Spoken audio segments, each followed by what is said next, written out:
Hello, YouTube, and welcome back to our finale of Expanse Enduring Heartbroken, Episode 6, To Cut a Skein. We are here now in the land of Ennam, in Altander, the Cursed Kingdom, at the Crooked River Inn in Cobbledown, the town that spills out from Castle Grey. The kingdom has begun to die. The Curse of Gloom has gripped the kingdom. And now, finally, peace, horrible, withering peace, is beginning to flow out from the Heart of Altander. Our heroes have very little time to climb King's Rise, find the goblins under Ogor Toothbreaker, and ascend with Kefri's Key and the fairy Skein to Skymir via the Walk of Shadows and the Whispering Road. You have 3 days to save the kingdom. It is dawn. Good morning, what do you do? Well, Wait, what's the healing percentage again? 20% of your HP. Only 20%. And And all your of full your mana. MP, right? Yeah. Yeah, it's 20% of your max HP and all of your MP. The first thing I want to do is get all that back, because I spent the Yeah. last session at half health and no mana. That's where I'm at.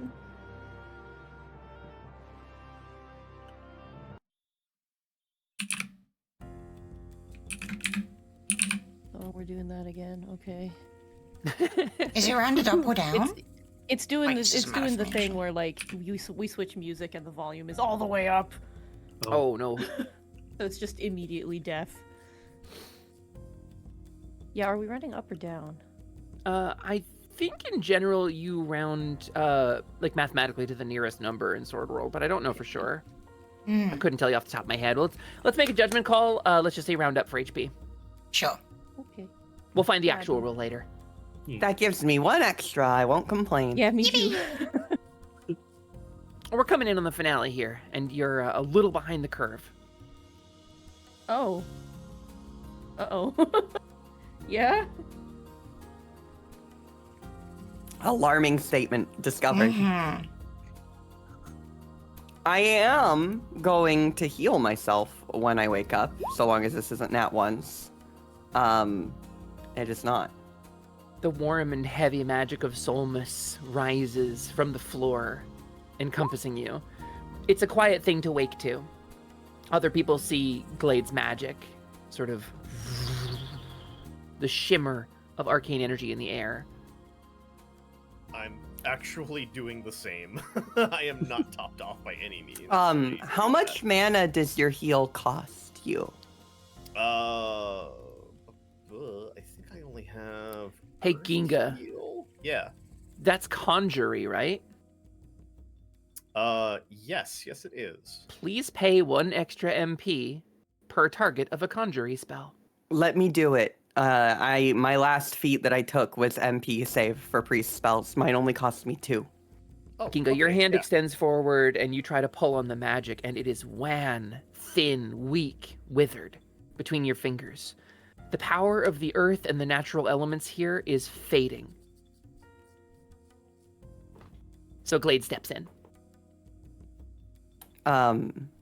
It's cold. You've gotten used to it at this point. There's a comfort in the chill.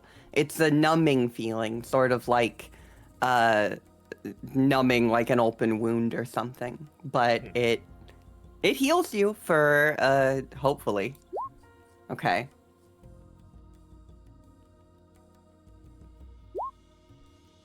Solid. For 3. Solid. Doesn't it?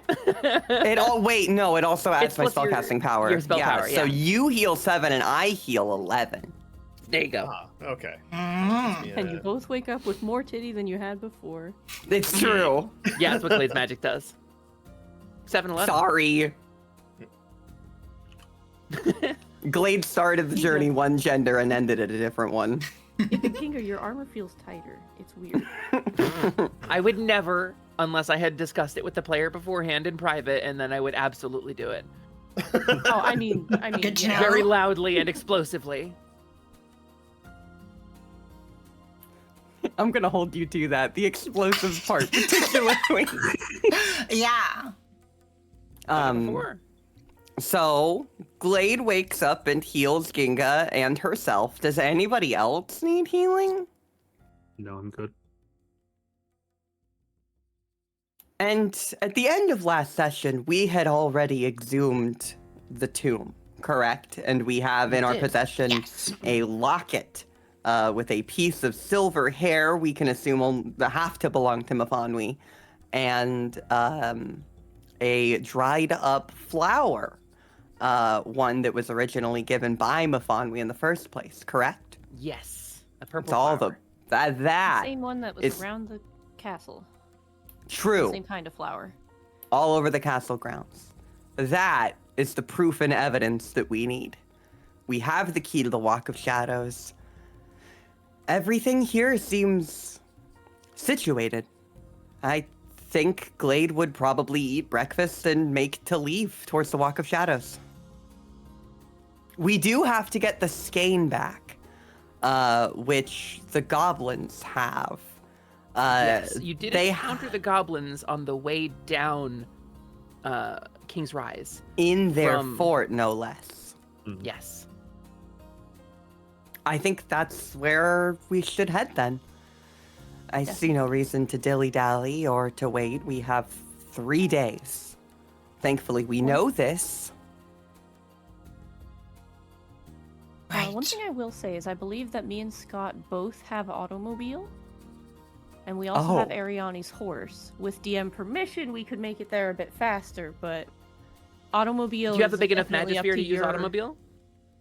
Actually, no. You're right. It does take a yeah. large. I mean, I've got one. You've got a medium, right? I've got one of each. My upper Oh. my upper shoulder. Do you have a large? magis- Really? Yeah, my upper shoulder sphere is a large magisphere. Is But- Oh, I've only got a but- little one.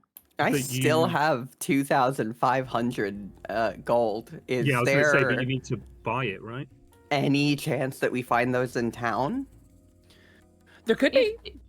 If Hesper's okay with us even doing that. It would save time, and it's Yeah. access to a car. I see no reason not to do it. At least to try. It could get us there quickly and to turn a day-long journey into half as long, which would be great. So, I will Glade wants to go say- look for large magistrates. King's Rise is a very difficult climb on foot. It's not a climb that you can go up quickly. You would save probably about an hour or two getting to the base of King's Rise, but it might take you longer to shop. Oh, well. Okay. Well then. Yeah. I don't know what a car is, and so I have no interest in it. It would be a bike, which is even cooler, but yeah. I can't even find the Magisphere like in the item thing on the wiki. I'm like, how much do they even cost? I can't even find them. I spent like almost all of my money on one of each magisphere and then a few supplies at the start of the campaign. I dumped 5k into a better sword. That is There we go. okay. Oh, they only So, cost 1,000? Normally I do my best to take really good notes. I named the purple flowers last session, and I do not have it in my notes. Been there. Hey Craig, Weren't they fairy flowers? you were listening? They were a type of lily, and I don't remember what I called them. Was it not Mana Lily? No, I don't think that so. doesn't sound right. Anyway, we'll call them the flowers for now. Mhm. Yeah, The when purple we I only said it flowers once. break, we will definitely remember that. I mean, weren't they also called fairy flowers? So we could call them that. Yeah, they're also fairy flowers. They're purple flowers that are growing abundantly in certain places. Although they are dying out. Along with the death that is spreading from the Heart of Altander, the flowers are withering. Right, So- we should move quickly. Do we have everything we need for the journey? We're planning to go straight to the goblins, I assume. That sounds like I would like to buy healing potions. I think that is very smart. We should do that quickly. I want I run to buy healing potions. Glade runs to buy healing potions. Glade, you find such a thing, not at an alchemist shop, but at the Temple of Lyria, which provides these services. Ooh, I'm familiar with this person. She held me up for a while. She did when you first came to town here. Oh my Mhm. gosh, that's so loud. Oh, it is really resetting the volume Hold on. every time, huh? It wasn't before for me, but it did for that. It's not doing it for me. It never did until last session, and now it just does. And I'm like, "Ah," and I can't hear anybody for like as long as it takes me to scramble. I'm like, oh. I just adjust my total browser volume and let it stay at max. Glade, That's a good idea. you go to the Temple of Lyria, presumably followed by some others, and there is a figure in there. There is a young girl, can't be older than 17, who inherited the job of priestess of Lyria here from her mother, who passed away. You've been in contact with Hera since you came here, and she is currently tending a wound. There is an elderly man, kind of sitting on a stool in front of her, and he has a sort of creeping necrosis that has clearly claimed most of one of his hands and has climbed up his arm in a swirling bramble-like pattern. In a silver dish next to him, you see some bloodied black thorns that this girl is carefully removing from the man's arm, and a look of concern on her face. She glances up as you come in. Oh, Glade! I have already taken up position next to her. I'm holding out the tools that she needs. I'm preparing the next poultice that she requires. I instantly just go into helping her while I talk. She nods. She goes to stop you, but then she accepts your help. You get a good look at this man's arm. I'm not going to make you make a roll. The Curse of Gloom has seeped into his blood, and it will kill him. Unless the Curse of Gloom evaporates completely, this man will die in about 3 days. We're trying to stop this right now.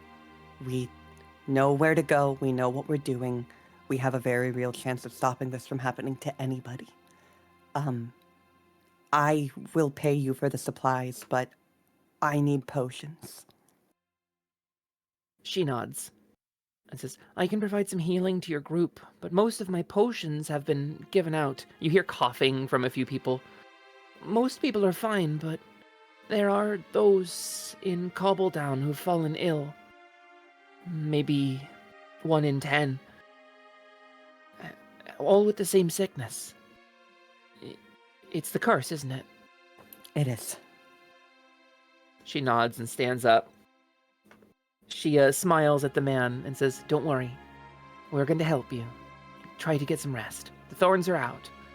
Keep pressure on that, and well, some of the water will ease your pain. And she moves over and pulls a silver dish and scoops up some water from this big basin here.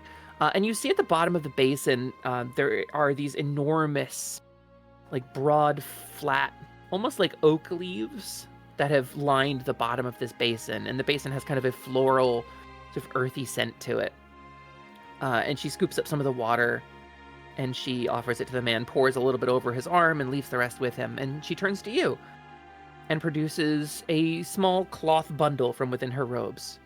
Most of my potions are gone, but I do have this. Here. And she offers it to you. I hesitate before I take it, but I don't wrap it. If people are depending on these, I will make do. She shakes her head. No. This is for you. Specifically for you. I open it. You pull the bundle open. Inside of it are 3 long, kind of white wooden twigs. The bark has been stripped away, and there is a sort of sharp, almost birchy smell coming from them. And you find that there are little thin veins of this sort of blue running through them. You look down. You know what you're looking at. And before she explains it to you, these are boughs pulled from the goddess tree itself. This is pulled from the most sacred source of magic in the world, and these are small cuttings from the tree itself. If you were to break one of these 3, the magic of Lyria would flow forth. It is a healing magic. Oh, as a priest, have I encountered these before? Yes, they are a sacred relic. The bottom of the pool behind her is lined with the leaves fallen from the goddess tree. The water is infused with the magic of it. So these are the kind of thing you could bury underneath a cornerstone and build a whole church around. Are you sure? She nods. It's important. These people deserve protection, and Lyria's love is without cost or price tag.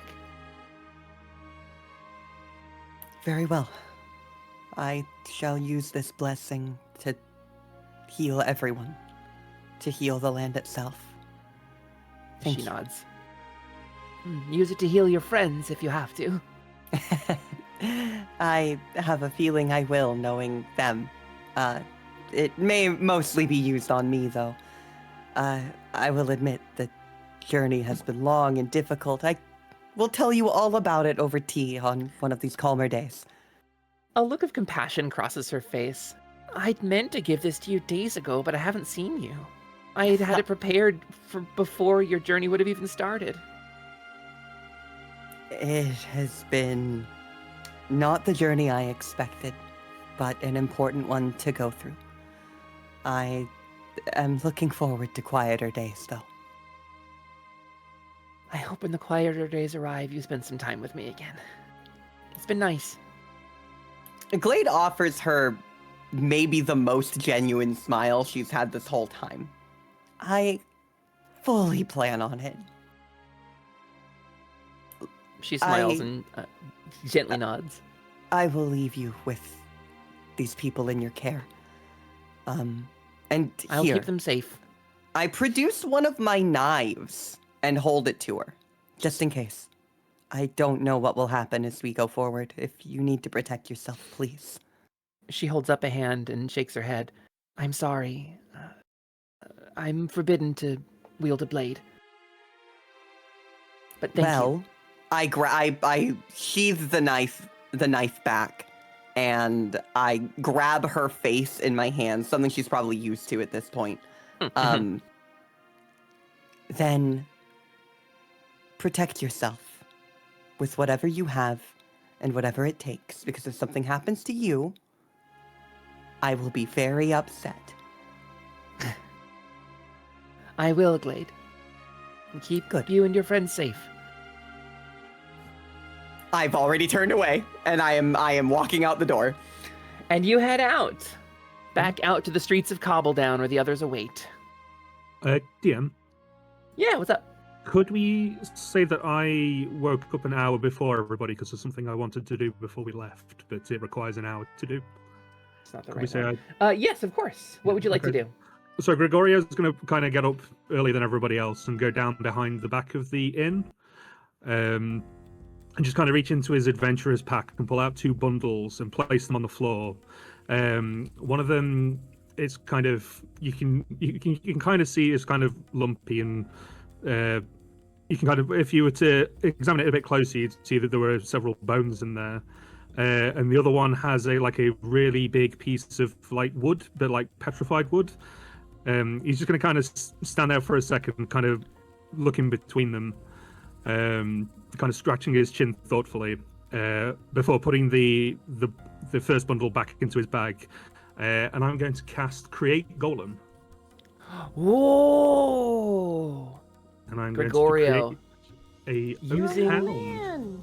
a little bit of magic and a little bit of ingenuity, you assemble a functional being with a rush of life flows up into it, and it climbs up. What does it look like? So it is a oak hound. So it's basically like a as the sorry.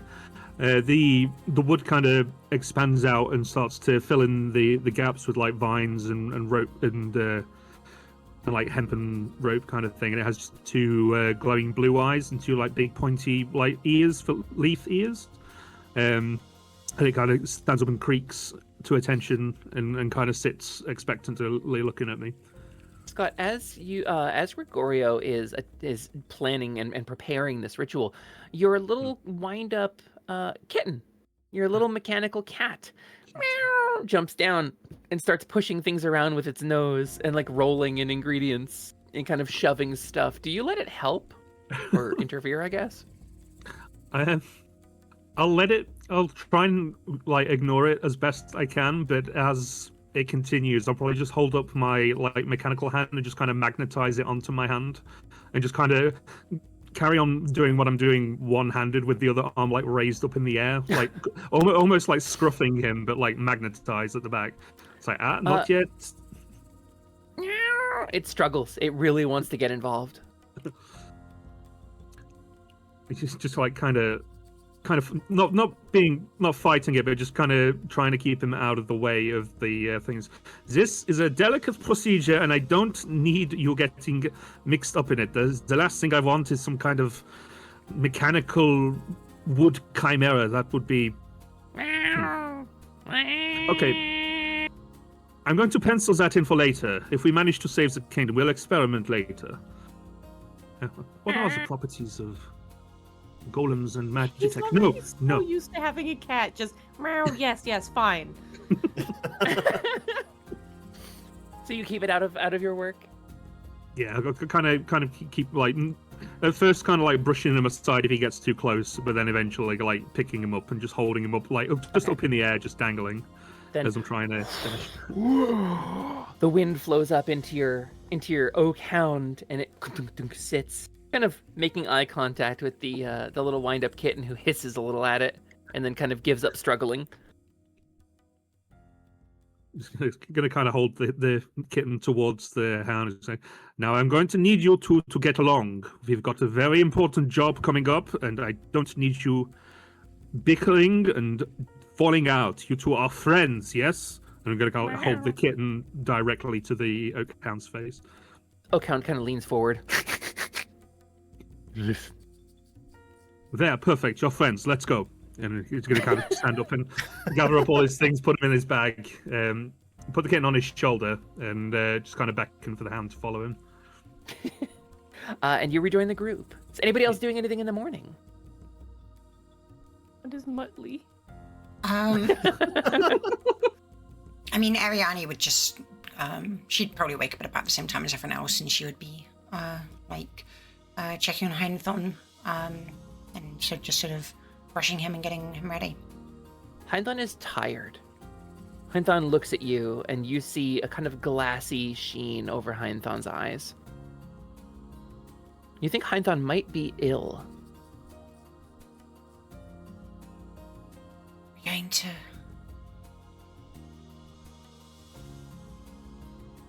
This is the curse, isn't it? We're going to make sure that it's not hurting you anymore. Heinthon takes a step out and is a little unsteady at first. Takes a moment, steadies himself, and with great willpower, stands up to his full height again and prepares. Fix this. He kind of stamps a little bit in agreement. Ariane continues kind of brushing and doing everything she can to help him feel better. Yeah, he's losing a bit of fur. But he is okay for the time being. Out to the courtyard. Anybody else doing anything in particular? No, Ginga wakes, has breakfast, isn't going to bother disguising their Ordo Gallant armor. There's no point anymore. There aren't really any people eating breakfast down here, honestly. I think probably you sense tension. Like the Crooked River is mostly empty. It's really just you.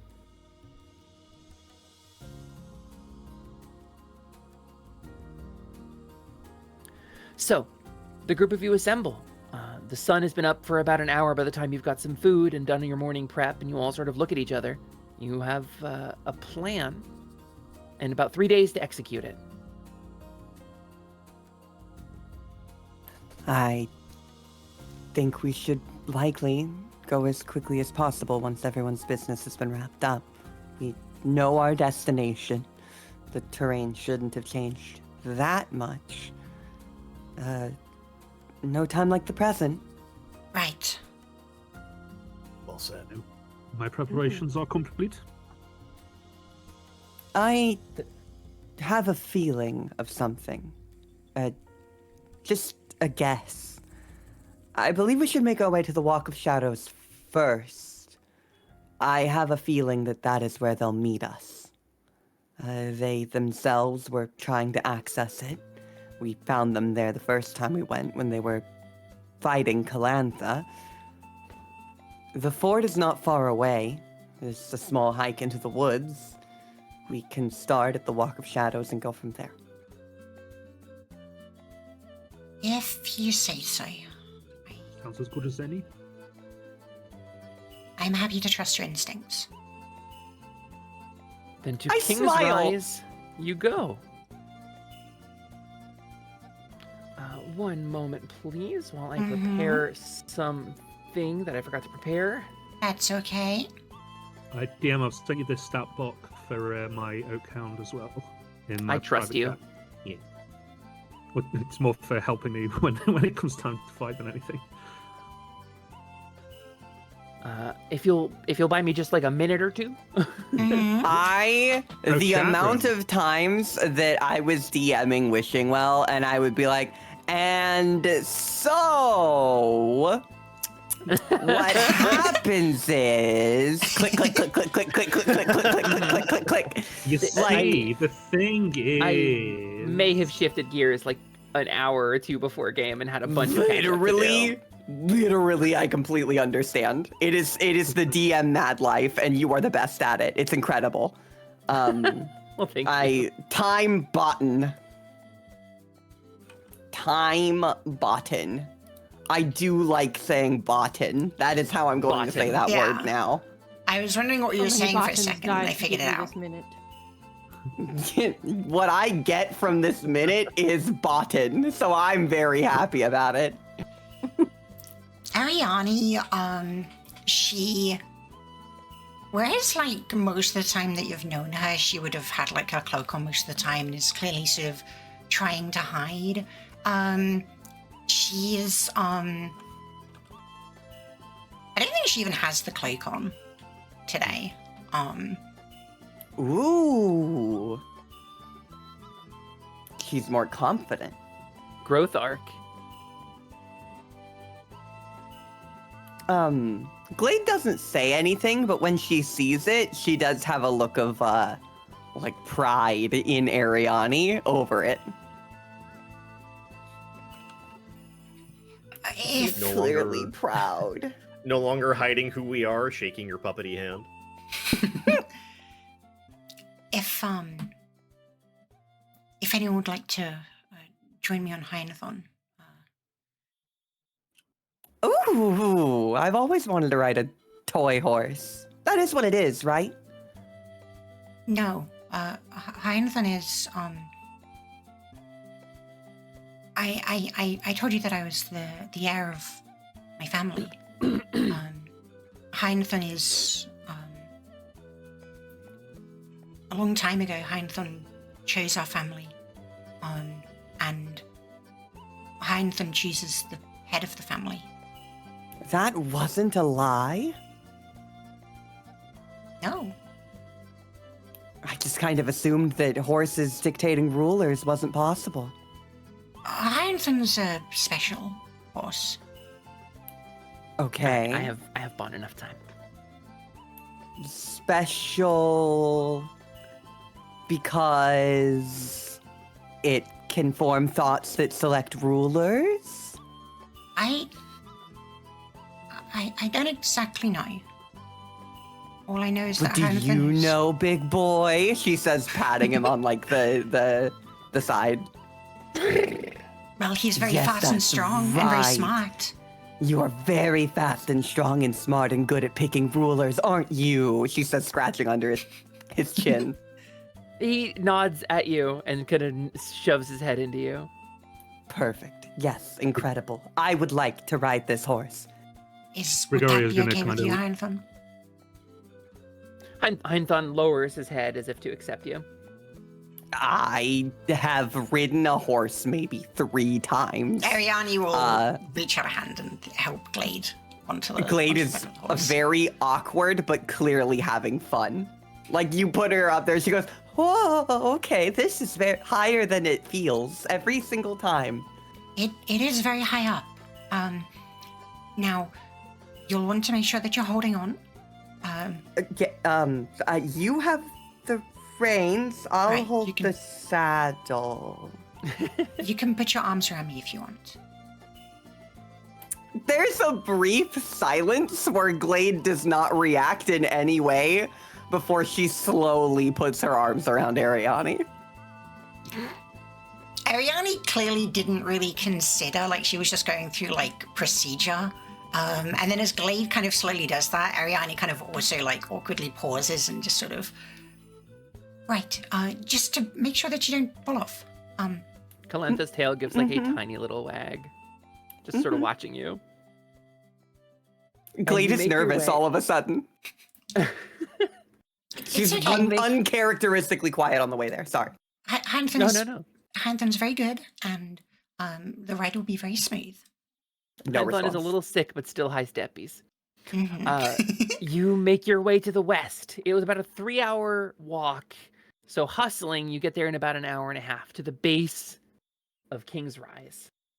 The twisted and overgrown trail that leads up into the mountains.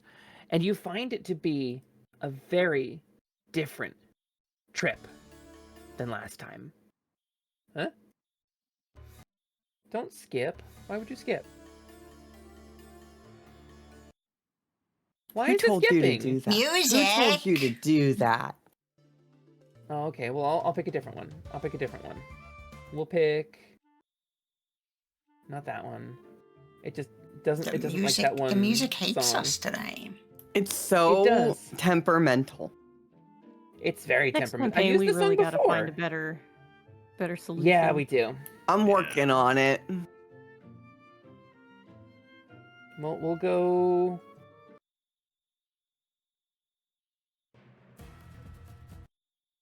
Yeah, we'll go down here.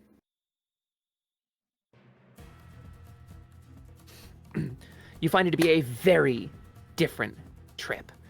The grass grows tall, the trees lean in overhead, and as you accelerate, you can feel the breath tightening in your throat. The air itself feels like poison. It burns your lungs. And the closer you get to the mountain, the darker and greener the sky becomes.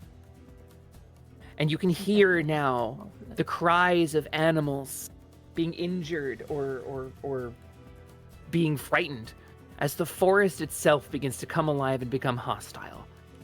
And that sound, by the time you reach the base of King's Rise, is replaced by unearthly, otherworldly wails. Ahead of you, on King's Rise, you spy a few things.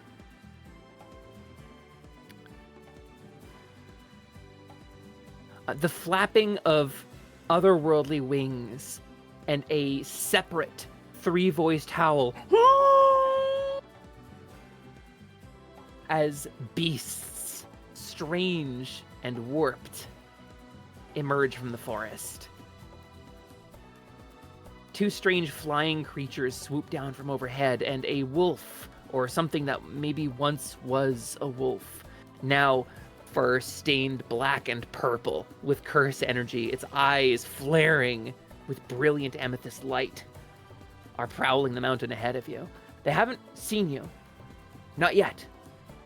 But like newborn monsters waking to a new world, they are exploring. Oh, can you please stop changing automatically? We'll go with this one.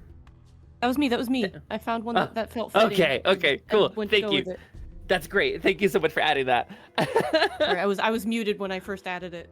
But yes, no, that's me. I felt like it would fit, so I This is an awesome was like- choice. Thank you so much, Bren. yeah. This, before you, the withered plants, the overgrown, monstrous beings, is a glimpse into the future of Altander, the Cursed Kingdom, should the Curse of Gloom be allowed to persist. The price of ending the curse, perhaps steep, but the price of letting it remain, far darker. What Do they think? make any moves at us? They are searching. You have the impression that they are looking for something, aggressively. Glade, you've seen predators before. That I have. And so, being one, I'm going to turn into my wolf form, and I look and smell for what they're looking for. Because I want to know if they're looking for us or if they're looking for the goblins I'm looking for. Glade, I'll take an observation check. I'm good at that. Let's see. 13. On a 13, Glade, you recognize it. And you can go ahead and roll a monster knowledge check as well. Ooh. If anybody wants to co-assign either of these rolls, they're welcome to. Why not? 12! 9. What do you monster knowledge? 13. Okay. Sage, my beloved. Oh, that click did not take. There we go. From oh, God. atop... Whoa. Yeah, okay. From atop Oh, Heinthon, jeez. Glade and Ariani exchange a glance. You recognize two things about these creatures. First, that they were once normal forest creatures. Birds, a wolf, not a threatening thing, just natural denizens of this place. But you see something else has soaked through them like gasoline in a rag. The energy of one of the jewels, the orbs, that form the foundation of this world's magic. Whether it be hope or despair, dream or nightmare, there are many different sources of magic in this world. And you see such magic. These are creatures that are augmented in perhaps the same way as the goblins you met on the first day. These are beings of darkness now.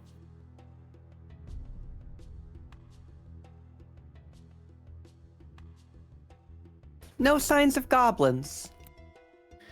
You know what? Actually, with your observation roll, with a 13 on your observation roll, you can see fresh tracks.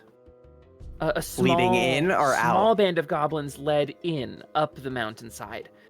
And the much more well-hidden tracks of an experienced tracker with human-sized footprints.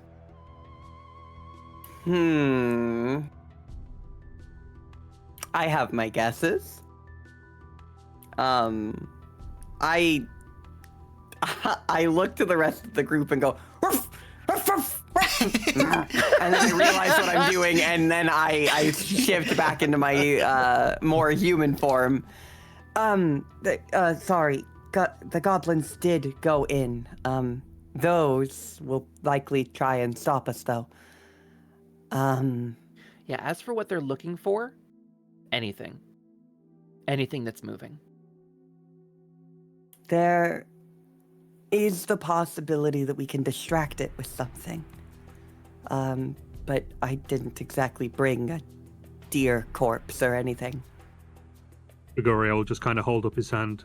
I think I might have something, and kind of looks down at the oak hound. The oak hound kind of looks up at you quizzically, head cocked to the side. If it comes to it, we could have a distraction. I was hoping to get a little bit more use out of him before, well, you know. But he stands up, kind of shakes off, understanding your intent and not against it. Does it have meat? You're just going to sacrifice it? Poor thing. Is it alive? Well, it is... No, it is a construct. There is no soul within it. it was a Popo bit of withers. he kind of Gregorio kind of does Gregorio catch that? Popo sinks behind Rena a little. You just kind of say, no, not you. I can't even begin to understand how you work, but not you. This is just a simple conjuration. It's there's no souls, there's no spirit. It will simply follow an order until it is destroyed, or the order is completed. If we need to use it as a decoy, we can. I was hoping to it could help us in the battles ahead, but if it gets us to the battles, perhaps that is a good enough. We don't necessarily need to do anything about them right now. Don't we need to just go towards the goblins? Well, the goblins are in the Walk of Shadows, which they're stopping us from getting into. Is The that Walk where of Shadows has been opened, or the keep has been opened since you've been here. You see. opened it. You went in. Right, well, I think... I'm not sure how useful distracting them would be. I think we'll just have to push through. It could be useful. What I don't know is that they'd be attracted to wood, mud, stone, and branches. Right. They look hungry for meat. True. I don't quite know how to cast that kind of magic, I'm afraid. Many have tried. It may be Gregorio just best kind of put to... it... Sorry. It may be best to carefully try and find our way in, or to get the jump on them. We could get When the we were jump on in them. there before, and Glade actually looks to Calantha too. Can you think of any alternate approaches? Calantha I mean, you were sort of just barking. Can you not communicate with them in that way? I mean, I have tried so long, and it appears that I cannot, despite my best efforts.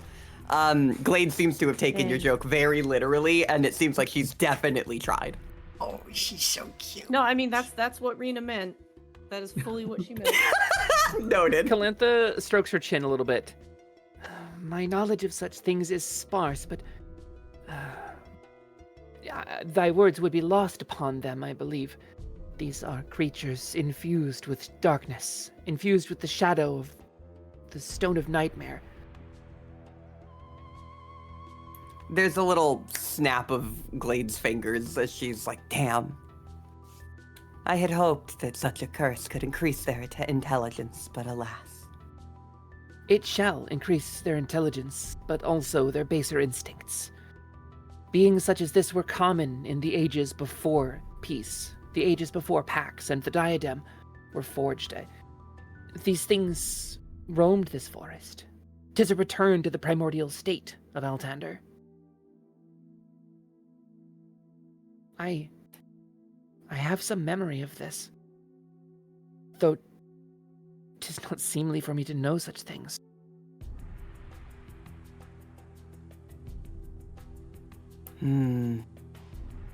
I think you should stop worrying about what's seemly when... And I sort of, like, motion my hands over to the flying beasties and the three-headed wolf. We're well outside that territory at this point. Nay, beasts such as this I have faced before. 'Tis a black hound.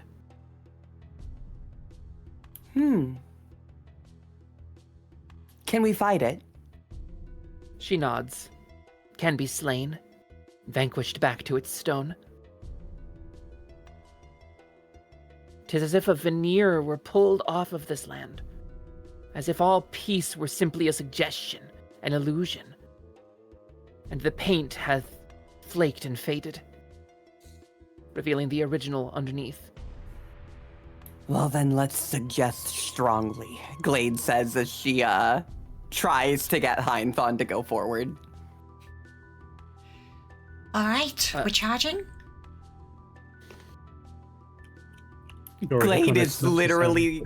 She's clicking her ankles like you do when you're trying to get a horse to go, And she's like, yes, yes, Ariane will yes. charge forward. She You pulls out her thunder glaive. towards battle.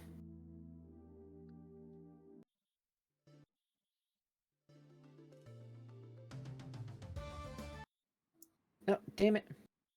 I did that one. That was my fault. There, now I undid it. You charge into a very different kind of battle. Against monsters born not of greed or of circumstance, but of magically inclined evil itself. Calantha circles around to the side, engaging in battle one of the flying creatures. Come, beast! She raises her blade over her head, and she will be occupied for the duration of this fight, leaving the wolf and one of the flying creatures to you. So let's start up. You did your monster knowledge check. With Calantha's assistance, she identified the monster as a black hound, a fairy creature. A very, very dangerous and primordial fairy creature. She identifies its weak point is accuracy, apparently. Oh, hey, mine too. Wow. Rena, you're a black hound? That's crazy. What did you? What did you think I was? What did you think these ears are for? Can we reposition?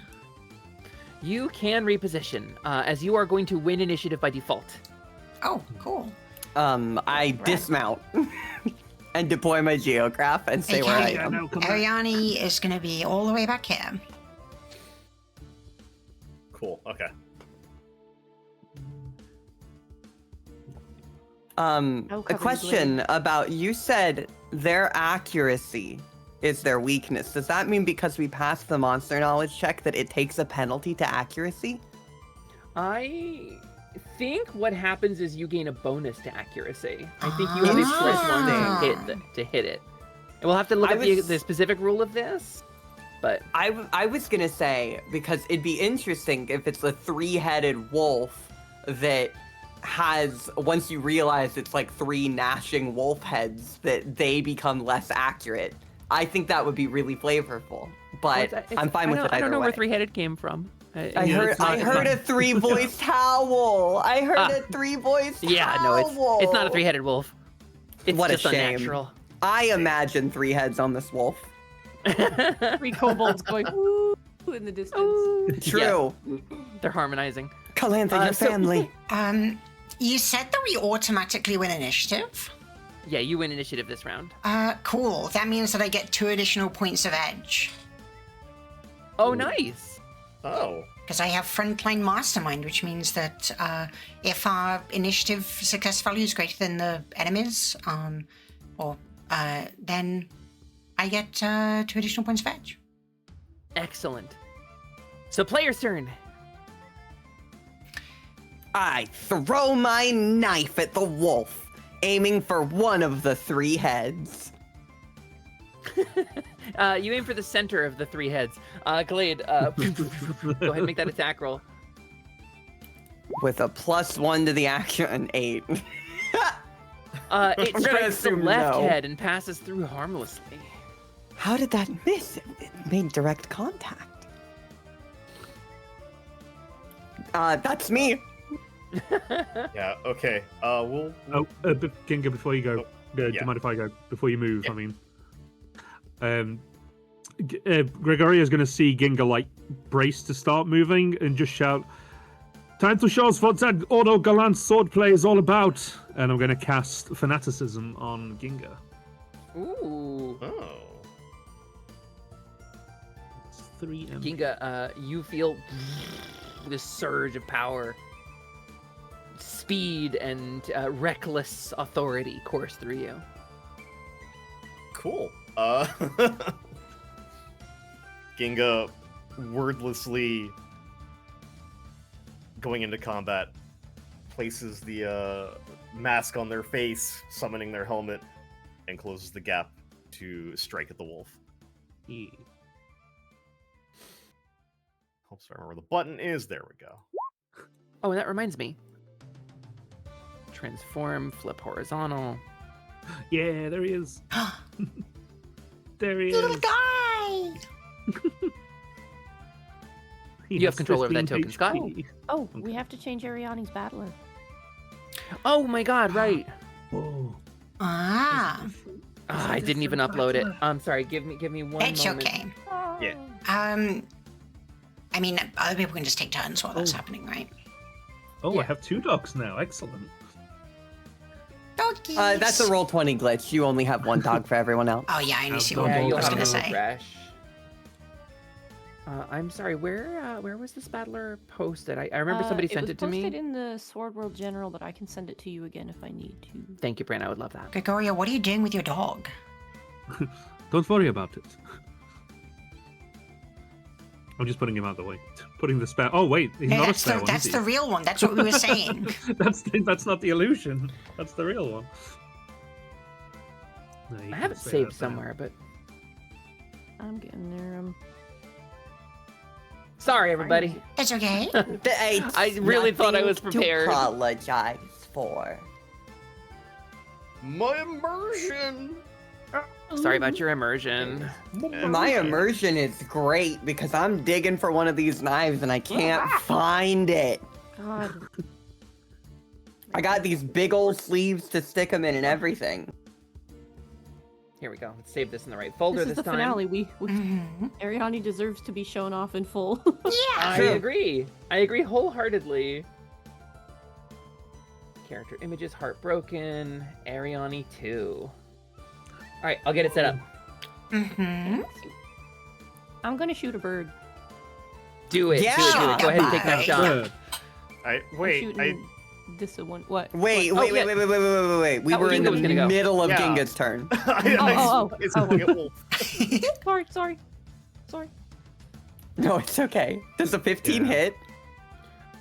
Does a 15 hit? One moment, please. Does a It does 17 not. hit? A 17 hits. Yeah. Awesome. That +2 coming in real handy. Hell yeah.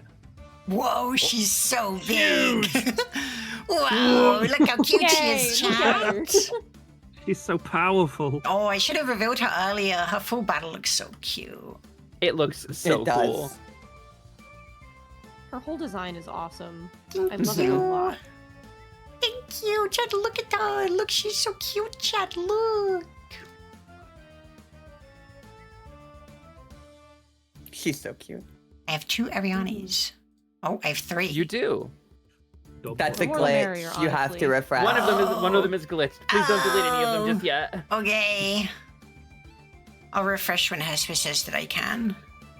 If you refresh, it automatically fixes Okay. itself. Sorry, chat. Nobody Just gonna else break can for a see the second. doubles. I can. Well, I can because it was her stream. Well, no, I There we could on go. my Alright. roll 20. Ariani, Yours in is theory, you should broken be all set up. So, Mhm. Ginga, you rush into battle, your blade gleaming, dashing across the dusty ground. You were hit with a 17. Let's roll damage and see. Thank you for bearing with me, everybody. We had a little bit of a technical glitch there. 12 damage. Yes. Your blade cuts down into the black hound, and as you strike, the hair kind of fades into smoke, and where the wound lands, you see this purple pulsing glow inside. In addition to the blood, there is this brilliant, sort of creeping energy that pours out like smoke. That's gonna be 12 damage off of its hit points. And you slash into this creature. It yowls, but does not go down.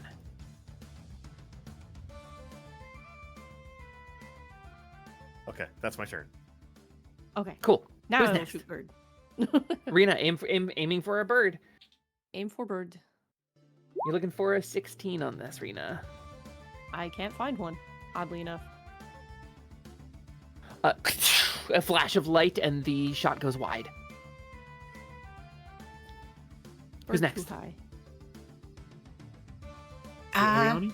I think Ariana's the only one left. Ariani. I don't think Gregoria's gone. No, You I went cast to the spell. Oh. Yeah, I cast Venata. My dogs are going to Oh, move. yeah, you did, You go right. first. Yeah. Ariani, from kind of the back of the battlefield, she brandishes her glaive and she starts to announce, Tales of the Fairy Knight. Charge, and she's going to charge from here, which is 21 meters away from 0, to the wolf, which is 9 meters away, which is exactly 30, which is my full movement. And she's going to activate a few things. Announcing that before she charges, she's activating Flowing Fortunes, which is going to. She was within. If you were 30 feet. You were within 12 meters of your friends. So Gregorio's dog, Gregorio and Rena, will get +1 to evasion. Ariani gets +1 to edge, and she's going to. So she's using her charge feat now. Ariani, let me cut in real quick. You're calculating your range based on your rank, right? Yes. Well, in this moment, you're the Fairy Knight. Oh. One of the greatest heroes that Ennam has ever known. Ariani, your range is the battlefield. Okay. In that case, Ariani, she starts with Tales of the Fairy Knight, and then she kind of pauses for a moment, and then she corrects herself. Tales of the Fairy Knight, Volume 2. And then she charges. And she's going to activate, also anyone that knows books, there is no Volume 2. She's using her charge.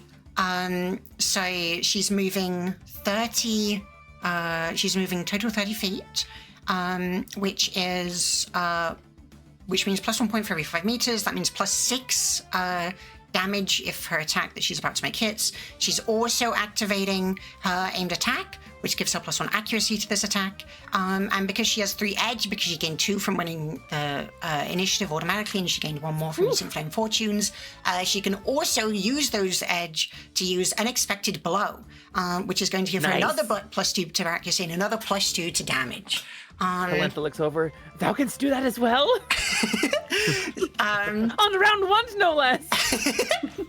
So, Ariani is using everything and charging at this wolf, and she's going to make an attack. So, wait, refreshing, close my, hold on, I need to reopen my character 1 sec. Refreshing closed everything, hold on. Yeah, no, I feel it. That's roll 20, baby. We're going to move to Foundry eventually. Mm-hmm. All right. I just have to learn it. Here we go. Let's make the attack. So we'll do, here we go. And there will be 3 additional on top of this value. So that's 11 plus 3 for 14. That's not quite gonna be a hit, Ariani. I'm sorry. No, what do you mean? We live on the bell curve and we die on the bell curve. But what Ariani, the hell? I'm so sorry. I'm mad. I'm mad. What do you mean a 14 doesn't help? Oh my gosh. This is a very powerful monster. This is like a boss level monster. Yeah, you're looking for 16 on this guy. You know what? How about this? I propose to the players that this is a monster that is a powerful monster compared to you. I can start making rolls if you'd like, instead of taking the standard value. I like standard value personally, but whatever you and the party wants. I mean, it's what you. I can't hit stuff either way, so it really changes nothing for me like, at a base level. Okay, then we'll keep it. Ariani whirls across the battlefield, striding out.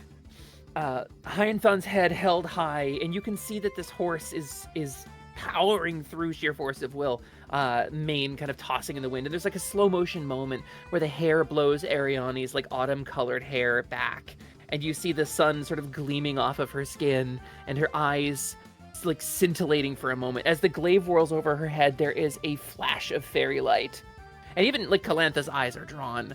And you all watch this inspiring figure charge across the battlefield. And you all fall into line with the rhythm that Ariani has set in the battle. The battlefield commander has arrived, and you suddenly feel like the orchestra has a conductor. And as you slam your glaive down, the wolf crouches down underneath it and slams a paw down on top of it as if holding it. And you watch kind of the paw curl around the blade of your glaive a little bit to sort of try to hold it in place, but you yank it back. And the wolf and you are making eye contact now. Or excuse me, the Black Hound. This is the kind of foe the Fairy Knight would have fought. In that time in prehistory in the early days of Altander when the Fairy Knight was around. So, Gregorio's dog was next, Yes. right? So Gregorio's going to kind of... Oh, sorry. Sorry, Hyenthon hasn't attacked. Hyenthon hasn't attacked, you're right. So the Ariani's glaive misses, but she kind of wheels around and moves to like trample onto this wolf with Hyenthon. So let's slap him with these hooves. Catch these. Not a hit. Okay. Okay, now Gregorio, your golem, your Oak Hound. So Gregorio's going to kind of like clap twice to get the golem's attention and just kind of point to Ariani and she'll be like, okay, so see that? Do that. Exactly like that. Without the... You don't need to do the story part, but you have to do the running and the biting and the hitting. Do it now. And No, he starts barking and like turning like a horse. he's going to charge in. Can he attack after moving that far? I don't think he can. That's can a he? great question. I assume so. What's his... So, you can move up your movement. I His movement researched is 9. golems. I can help. Yeah, please. It has this kind of movement. It can move and it can attack. However, you have to issue the command as a minor action on your turn, and it goes immediately after. It has to go like Hyenthon. Oh, okay. I would say that you could probably So do it for let's this get the turn, attack. but for Yeah, the future, absolutely. You're Okay, correct. so he's moved for now, yeah. Okay. Yeah, he's moved and can attack. Oh, he can attack. Okay. Yeah, we Uh, did this at the bottom of your turn, don't you remember? Yeah, That's where we're at right now, the bottom of your turn. Mm-hmm. Okay, so he's going to bite. So it's accuracy. I've added the attack to my sheet. So it's got an accuracy of 4. It just says accuracy 4, damage 2d. So this a 14 doesn't hit though, does it? 14 does not hit. No. Your Oak Hound is trying its best to bark out Tales of the Fairy Knight Volume 2, and it's too busy doing so to bite. I'm just going to shout. I told you didn't need to do the story part. Which brings it to the enemy's turn. So cute. I haven't flying read it yet. She creatures. hasn't lent it to me yet. I don't know the story. Leathery, bird-like, but with long scorpion-like stingers for tails. One of them pushes in on Calantha and forces her back. Her blade pressed against her face, sparks flying. She struggles. You see, like, the heavy gauntlets that she wears in order to wield such a large sword, sort of straining under the pressure. You can hear, like, steel bending. But she plants her feet and remains resolute. She does take some damage. Significant hit. Ariani... Mm-hmm. No, you know what? It's not going to be Ariani. The Oak Hound Oh no, is going to take a hit. my boy. Oh no, I need an an evasion check from the Oak Hound, please. I need 2 evasion checks from the Oak Hound. Uh-oh. Okay. It gets an evasion of 3 plus yeah, his 3. evasion is 3. So how do I roll that specifically? It's 2d yes, plus 3. Plus 3, yeah. Yeah. Okay. 11. No, unfortunately. Okay. Wait. Yeah, no. 11 is not enough. And then I have a question. I have an answer. The Oak Hound would have received the evasion buff, would it not? It's still not enough. You're looking for 17, but yes. It would Oh, have. okay. Yeah. No, doggy. But I need another evasion check from you, please. Oh, sorry. And again. Ooh. The Oak Hound is going to take 2 hits. If you kill Snoopy before I get to properly give it a good name, I'm gonna be really upset. All right. Just a moment, please. You need to make a health bar in Clip Studio for his tiny health bar. Whoops. There it is. Okay, so it does not trigger its painful strike ability. It doesn't do quite enough damage. However, the bite is going to deal 8 points of damage, less defense. Okay, so And 6 then the points of damage. stinger, the scorpion stinger, is going to deal 17. As it swings out, flashing through the air with a whip crack, slamming into the oak hound, splintering wood, and sending some of the bones you used in the golem cracking. Yeah, he's dead. No! Sorry, Gregorio. Gregorio's just going to kind of watch this and just be like, Oh. Well, I'll try better as the next one. We have to submit ourselves to Does the Dog Die? Like, Oh no. we can't. No! We gotta let people know! No! To clarify, Stain on our record. it's a construct in the shape of a dog, like It's a clockwork. it's a dog! It's a dog! Damn it! You're It's a right. dog. You're right. You're right. I'm sorry. But it's not. It has the image of death, but it can be rebuilt. I opened Clip Studio and wrote the number 15 for his health, and you were like, okay, 6 damage from the first attack. I was like, okay, that's not too bad. Drew the number 9, and then you were like, and then 17 points of damage, and I just put my pen down. I was like,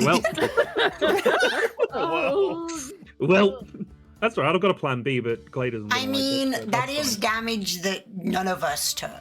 True. That spared one of us. And now the That's Black true, I can Hound rebuild. on Ginga. Yup, let's go. It is going to it's going to actually throw one attack at Ginga, one at Ariani. So I need an evasion check from Ginga and an evasion check from Ariani, please. Okay. 19. 19 is actually a success on this. Uh, Ginga, your blade comes up, and you deflect the teeth of this hound. Ariani. That's, what's the that's total? actually 14 because I'm on my mount. Okay, 14 is actually not enough. You're looking for a 17 on this. 17? Jeez. It's a big monster. That's too big of We a haven't really number. used, so I should clarify. That's max damage. I should clarify. We haven't really used extremely powerful monsters in Sword World yet. We've had fights with like a boss monster or two, but we haven't had like the higher level monsters show up yet. So this is a level 7 monster. Yep. It's not tremendously higher than you, but it is higher than most of your combat classes, other than Ginga. Yep. Because Ginga kind of pushed through, like, mostly sticking to one class, so Ginga is more equipped to fight this than everybody else. We're all about to learn lessons about how to divide our levels up. Yeah, I we think are. I think we are. That is going to be, it's 20 damage plus 7 for painful strike because I rolled high enough. So 27 damage, Ginga. Less defense. No, wait, Ginga avoided it. That's Ariani. Oh, excuse me, Ariani. Excuse me, not Ginga. Ginga, Ariani. 27? 27 less defense. As it bites down at Ginga and is deflected by the blade, sparks fly, blue sparks. It springs off of its front foot, flipping full over in the air and lashing out, gnashing teeth, snapping at your face, Ariani, as it comes to rest, sliding, kicking up dust, preparing for another attack. But that is the monster's turn. This thing is bitten chunks out of Ariani. The crack of ceramic. All right, player's turn. I'll start by Well- saying Calantha pushes back. My first question is, are Calantha and that other bird in the range of my geograph? I will say so, yes. Okay. If you'd like to position it so that they're not, we'll say that they're just at the edge. I mean, it'd be convenient. It'd be more likely to hit people that are actually in the combat. Okay, then yeah. I was hoping to save my aspects for a later fight, but I think needs must. So I am going to spend 2 points of my Earth key and use Earthly Domain Healing Earth. So at the end of my turn, I will heal 2 people for 4. But before that, I would also like very much to heal Ariani. So I am going to cast Cure Wounds on her. Hopefully. Excellent. Make that caster check and get that roll. Okay, good. Power 10.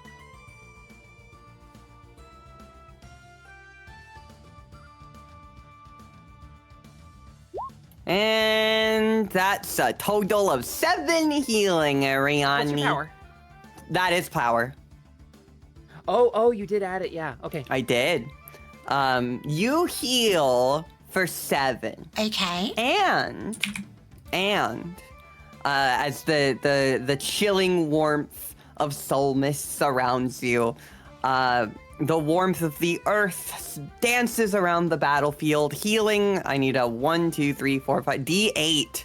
1 through 6 being the party, starting from left to right, 6 being Heinthon, and then 7 and 8 being the wolf and the bird. Mm-hmm. That is a 5, meaning it would go to Ginga. Ginga, you heal for 4. Nice. Cool. As the And 7 rain cancel. magic starts to swirl, dust sort of begins to kick up around Glade's staff, and you watch the stones occasionally catch a gleam and shine. There's sort of this earthly, like very, very raw, primal sense of energy that tingles at your fingertips, Kinga. Glade is kind of a tale of 2 priests at the moment. On one hand, being surrounded by the cold iciness of death, and then the warm, glowing, not to use the same word twice in a sentence, warmth of the earth itself. A kind of golden light around her geograph as she herself is surrounded with the icy chill of death. Yeah, it's Glade at absolute peak magic here. Who's next? It's only gonna get worse if the fight goes on. Thank you, Glade. I guess Ariani, if no one else is. Go for it. Yeah, I'm looking at my skills. Okay, so Ariani, she continues, and you realize, like, whereas before, in, like, you know, when she's been reciting things in all of her other sort of battles with you all, it's been like something from a book that is like somehow related to this. Ariani now is like, she's describing this battle, and it's her like, it's almost her like very acute observation of like what is happening and what like she's kind of predicting and instructing others to do is what is, instead of like the advice of previous battles, now it's her observation of the current battle that is providing the +1 evasion that she'll grant to everyone as she continues to recite the flow of battle. And then she's going to, as she brandishes her glaive, she's going to attack the, I think she's going to keep going for the wolf, because that thing is very dangerous. So we're going to do this. That is a, and that's, I'm using my accuracy feat, so that's a 13. It doesn't matter anyway, does it? So it doesn't hit. Yeah, that's not going to be a hit. Heinthon, though, as Heinthon kind of rears up to trample the wolf. Heinthon doesn't hit. Not a hit, unfortunately. Okay. Remember how monsters. overpowered we felt around goblins? Big difference. That's a 5-level difference there. Mm-hmm. I who's can't next? hit anything. I'll go next. Gregory is going to kind of drop to one knee, kind of tap some panels on his arm, extend his hand cannon, and kind of take aim at the wolf, and he's going to fire a signal bullet at the wolf. Ooh. How do you only have a +3 with that? We've been dividing our levels a lot. You get a +1 every single time you level up a class. It's true. Wait, what? But So Yeah. it's because it's your level plus a stat for this. Oh. So I'm surprised It to see it's only plus is. 3. Yeah, on my character sheet, all of my bullet attacks are just +3. Should they be higher? What's your marksman level? My marksman 1. level is 1. Yeah. That's why. Ah, Because you're Okay. adding Yeah, 2 okay. from a modifier and then 1 Yeah. from marksman. I was worried that like my artificer level was supposed to have been counting for that for the entire campaign, but no. No, it's your Marksman marksman is level. Okay. so God. important for gun builds. Yeah, no. Okay. So Gregorio, the shot goes wide. He's gonna You kinda find curse something under about the his breath. primal magic of this place. It's bigger than you. It's chaotic and flowing fast. It's something that your artifice and your magic are just unprepared for, like a tide that has been unleashed from a broken dam. This is the final result of the Curse of Gloom, and you are pushing against all of its weight here. Who's next? Go. Yeah, I guess I'll Ginga will strike back, take another swing. Sorry, Prain, you they- broke up there. We heard you start to talk, but I said I can go, and then everybody stayed silent. And Yeah. went, all right, I'll go. all we Like, heard was from you. Oh, neat. Go for it. So I'll go after. yeah, sorry to cut in on you, Ryusei. I just want to make sure Prin got heard. Oh, okay, yeah. I Either thought way. I heard Prince say go. I was like, oh, all right, I'll go. Yeah. Thanks, Ginga will Chris. take a swing back at this wolf, having dodged the previous attack and getting a little bit of momentum out of it. 16 plus. We have a bonus to something, don't we? +2 accuracy. Mhm. From fanaticism. The +2 pushes you over. Yeah. We are the party of buffing Ginga. He's showing what that auto gallant swordplay is. That's Buff what we Ginga. listen to. The lesson has been learned. Take a lot of levels of your main class. Yeah, the I evasion did. is I 16 have. on a black hound. So All right, please let that expanded crit range work. Yeah, go. Hey! Whew. Okay. so that's 17 Yes. less anything 17 additional. is the number of the day. True.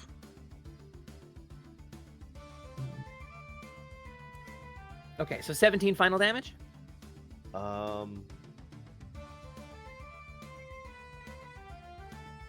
Yes, not great rolls on my end, but still something. That's a great roll. It's above average Yeah. both It's times. an awesome roll. Yeah. So this is physical damage too. Yes. Okay, cool. You are cutting and cutting and cutting, and you are struggling to cut this thing. Once again, your blade cuts in, and there is a emergent energy that sort of billows out from it, sort of coursing through it, this sort of purplish and blackish gloom. But Ginga, you do a solid hit. Rena. Right. I'm going to cast Targeting Sight, which is a minor action, which gives me +1 to hit stuff. Mhm. And then I'm going to shoot it again. I'm going to shoot at the bird. Oh. Because everybody else is focusing on the doggo, so. Let's try it. Let's see. So that's a 14, but also didn't someone else cast an accuracy thing or no? Not on the Or was group. it just evasion? I think it was Just only evasion. on. Yeah. Okay. You put that as your me. Rena, your shot doesn't quite zero in. It's moving too fast. It's too threatening. Your shot crack. It just kind of skips along the ground. Yeah, color me surprised. Things are not looking awesome for you at the bottom of this round. The monsters get to go. Calantha is pushed back. Oh, There's 2. That was Arianes not a very again. good O. Calantha is going to There make we a go. fortitude roll. Oh no! Oh. And I'll set But I this have to up. know. I will set this up properly and make sure I'm following the rules here. Calantha is reduced to -4 hit. Oh. So she has to roll a 5 or higher on this.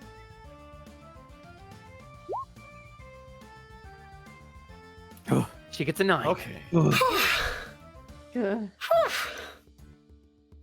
She is alive but down. She is in danger.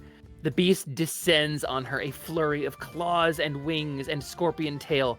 And you all sort of watch as it slams into her shoulder, rending the steel of her armor. And she looks down and looks up as the poison pumps into her body.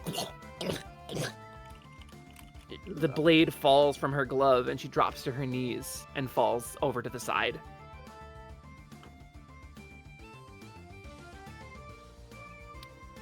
Ariani and Ginga. Ariani, I'm gonna need an evasion roll, and Ginga, I'm gonna need 2 evasion rolls. Okay. Okay. Better hit him. Please. 13. Oh, geez. 22 and 22. Really? Ginga, Really? you succeeded on both of those. Ariani is not so lucky. Yeah. Ariani, one of the beasts that just downed Calantha, the flying scorpion creature, swings its tail around at you. Ariani, it strikes for 17. It is 1 point shy of triggering Painful Strike, which does an additional 7 damage, so it's 17 less your defense. Okay. I'm, still Alive. Okay. Yes. I am still Ginga, alive.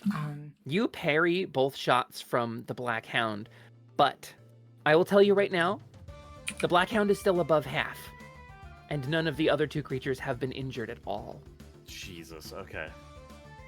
Yeah, we're not So- doing amazing. On the side of King's Rise, ascending the mountain towards Skymere, you are meeting resistance that you cannot beat. And then you hear the sound of blades being drawn.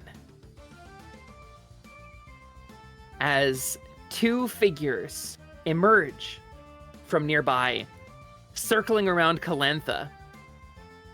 Oh. With a bellowing roar, Ogor and Dari, the goblins you saw before, are charging into the battle, and they're entering on the player's initiative. Ogor shouts to Dari something in Goblin, "Dari, Huklar!" And Dari charges into the front line. Ogor alongside her. And the 2 of them are going to take one of these beasts off your hands.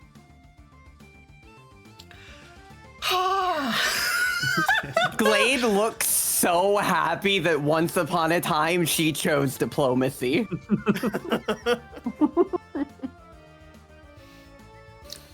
So the larger goblin, the Bolg, looks over at the group of you, the one who you negotiated with at the keep, and says, "Do your best! Don't give up!"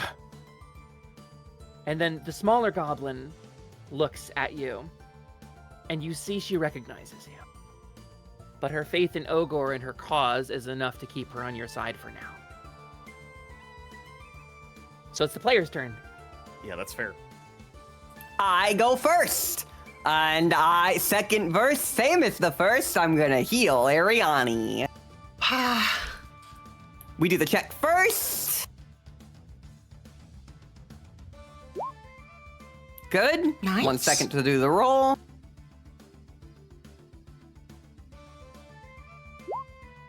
Ooh, 10 healing. Okay. Solid roll. Solid roll. I am going to choose not to activate any of my other aspects yet. But the other one is still going to go off. Are Ogor and Dari both in this as well, or have we reduced the number outside my geograph? I think they can pull this sort of stirred creature off of you. Going for a D7 instead of a D8 then. That's 4 being Rena. So Rena, I guess you heal 4. Yay! Twice. Arena's so healthy. Yeah, you're I'm so healthy. I can I handle can all of indigestion from those. breakfast. I and it's can gone. only open a window into that other world, and I do my best, but it sometimes picks targets I don't want. But that will be my turn. Like, I'm happy, but damn it.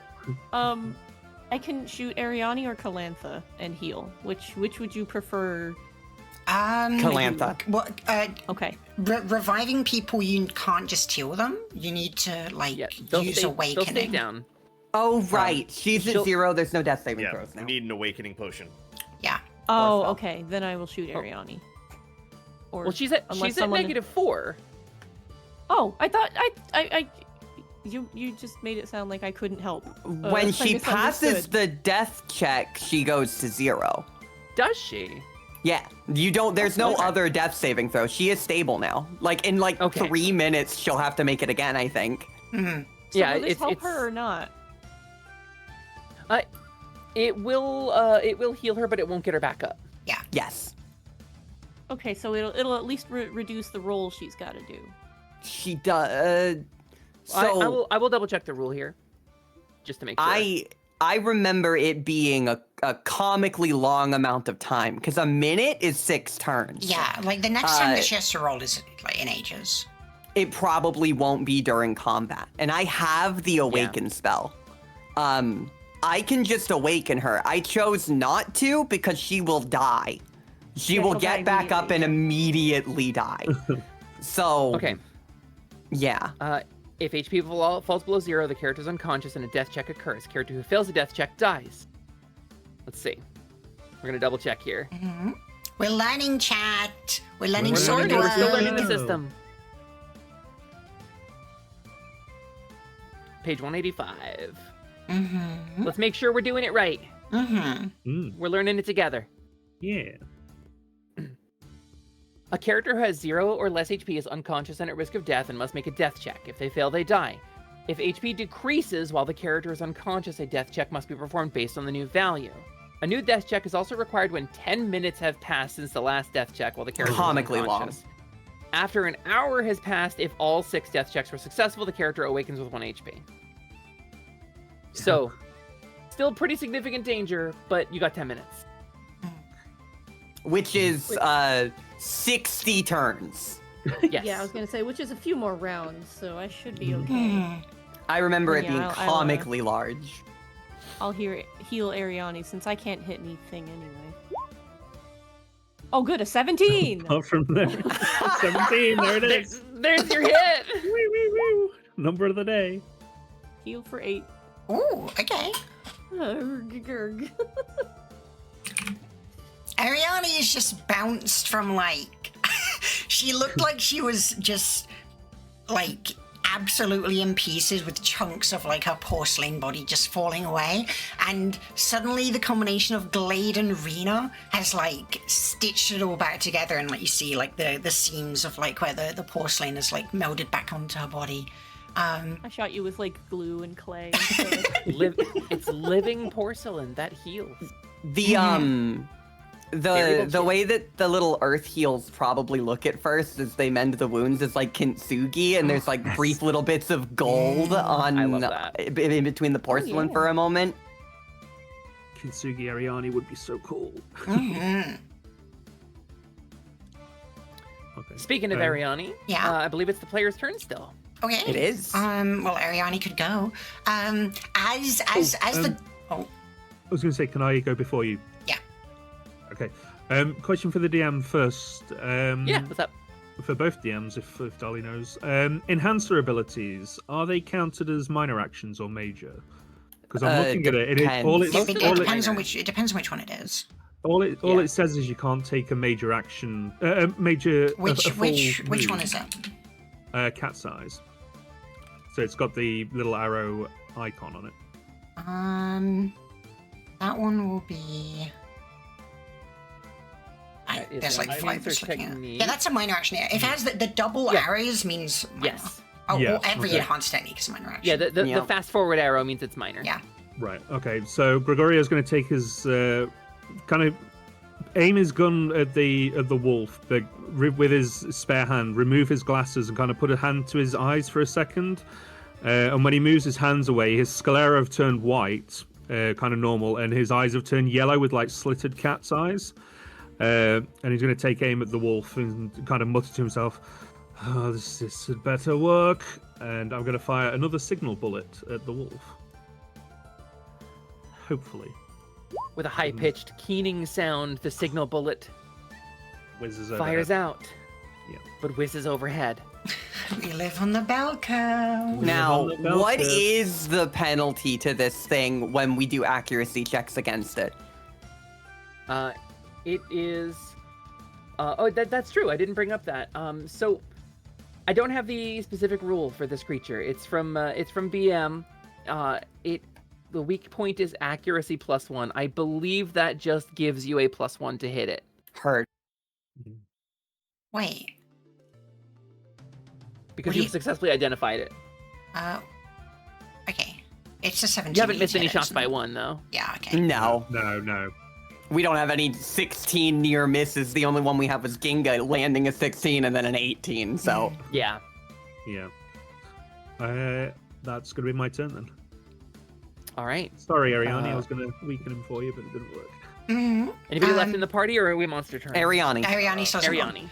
Yeah. So as the goblins emerge into the combat, Ariane kind of continues her speech as she describes like, and just when all hope was nearly lost, the allies, once possible enemies, but through kindness, brought together. And because the range is the whole battlefield, she can give them +1 evasion as well. And of course to everyone. And then she's going to attack the wolf again. And probably miss, but let's see. Yeah. Okay. But Hyacinth also gets an attack. Here we go. That's still a miss. Very high evasion monster here. This is Uh-huh. this is the system without bounded accuracy. This is D&D has a system called bounded accuracy, and we do not have it here. Yeah, that's gonna be 2 misses. Mm-hmm. Ginga has not gone as well. Oh, sorry, if you have That's more. true. That is true, yeah. Yeah, so its evasion is a 16 as a flat number, so you need a 17 to hit it. So even with a +1.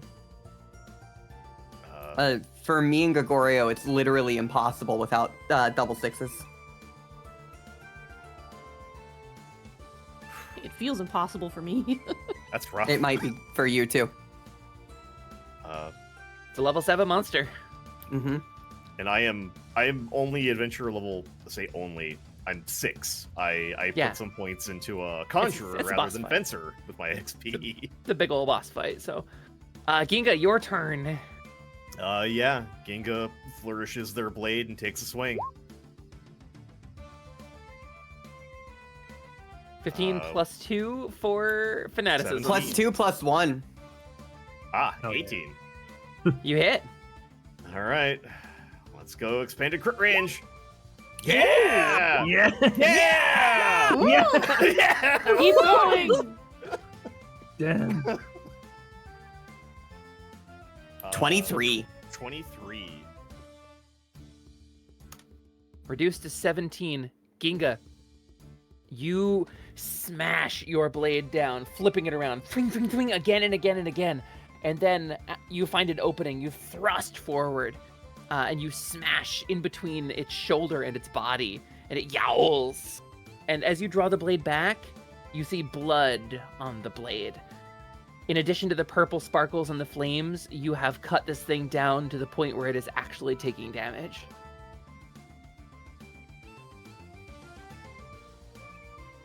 That's the Okay. player's turn, right? Has it Mm-hmm. not been taking damage? Mhm. What do you mean? I was just Ginga, I thinking need- that. I'm like, that implies some things I don't like. Giga, I need 2 evasion checks for you, please. Oh boy. He doesn't like Ginga. Yeah, Genga's actually doing stuff. 14 and a 22. 14 is not going to successfully evade, so I'm going to do some damage to you. Okay. Kinga, this could be 13 points of physical damage from a bite. Okay. Minus my defense, because that's minus 11. Okay. All right. For the rest of the monster turn, the goblins are fighting a losing battle against these two flying creatures. They are struggling a great deal to hold their ground and keep these monsters occupied. Ogor, the larger of the bulk, says, "Finish it!" So, we move on to the players. I have an idea. I need to see if it's worth it, though. This thing. I rolled pretty high on my monster knowledge. Do I know anything about the willpower of a creature like this? The Black Hound? Yeah. It's a fairy creature. It's born of magic. So there are some beings in Ennam that are born naturally, and there are some beings in Ennam that are the constructs of the sources of magic, the stones, the spheres, the orbs that run the magic in the world. It is infused with magic. It does not have a lot of weaknesses. Its willpower is strong, as is its fortitude. This is still worth trying because of what happens. I'm going to cast Fear. As my one eye, as shadows darken around my face, but my blue eye pierces through, and a howl erupts from me in an attempt to scare it. It has to roll against this.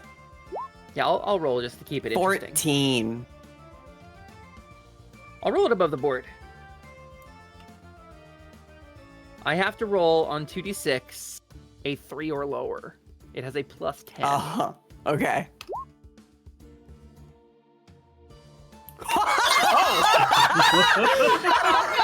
Snake eyes. That's demons!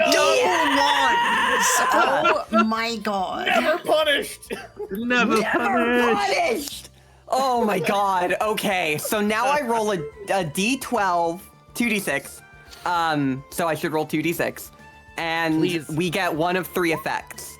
9, the target is consumed by fear, slowing its movements. For 3 minutes, it receives a -1 penalty on all accuracy, evasion, and spellcasting checks. Oh my god. Oh,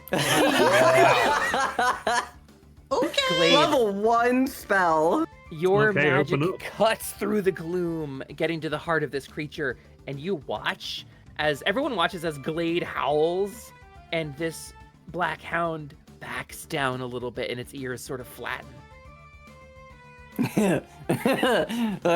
Glade feels empowered, and my geograph procs again. 2d7.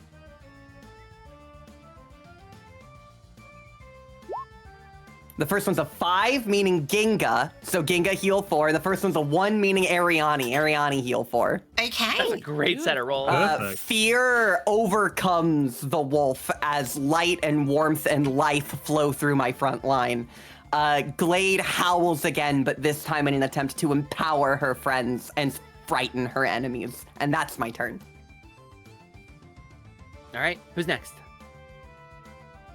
It was a dark wolf that the party fought, but on their side, a stronger wolf. One that balanced powers of the dark and the light. +1 evasion to everyone. And Ariani is going to... She keeps... she's like circling around on Hindthorn, trying to get in these stabs with her glaive. She's using Dolly, your girlfriend's pretty cool. What? Yeah. I have not hit a single time. Yeah, but you're so cool about it. cool doing it. I'm pretty cool. I'm pretty cool. Let's see how cool I am. Not very. Okay. And then Hernthorn, which is... Okay. That's that bell curve. Mm-hmm. That's I don't think I've rolled higher than a 7. That's my turn. All right, who's next?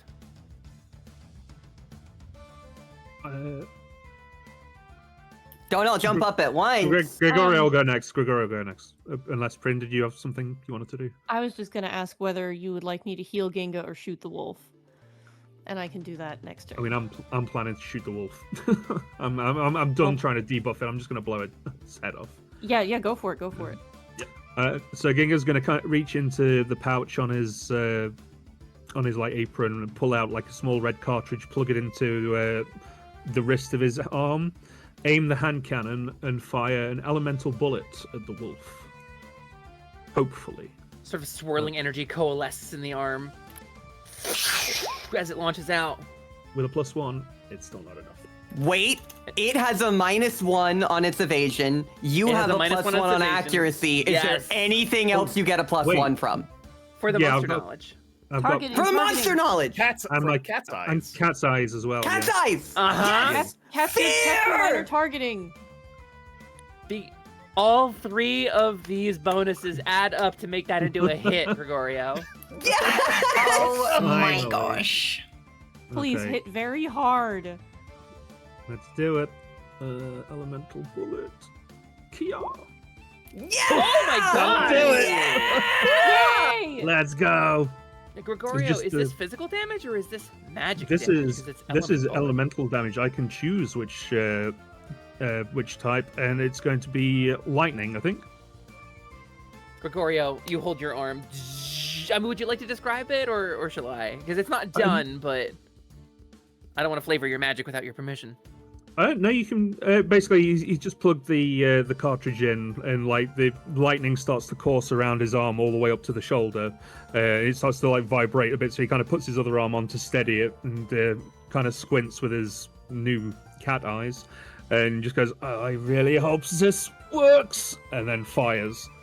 There is a boom, a flash of white, and then an after image in everybody's eyes of a black crackling line, and it bursts through front shoulder to back hip of this black hound, boom, shedding fairy energy, black and purple swirling darkness, and splattering blood, all the same, and it yowls and drops for a second, barely managing to get back to its feet.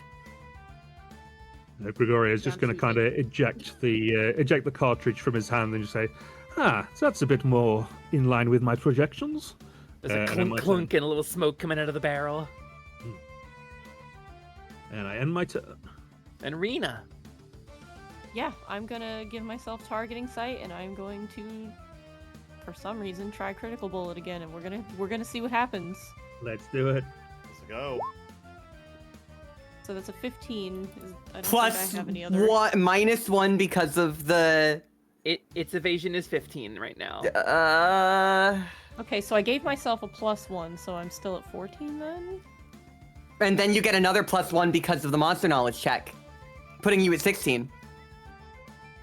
Because it's at Yeah. 15, you got That's +1 right. from targeting sight. That also hits. I love the best fear I've ever had. Rena, do some damage. Please crit for one. Please crit.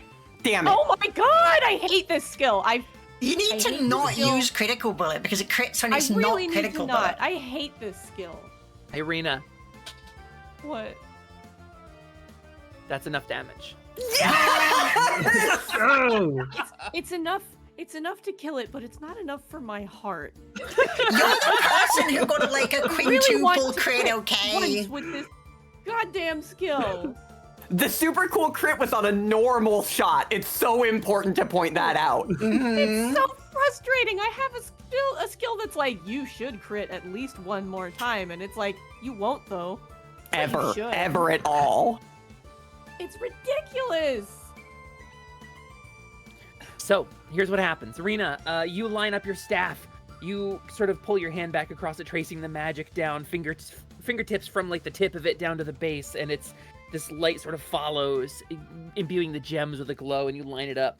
And this stone bullet, druid magic fused with magitech, launches on this white beam of light. The shaft pierces through, In one frame, this wolf straight through the head, a splash of blood out the other side. The black hound falls to the ground, and you watch as the massive gnarled muscle of this creature begins to disintegrate and burn away into ash in the air with a hot, sort of fiery smell, revealing the skeletal remnants of what was perhaps once a regular hound or wolf.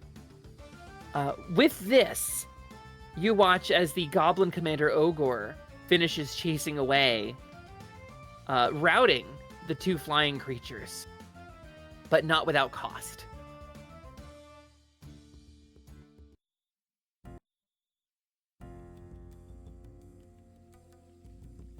Ogor stands over the fallen body of Dari, his companion, the goblin you met on the first day.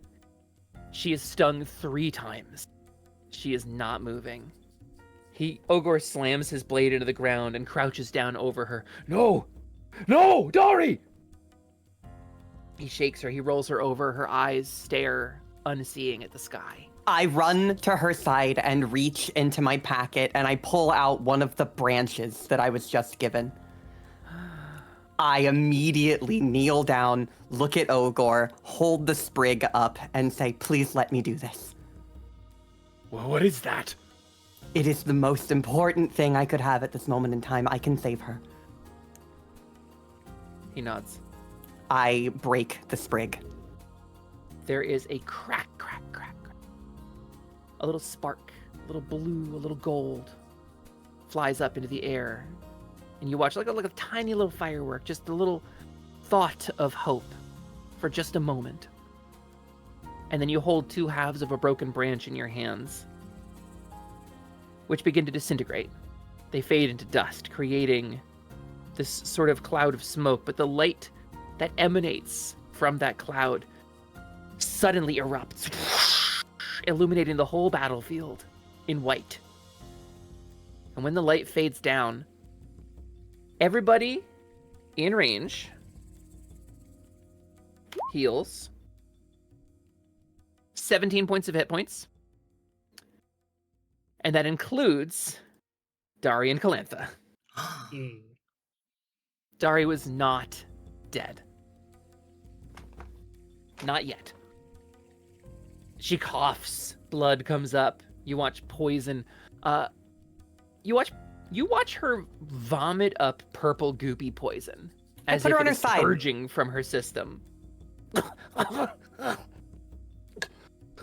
What happened? Ogor looks down and says, "We won. Finally." And he looks up at the group of you. "We finally won something. We did. Rest, little one." And she sits up, says, No, no, I can't. She looks at the group of you, her eyes darting back and forth. "Ogor, they're the ones. They're the ones from town." And he looks at her and then looks at you. And then with I look sad. grim kind of determination, he looks at Glade and says, "I know, little. Why have you come here?" We want to make things right. We have a That's way it. to end the curse. End the curse? To fix the rage and pain within Mifanwi's heart.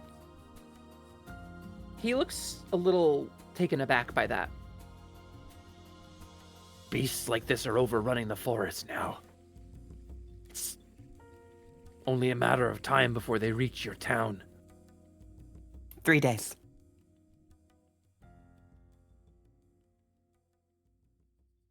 What do you need? And you watch as the pink-haired goblin kind of scowls at him, and then a goblin says something, "Ogor," and then she hisses it. And he looks down at her and he nods kind of a little sadly. We need 2 things, and they are very, very, very difficult things to ask of you, and I do not ask them lightly. We need the He fairy stands up straight. skein and your forgiveness, Glade says while looking at Dari. He looks at Dari. They exchange some words in goblin for a second. And Ogor says, I don't know what a skein is. And Dari steps forward and says, and you don't have my forgiveness. I understand. Your permission, then. It was what you took when you tried to take the key to the Walk of Shadows. A staff, it should look like. Looks a little concerned for a second. Says, all we stole was a worthless old club. That's it. Right. She looks up at Ogor, and he nods. She takes out from her pack a length of wood about half a meter long. It's like thick, kind of burled oak. You can see a number of knots and snarls in it. And the pattern of natural wood is wavy and a little chaotic. It's been polished and it's been stained a sort of dark color. And set into it is an interconnected series of gold fibers, almost grown through it, this sort of chaotic weave of crisscrossing gold lines. She hands it to Ogor, and she, with one last glare at the group of you, departs. And Ogor steps to the front of the stairs leading up to the Walk of Shadows. He holds the skein in his hands and looks at you. There will be an exchange. I have something of yours, and I will keep it if I give you this.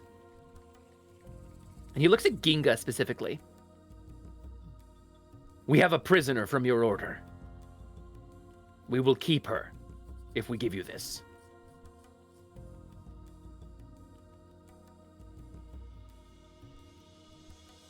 There's only one other Porto Gallant out here that I'm aware of, and I assume that is Varia.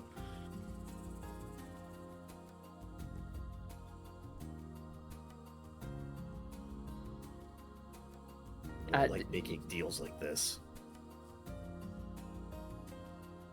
What At least transpired? make sure that she's all right. Blood for blood. Will you take this? Yes. Glade speaks before Ginga can. He extends the fairy skein to you, Glade. Glade looks apologetically at Ginga. Ginga's full helmet, mask, helmet, visor. The only, there's not even the glow of yellow eyes. It is just darkness where their face is, or where you would see their eyes. They say nothing. You have never seen Glade look so sad to take that decision away from you. Ogor hands it over, and he steps to the side, and he says, when you find the queen, you will know. Her rage and grief are not the queen that I know.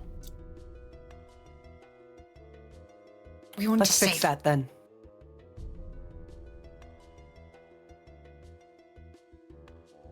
He looks over at Calantha, who is unconscious on the ground. If you wish, I will tend to your friend. She is the chosen of Mefanwe. It is my duty. She is my knight. And I snap my fingers as I cast Awaken on her.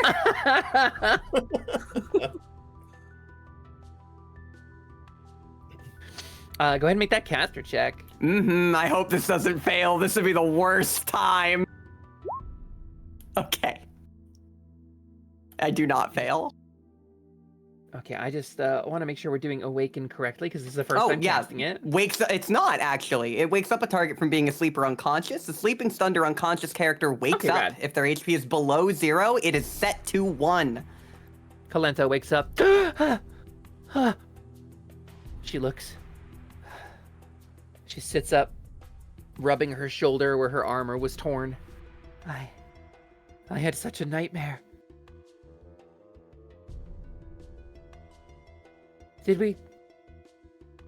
Have we vanquished them? The enemy? We have. She nods, wincing against the pain. Hath you the skein? We have. You can feel it in your hand, Glade.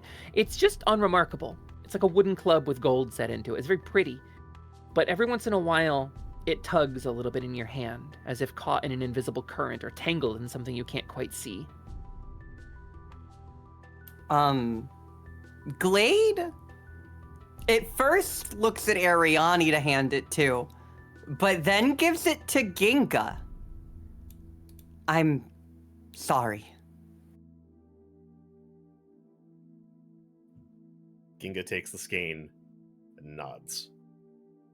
Ginga, you feel it in your hand. It's not quite a weapon, but there is a tension on it, as if you pulled it too hard in one direction, it would fight you.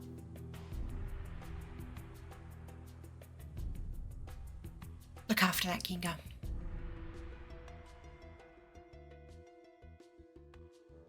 With my life. And everyone else's.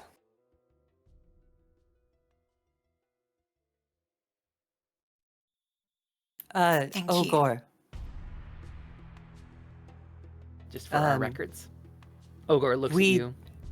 Took someone from Dari, I believe you call her. What was the name of the one we took?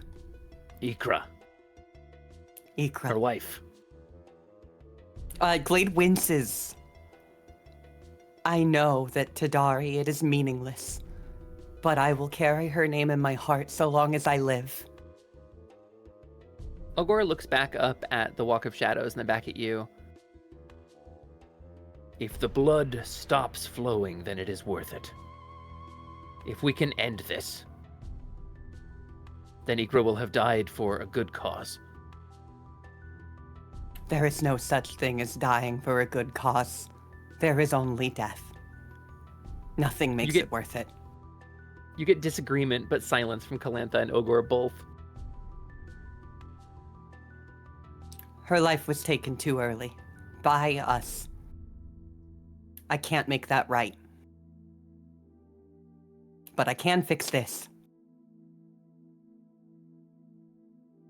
Ogor looks up the hill. Then fix it. The Walk of Shadows, the Whispering Road, are not to be walked lightly. You bring the Chosen of Mephanwe with you. That's Skein. If that is the very Skein, it is a powerful relic, and it exacts a dangerous price when used. Calantha speaks up. I know of it. I have seen it before. I'd not known it by that name, but 'twas a relic of an old age. 'Tis the thing of kings and queens. Can be used to break an enchantment or a curse. Should you touch it upon the curse or enchantment or bond, it can twirl the threads to pull it into our world that it might be severed. But in ages past, a sacred blade or powerful magic would be required to sever such a thing. And the more severe the bond, the older and the more blood-soaked a bond, the harder it is to break. But could you plunge it into the curse from here, right now? Perhaps thou couldst end the curse from here, aside the mountaintop. Would that not work? It sounds like a last resort. It sounds like what Varia was here to do.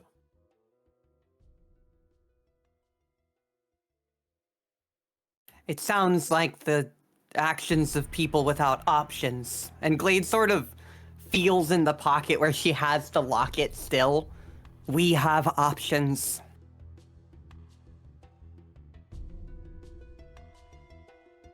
It's best to know that it's in our hands. That it won't be used by others. We have other means to try first, and this, if absolutely necessary, is an option. Calantha nods and falls in. Thank you, Ogor. I know that He sort of looks up at the sky. Just end this. we will. Glade's already walking towards the door. I wish that we knew more when we first arrived here and hadn't made so many mistakes. He huffs, but he just doesn't respond. And you make your way up into the keep around the Walk of Shadows. There's a statue of Lyria overlooking the door, the human goddess, the personification of the goddess tree itself. And there is a small circular stone depression in the door leading inside, about 6 inches across.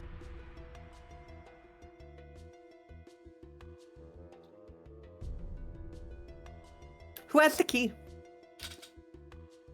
I I believe believe Ginga. I have the key. After you. Ginga, you slot the little stone disc, Kefri's key, something far older than most of the things you've seen in this kingdom, into this ancient stone door. And with a clunk, something falls into place and you hear the sound of stone sliding and chain clanking. And the door pulls away, revealing a somewhat familiar chamber. It is old and cracked, dusty. The interior stone is pulled from a quarry somewhere far away, a different color. Statues of angels guard a polished, smooth stone platform. About 8 feet across, square and set with runes and beautiful knotwork. Chaotic and myriad crystals grow from around it, outward, as if like ice freezing on the bottom of a rain gutter. These crystals are the crystallization of dangerous and powerful wild magic from wherever the magic that ties the stone slab leads. But there is no wizard here to deliver you exposition. You stand alone and raw in a place of powerful and dangerous magic.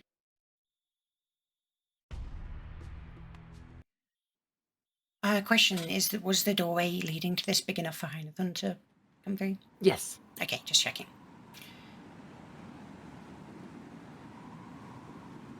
All right. No time like the present. We should stay close. Whatever. We've been warned about this place, that it is dangerous in some way. Calantha speaks up. The closer we reach to Skymere, the more of the curse we shall feel.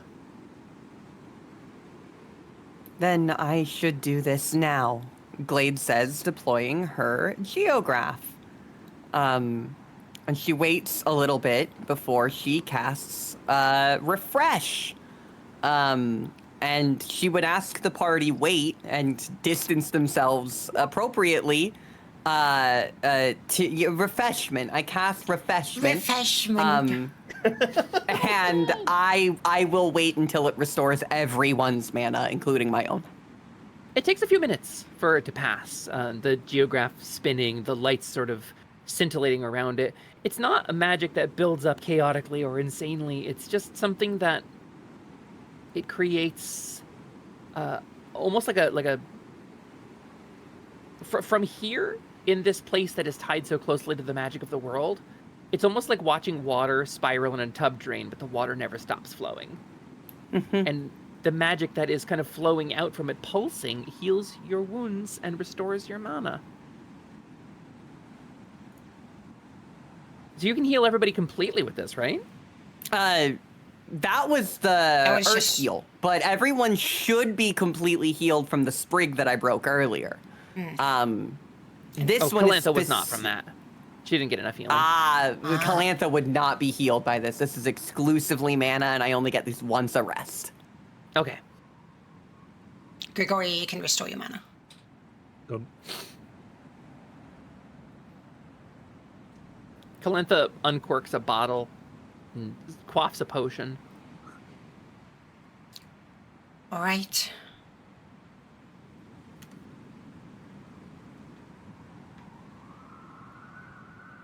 Are you ready? Shall we? Onward and upward.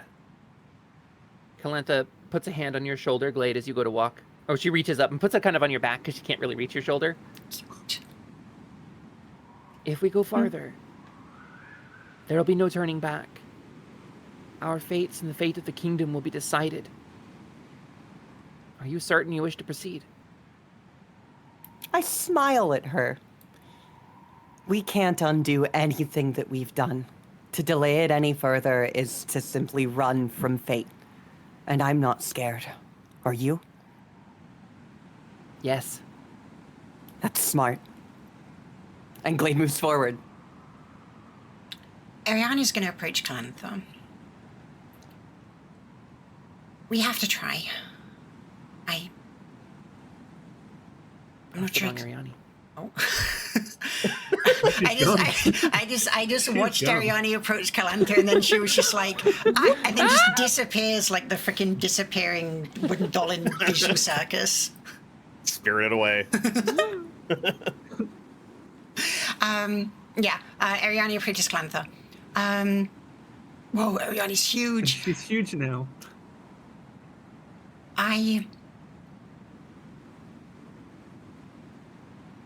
We have to try. I don't know what it means for... I guess the both of us are chosen of the Fae. But I think whatever it means to be that, I think, is to try to fix this. As best Calantha we shakes can. her head. A title is just a title. A hero is the one who wields it. And she reaches up from her tiny little stature and she extends a handshake. Ariana will shake her hand. She nods and smiles. Her tail wags a little bit. Let's be heroes then. She beams. And Ariana goes forward. As Gregorio kind of walks past Calantha, he's just going to kind of put a hand on her head and just kind of ruffle her head a little bit, like scratch her head a little bit and just say, we do this together, yes? No, I know she just said you're going to be heroes, but there's no need to be a hero, if you get my meaning. We do this together. She looks at you with her gem tone eyes and she sort of ponders that for a minute, sort of chewing on your words. There is a right thing to do, and then there is doing nothing. And I shall always choose the right thing, Gregorio. 'Tis my nature, as I believe 'tis yours. And it is for that exact reason that I am glad that you are our knight. And he kind of ruffles her head and then makes towards to follow Ariani and Glade into the...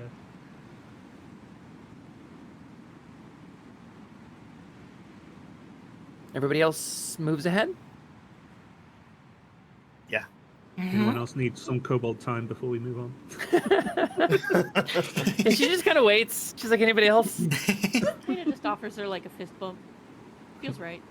Calantha takes the fist bump and responds in kind. A curious gesture. I'd not seen it till I met you. I should say thee. May there be many more in the future. Come. Ooh. And you all step onto this stone platform together. And for a moment there is nothing.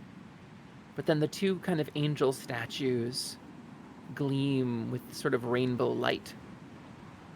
And as your intent to enter the Walk of Shadows and walk the Whispering Road aligns, there is a gleam, and you feel yourself pulled. Softly at first, up towards the ceiling, but then stretched. Infinitely. And with a snap, you find you are somewhere else.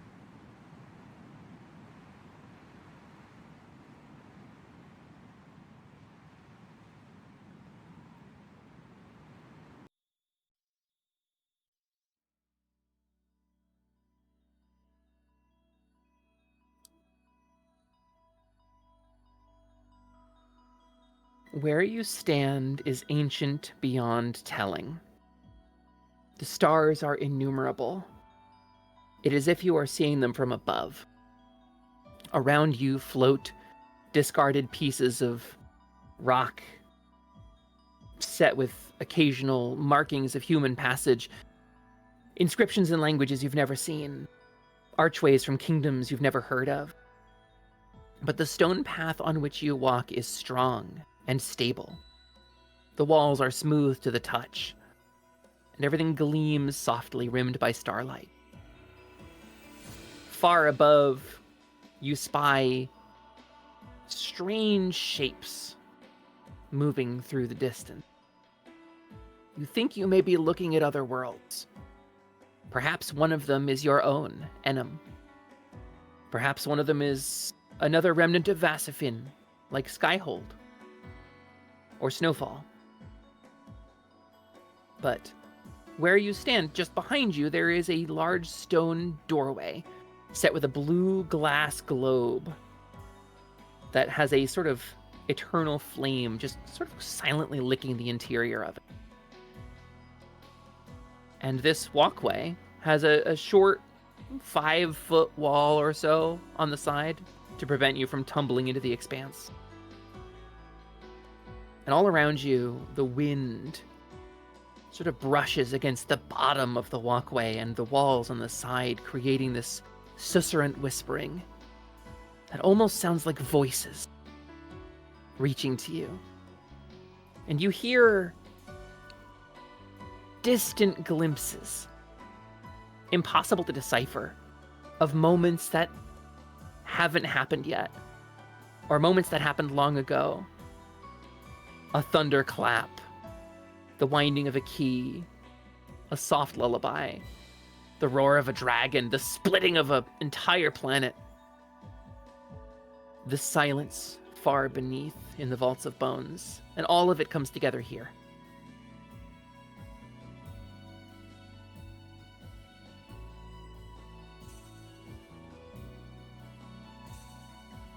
Welcome to the place between. How will you proceed? I wish I knew how to make paintings, Glade says, looking around in awe. I do. This would make a hell of a first one. Wouldn't it? Behind us, it seems like the way that we came, correct? Yes.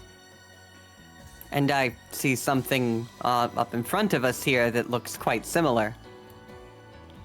As you take a step in that direction, you feel a wind pushing against you. Brutal and powerful, the howling of a hateful gale.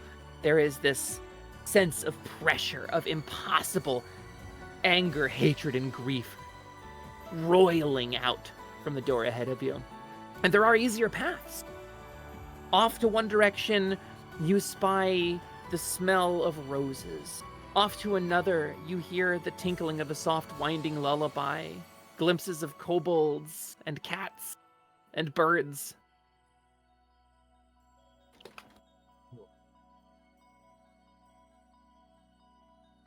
Fairy light circles around. Creatures flutter by on their way to other worlds, other things, and for just a moment, you almost feel like the affairs of Altander are small in the grand scheme of things. But that pressure blowing out of that door reminds you of the gravity. I frown, but continue undaunted otherwise. Kind of her to point the way for us. I would like a willpower check from everybody in the party. Okay.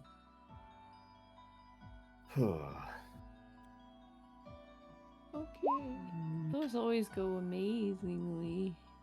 Ariane, 19. It's my first good roll of the day. There it is. Couldn't find it for a second then. I had no. Yeah, Everyone above looking at 10. The front sheet. Yeah. Everyone feels the pressure emanating from this doorway.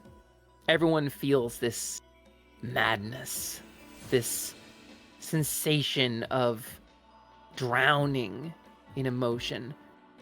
And all of you find your own hearts crying. Tears stream down your faces, those of you who have tear ducts. Your heart quickens, your hands shake, you feel cold and hot. Every grief you have ever felt bubbles to the surface.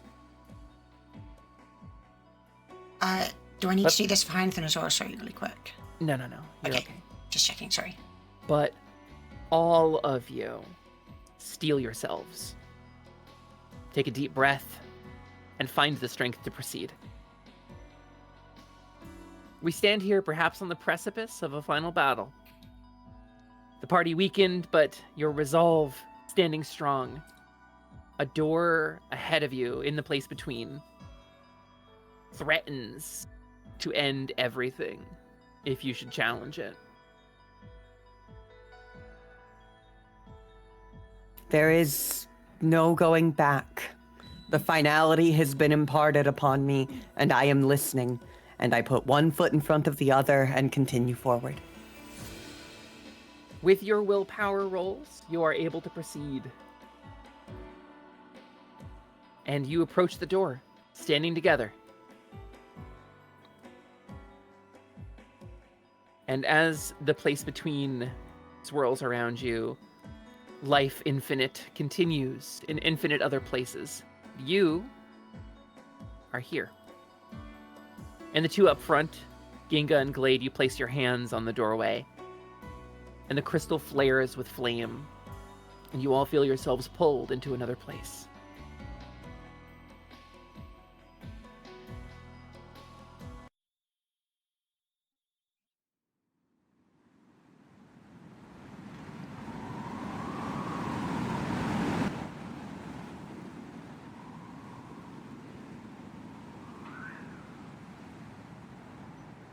I'll bring Calantha as well. I did not grab her mini.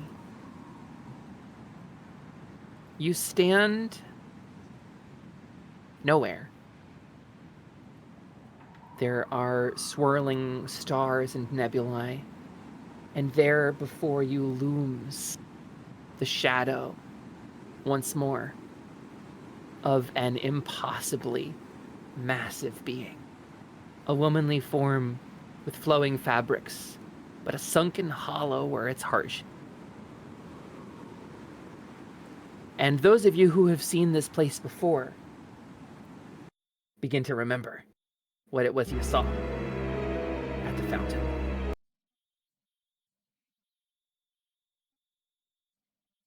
Let's roll initiative.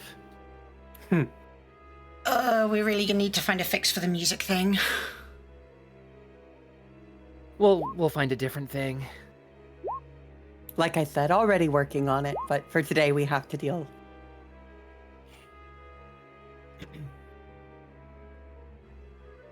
All right, I'm seeing a 5, a 7, a 5, a 9. I'm missing one I initiative. haven't rolled, sorry. I was... Okay. Um, Sorry about your ears, everybody. there we go.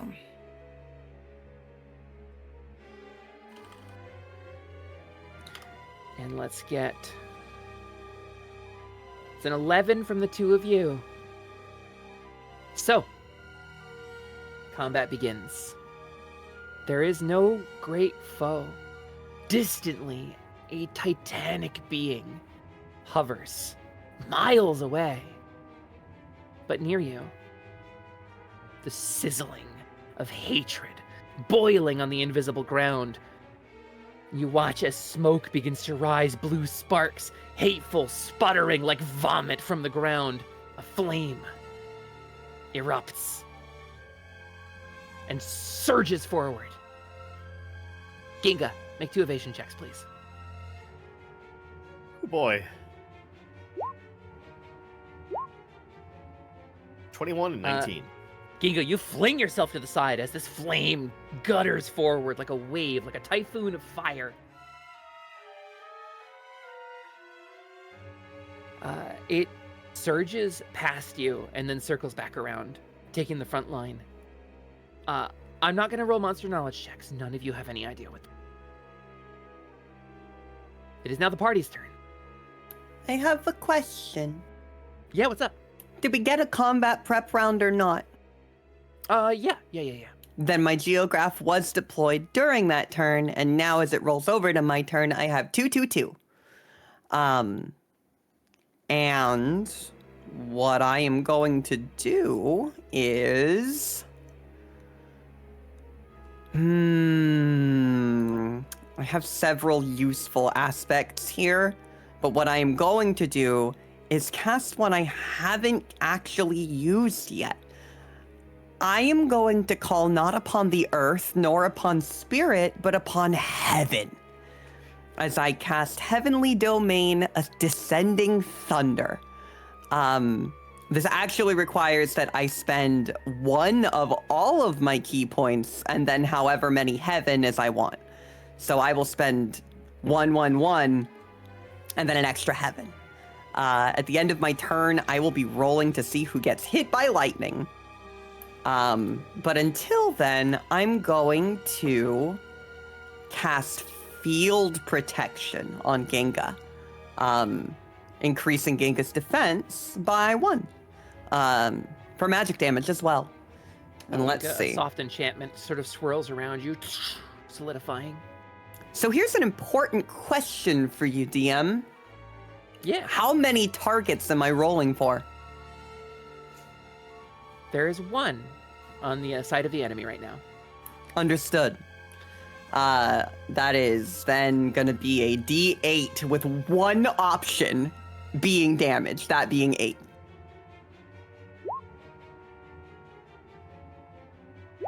But it's okay. I cancel both of those and it'll go on for the rest of the combat. Your geograph begins to power up. Even here, at the in-between, the heavens still answer my call. And that's my turn. I have a question. Yeah. I believe that Prince Kera was supposed to also, like, travel through the Door of Shadows, the Walk of Shadows, because the mage. You were going to said bring that him here. No, we said that we'd meet at the Walk of Shadows. with his wizard, with his archmage. They will be not in this scene. So at the moment we just don't know what's going on with them. Yeah. Okay. Ariana's kind of worried, like,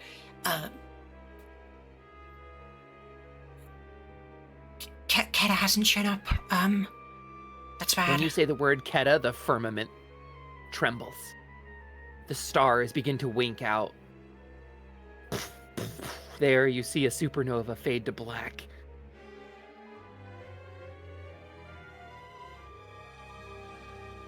We have to at least show her the locket. But we might have to get close enough to do it.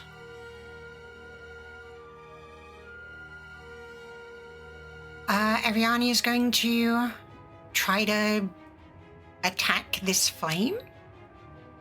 All right. Whatever Go ahead and it make that is. attack roll if you like. Mm-hmm. So I'll use my aimed attack for +1 accuracy. So that's a 13. 13 is a hit. Okay. Wow, I can do damage. That's incredible. That's amazing.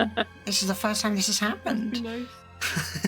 What do you mean must be nice? You finished off the last monster. After trying to hit it the whole fight. I didn't hit anything last fight. Every single one of my attacks and Hampton's attacks missed. They're like tracer rounds. They find it eventually. Okay. Damage. Okay. 14? So that's 14 plus, because I have because I'm riding my mount, I do +1 damage from elevated attack. So that's actually 15 damage. Ariani, the flame gutters out. Whoosh! Your blade comes down and a burst of wind follows it, blowing the flame out. Okay. Glade, you have the block it? I nod. Let's go then. I'll scout the way forward, I suppose. Ariana's gonna... she's gonna advance forward, but is there a way for her to advance forward while, like, doing so carefully? Because she doesn't want... You know, she's not sure what's ahead. Have to declare move before attacking. You do. but Correct. I forgot about that. on. I I think we believe looked up it this rule with the is. writers. It is fully still in that Yeah. range. It does not change because of it. Your movement becomes Heinthon's movement. Yeah, I think you still have to move before you attack, but it's okay. It's okay. Then my turn is just Ariana declaring that she's going to do that. we Oh, we and can flavor this a little bit. I will say that during the course of this first phase of the fight, you are moving forward. okay, All of you are moving forward together, okay. and you are growing no closer to this titanic entity. Ariana will also she a little nervously, but she starts to speak again. Tales of the Fairy Knight, Volume 2. My chosen. Ariana kind of freezes and looks up. The voice vibrates the cosmos. We're here. And we've brought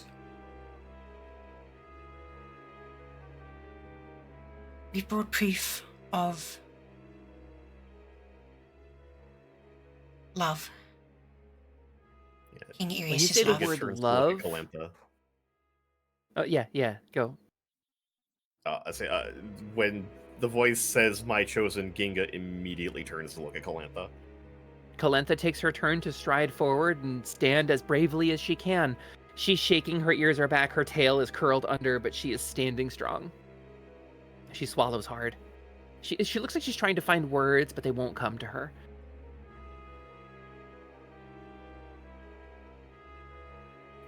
Gregorio and Rena still have turns. Rena doesn't know what to do. Do the two of you have anything you'd like to do, or shall I proceed and do the next event? Oh, and Ginga too. Yeah, I have a turn. Go for it. I don't know what to do, so Rena's gonna kind of let y'all take the lead because you have the locket and everything. And yeah, Ginga will shift as a minor action into their alternate form. Again, they're fully armored at this point, but you see that their horns grow a little bit larger, and they will place a hand, holding their sword vertically, place a hand on the hilt, and wave their hand up the blade, causing it to glow blue, kind of like Enchant Weapon, but this one feels a little unstable. It kind of sparks a little bit. They are casting Fire Weapon. Ooh. Dealing covers weapon in flame. It is treated as a fire type magic weapon, and it does +2 damage. Physical. Wonderful. Ginga, that's a minor action? That was my major Or is that action. an action? Okay, then you'll need to make a caster check for that. Right. Just to make sure we stick with the rules. Yes. Okay. I will say any caster check that is below a 4 or below is guttered immediately out in this place. So please keep track of that. Magic, magic is hard to maintain in the pressure of the place. Any other actions from the party? Gregorio's going to put his organic hand on Rena's shoulder, as if to comfort her, but it's shaking slightly. It's kind of more for him than her. He just kind of looks down to her and just says, "We got this, all right?" Rena's just gonna nod, feigning confidence in the same way he is, just looking back at him like, mm-hmm. Another Mhm. spot a little bit ahead of you. A spark, a little ember appears on the ground, boiling. It bursts up like a pustule popping, and flames erupt like vomit again, and behind you, a second. The anger grows hotter. The air grows more poison. The stars grow more still. And the flames rush in. Rena, Gregorio, Ginga, Ariani, I need evasion checks from all of you. Okay. Double 6. God, 28, holy cow. Jeez. 13. 13 is good. Wait, that's actually, because I'm on my mount, that is a 14. Where is it? Okay, yeah. That's why am good. I stupid?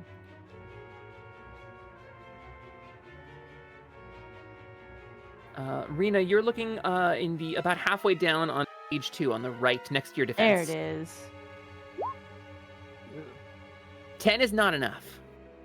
Yeah, that's not surprising. Oh no. Gregorio, 14 points of magic damage. Rena, 10 points of magic damage. To Ginga and Ariani. Ginga, please take 6. It is halved already. And Ariani, please take 5 of magic damage Okay. as the flames of hate boil up around you. Flames of disaster. And now it is the party's turn. Let's go ahead and get mine out of the way.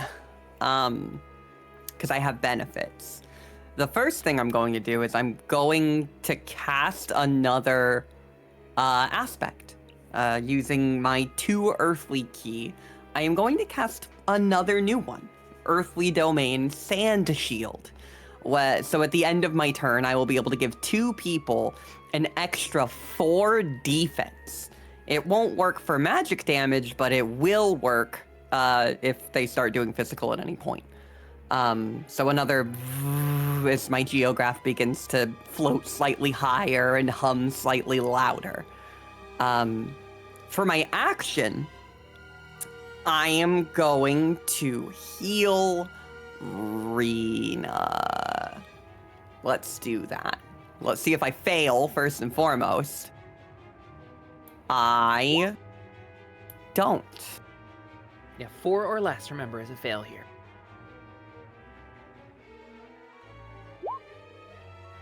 And that is a total of 7 healing. And now I have to roll. I assume the 2 flames are the only things counting as combatants, yes? Mhm. Okay. So a D9.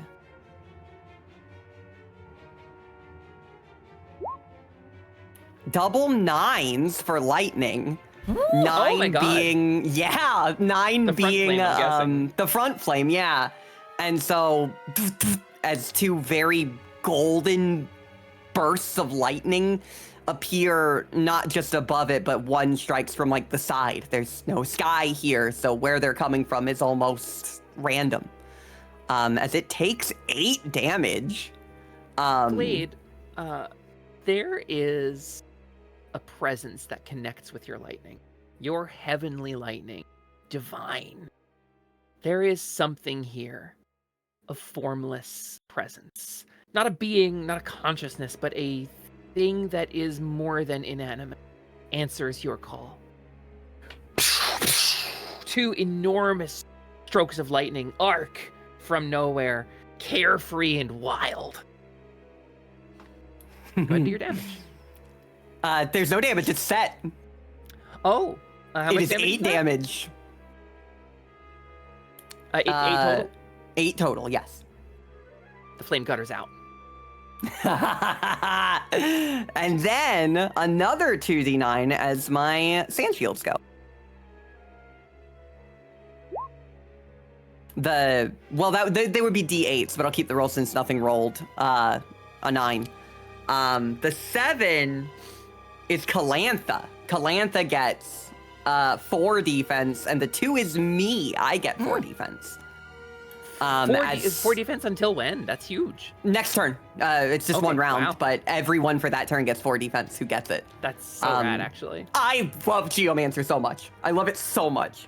As sand out of nowhere seems to wrap around targets and swirls around them, making them harder to hit. Glade, however, as another minor action, will reach into her pocket and pull out the locket. And she holds it out, but doesn't say anything. You hear the air vibrate, the flames boil, you feel nauseous. Everybody feels nauseous. The tears start to come unbidden on those of you who can. Trinket. Glade will also say something this turn. I remember when he left me. He said he couldn't be with a beast. It haunted me. And Glade tries to take a step forward. It doesn't result in any movement, but she's trying to make a move forward to bring the locket to Mafonwi. The colossal titan shifts slightly, growing a little closer. That's my turn. Who else? In the dark of the... Oh, go ahead, go ahead. In the dark of the abyss, flames burst forth, lighting a path forward towards inconceivably huge and powerful Queen Mafonwe. The heroes brought with them proof of love, that the king kept with him until his death. You say the word love, and everything in your inventories that has an expiration date instantly spoils. Bananas has gone bad. Okay. No. Cool. My bones have gotten even older. I guess that's, does water spoil? It's water. It's fouled. It is Okay. stagnant and slimy. Oh joy. Well, anyway. Ariani, she kind of looks towards Glade and nods, seeing Glade holding up the amulet. And then she kind of brings Hyathon around, and she's going to charge forward towards the flame behind.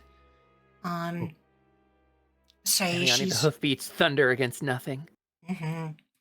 So she's moving. That is 12 meters. No, 9 meters, isn't it? But I still can use my charge. So the charge will give me +1 damage because I moved at least 5. All right. I'm using my +1 to accuracy. And let's try and hit this flame. So that will be 13 to hit. 13 is a hit. Okay. These guys have an 11, so. That's 9 damage, +1 from the charge, +1 from being on my horse, 11 damage. 11. Your blade comes down on the end of your glaive, and the flame gutters out. Any other actions from the party? Gregorio will watch Ariani do this with like a... He'd already reached into his pouch and pulled out like a small blue cartridge and was like motioning to load it into his arm, and then just watches Ariani just charge up and slice the flame away, and he just kind of shrugs and puts it back in his apron and goes, maybe for later then. and is gonna turn around and face the unknowable being again, and I think that's gonna be my turn. He's not gonna do anything just this turn. Yeah, I was gonna shoot that flame, and there's no point in doing so. I was gonna water bullet it, but there was no need. Any other party turns? Ginga will cast protection on themselves. Your magic swirls.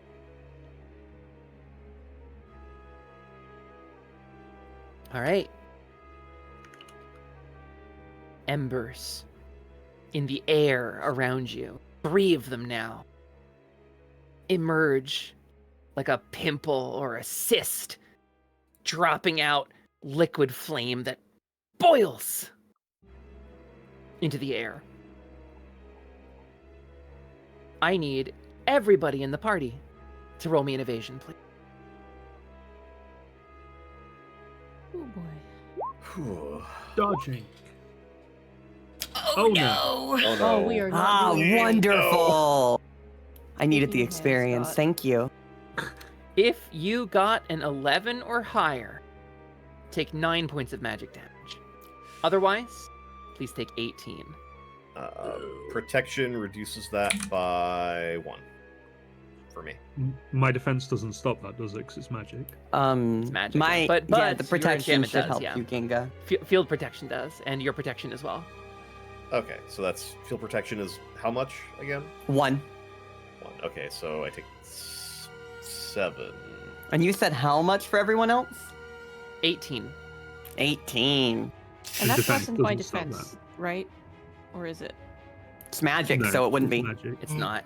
Okay, I have 1 HP left. Let's go. Yeah, we're not looking. Me and Scott back here going, all right, shooting each other. Yeah. Hold still.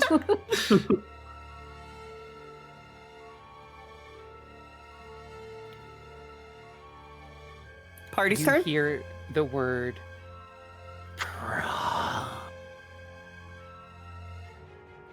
hissed out through clenched teeth. Party's turn. I reach in and I grab one of the sprigs. And I say, Lyria, please grant me your blessing as I snap it. A spark, a gleam of light. All 3 flames gutter out, Mm. and everybody heals this number. 17, everybody hit points. It's the number of the day. I got my health back. It really is. Really is. I got my health back. Let's go. Glade will also continue to speak. When he said that to me, I felt my heart shrink and die. And it took so long to heal. As I do actually try to take the step forward, the minimum amount I can move with my geograph still deployed.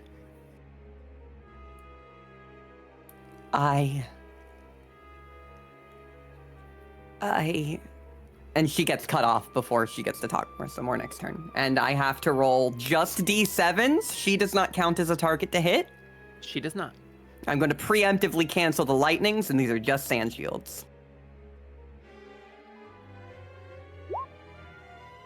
Why did I do D9s? It's fine. Ariani and Rena both get a sand shield. Okay. Yay. That's me.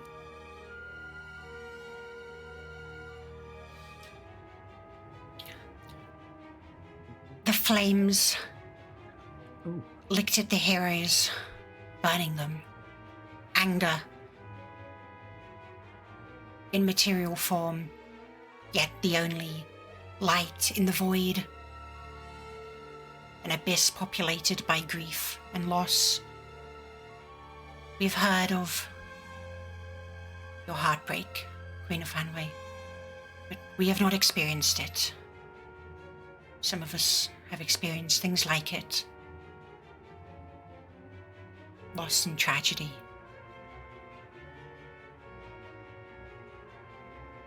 But we come here to make right on a promise to reconnect you with what you had lost. Prince The Keta. air grows so toxic, and you say Prince Keta. All of the oxygen leaves. I need everybody to make me a fortitude roll, please. The heat is unbearable. The poison in the air sucking into your lungs, blistering them. Dolly, please. Mm. Dolly, please. Dolly. Dolly, that 100 XP is That's, really not going to help you. It's the last session. I could have used this earlier. Glade really wants that XP. Gotta hit that Geomancer level 6, you know what I mean? Yeah, I know what you So mean. here's the funny thing. Ariani, you failed, but you don't have lung. That's true. Glade, also. Glade, please take half of your maximum hit points and damage, rounding down. Maximum, not current, yes. Maximum. That would be a total of 36 is my 18, yeah. And as an enormous orb of flame begins to swirl into being caustic and toxic, violent, torching even the oxygen in this unknown place. Everything grows momentarily silent. And you hear a footstep, the clack of a hard-soled shoe on stone. Clack, clack, clack, figure approaching. And what wouldst thou know of heartbreak? And a figure arrives. I'm going to play a different song. It's paused at the moment, but I want to alert Okay. you that I'm going to switch to a different file. I've muted it on stream so we can switch safely. Okay, it's no longer paused. Awesome. What wouldst thou know of love in thy scant years? What hast thou learned? What lessons have the heart of a mortal earned through sacrifice and pain?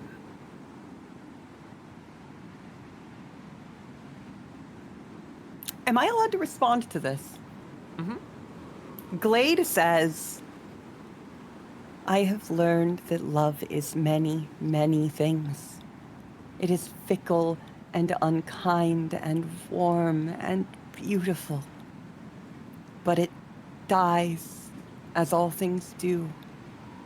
But love is remembrance. To be loved is to be remembered, even as distance separates you, even as duty separates you. And as she says this, she clicks open the locket, revealing the hair and the flower. Glade, one of the flames winks out. Mifanwi stares, her face impassive, cold, eyes greeting the information analytically. But you watch as the colossal form towering in the void behind her aligns with her and begins to match her movement. Trinket. I clasp it and throw it towards her. Not aggressively, underhanded, but I give it to her. While choking, She lets it, by the way. She lets it fall on the ground. It cracks open, and the dried purple flower and the little strand of silver hair fall out of it. Who next?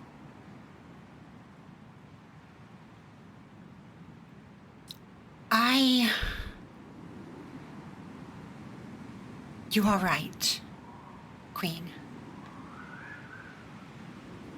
I have not lived as long as you. I am learning. I am still learning what it means to love myself. I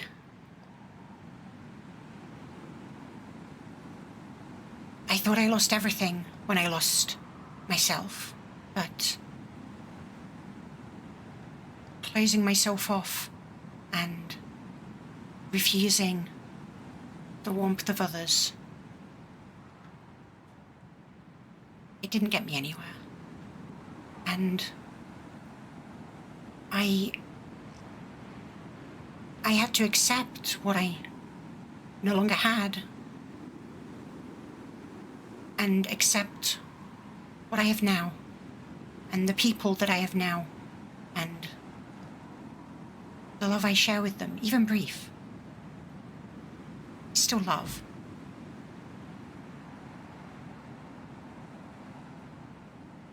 I cannot lecture you on what it means for you to love. No doubt experience more than me, but that doesn't mean that you've experienced what I have, or that I have experienced what you have. Because everyone's... the love that everyone experiences is unique, I think. Ariani, do you do anything or offer anything while you are saying this? I don't know if I have anything to offer. Okay. She listens to your words, not an ounce of emotion on her face. The flames swirl, ash coats your clothing, gets in your eyes, though it does not sting you.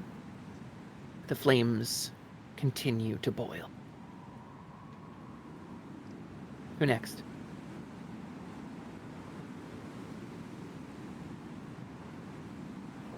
Ginga draws the fairy skein from their belt. Mifanwe's face twitches ever so.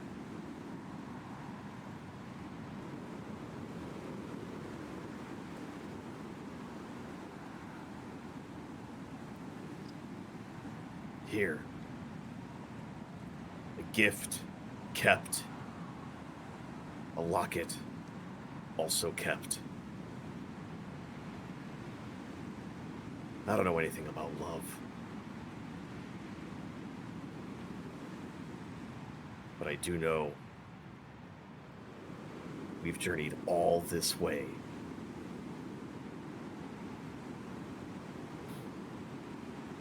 Inflicted loss on someone.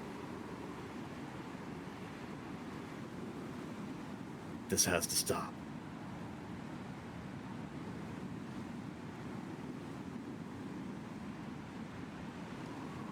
Do you give her the skein?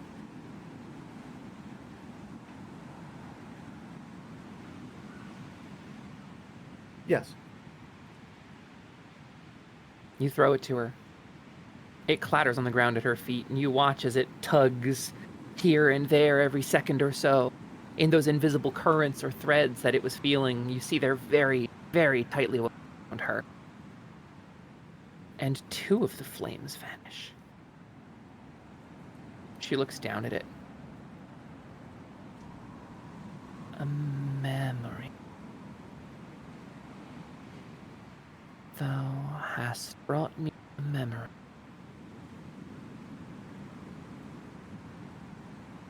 And her eyes show a little curiosity. Now, glancing over Ariani and Ginga both. Who next?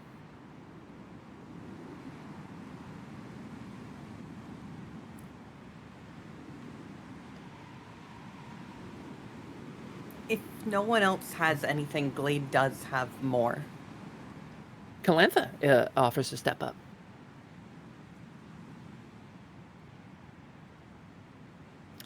Glade, do you cut her off or do you let her go? I do cut her off because the thing I was going to introduce was her. Okay, cool. You wish to know of love. I recently met someone so foolishly in love with oaths and kingdoms and concepts that it made me re-understand the concept of it. Mortals are brief, and thus our flames of love are bright and brilliant while they exist. And your chosen, I point at Calantha, is proof of this. Her ears go up, her tail wags just one at your sort of words of kindness. Mifanwe's eyes look to her, and you see her face soften ever so slightly as another flame gutters out. But even further, even more, was the grief in King Irius' heart so great that the only way he could live the rest of his life was to forget. For the wound that was left was too great for him to bear. You watch Mifanwe's face harden at the mention of Irius, but she turns back to Calantha. Says, "Thou hast returned to me, mine chosen." And Calantha steps forward and says, "I know not thy troubles, Queen, only that I am oath sworn to end this conflict and to serve. Thou hast chosen me, but I know not why." And Mifanwe's head cocks a little bit to the side. "Hast thou forgotten, chosen mine? As I freed thee from the diadem, thy heart beat again.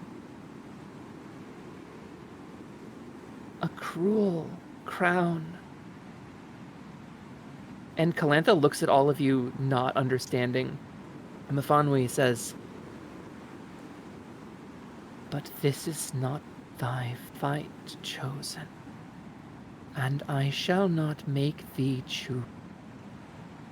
And her arm comes up, and Calantha is thrown back, pinned to an invisible sky by forces far beyond her ability to fight. She, and slams up against, you hear the thud and the crack of her body hitting something hard. I whip around and run to her to see if she's okay. She is suspended about 10 feet up in the air, just like slightly askew, arms and legs to the side, pressed by impossible forces. She is not suffering damage, but it is clearly unpleasant.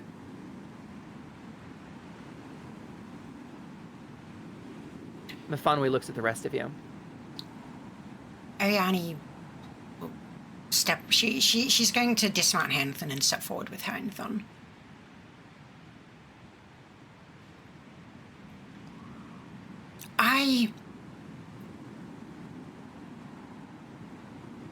Someone else went by the title of Fairy Knight in a time long past that I have only seen glimpses of, and... Battler, sorry. Pardon? I have the wrong battler out for you. I'm sorry. Let me replace that. Oh, I didn't even notice. I forgot what I was saying. You said someone else went by the title of Fairy Knight. Thank you, sorry. Someone else went by the title of Fairy Knight in an age long before mine. I've only seen glimpses of it. But what I do know is that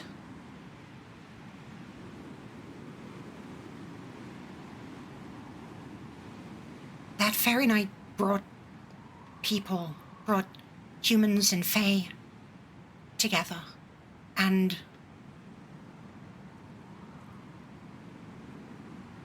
I can't bear to see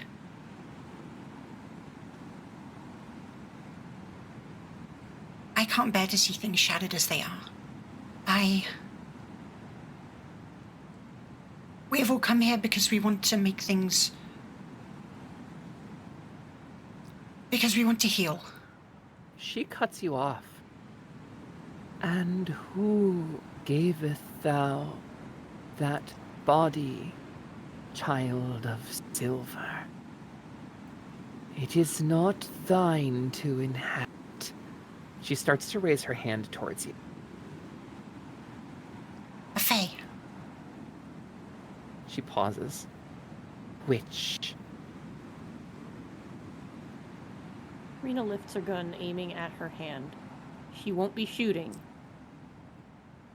One who now goes But by the she's name... Oh, sorry. preparing. One who now goes by the name of Adrian. Then twice hath my diadem been robbed, and twice hath my treasures been taken from me. And it grows hot again.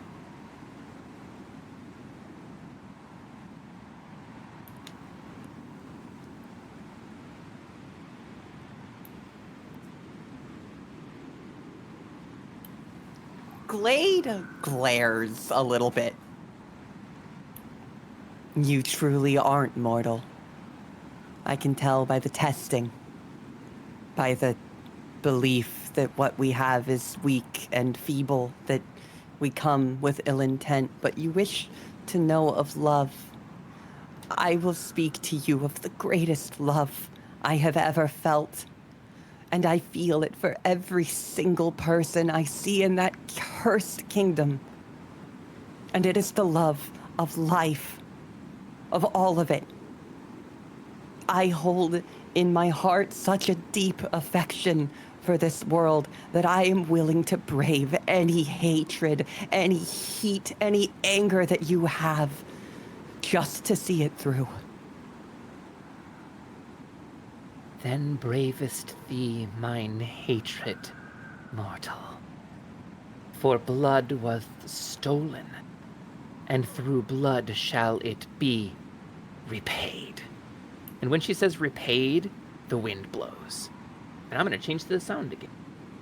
Glade matches her gaze. Then take it. I am here. Take it. Let's roll initiative. I did not undeploy my geograph. My stuff is still going. Okay. I see an 11. Oh no, excuse me, I see a 5. Gregorio, I'll take the first roll. 11. I see an 8. I see a 6. I see a 9. I see a 13. Ginga. That's not a 15. Damn. So, Mifanwe has won the initiative. Calantha is pinned by impossible forces and unable to help you in this battle. Mifanwe stands before you, her scarves blowing in the wind, her eyes cold. Whether love exists in her heart, she is fey and immortal. The promise was made, and she must abide by it. A flame washes forward from the orb of flame that is sort of glowing in front of her, and you watch as it beats. Thump, thump, thump, thump. The heart I was promised. And she raises a hand, and a wave of flame radiates out across the front line. Ariani, Glade, Ginga. 42 saves, please. 16. 19. 15. All three of you take half. Ooh. Good. Good. Half rounding down, you're going to take 8 points of magic damage, please. That's fire If damage. I had failed that, I would have died. Do our buffs from the last round of fighting still apply? Yes, we'll keep them up. Okay. So that is minus... So 6. Alright.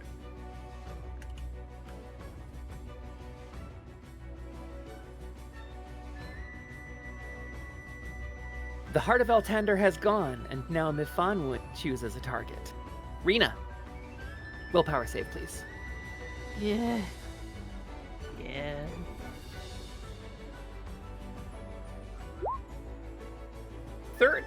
Rena, you feel your heart twisting in your chest, the muscle and meat moving. As if being Ooh. pulled by an invisible hand, your ribs stretch under the pressure, but it snaps back and your heart returns to normal. Mifanwi almost tore the heart from your chest with a single spell. Rena's not happy about that. Party's turn. Rena figured she would be fully out of action having suffered that, but good thing this is fiction. I am going to activate the only aspect I have access to for the rest of the day. Another new one. This one being quicksand. I will spend 2 earth key points on it. And what quicksand does is very fun and finally relevant. That being the technique interferes with the target's footing, creating the illusion of muddy ground and making it difficult to move or evade. When used with 2 points of earthly key, the target receives, they will be unable to move for the duration of the effect. They receive a -1 penalty on evasion checks as well. So I will have 6 dice to roll at the end of my turn, but before then I would like to prevent myself from dying. And I am going to heal myself with Cure Wounds. Hopefully. Okay, yes. I mean, I can shoot you if you'd prefer that over. I was planning to anything. shoot you. You were in I my don't do sight. damage, so this is fine. Okay. I heal myself for 9. Puts me at 17 total. And now I get to roll. So there are only 2 enemy combatants, meaning D9s, I believe. Wait, hang on. Is Calantha in? Calantha is in the radius still. Okay. Wait, if she's 10 feet high from where she currently is, she isn't. She is, yeah. Yeah, you can Okay. counter out if you want to. I'm counting her out because the rules would counter out. 6 for the party, 8 total. I'm going to roll 6d8 in order: lightning, shield, quicksand. That is a 4 for lightning, cancel. A 7 for lightning, that would be the flame, hit. 4 damage to the lightning. To the flame. Who's 4 is Rena. Rena, you get a +8 to your defense for the next turn. Does it stack? That's crazy. Yes. Yes. But does that matter against her stuff? Nope. Does it matter But against you get magic? it. If physical damage happens eventually, oh boy, we're gonna be so happy. Yeah, she might just walk Has up to to you and hit me with slap a you. rock. Yeah. And then the quicksands I cancel. And that's me done.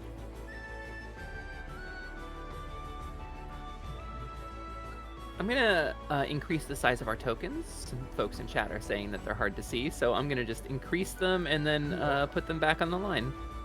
Oh, we're This is up. the final battle. I feel like we Sure. can bring this out, right? Yeah. Yeah. We had talked about making them bigger a while ago. We never did. Well, I did. I think I just didn't copy those bigger ones over. Okay, sorry. Who's next? I'll go. So, Glade, that chaotic, wild, free lightning strikes again. Only 1 hit this time, but 4 damage is 4 damage. This wall of flame gotta go. I cannot have this between me and Mifanwi. The beating heart of Altander burns before you. Swing at the Heart of Altander. 18's a hit. Okay, here we go. 11 plus 2, 13. Don't kill Altander. Your blade slices through, flames gutter, and there is a tangible sense that you have dealt a near mortal blow. The flames grow hot. And you see Mithanwe's eyes. Though her head does not tilt towards you, her eyes sort of swivel down towards you, Ginga.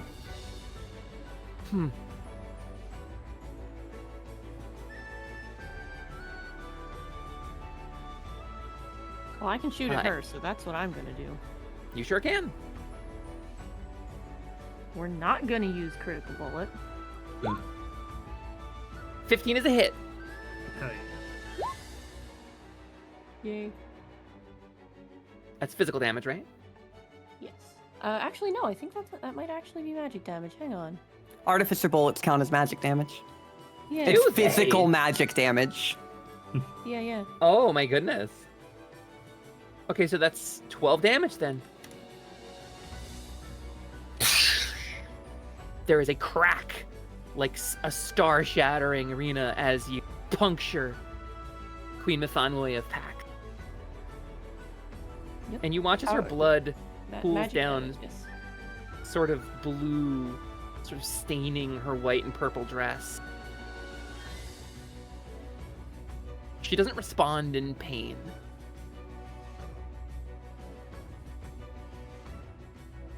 My turn? Yeah, go ahead. Okay. So Gregorio's going to turn around, kind of panikedly look at Calantha, realize that there's not really much he can do at this exact moment. She yaps out at you. Go! End this! Okay, Gregorio's he's gonna aim his gun arm at the Flame of Altander, and he's just gonna say aloud, "You know, I may not have any strong opinions on love or any particularly strong feelings on the matter, so I can't really contribute in that regard. But I am a scientist. And as a scientist, I have a lot of experience in putting out fires. And I'm going to activate targeting sight. I'm going to activate Cat's Eye. And I'm going to fire a water-imbued elemental bullet at the Heart of Altander. Interesting. So that's... 9 is a hit. Oh, it would have been an 11, so yeah, that's... Oh, an 11 is absolutely a hit. Yeah. Okay. 10 damage, 10 water damage. It takes 12 damage. A bullet pierces the beating heart of Altander. You watch as this sort of smoke, you hear the sounds of bells, boots marching, banners fluttering in the wind, hoofbeats on stone, rallying cries, clinking glasses, all fade as the flame gutter.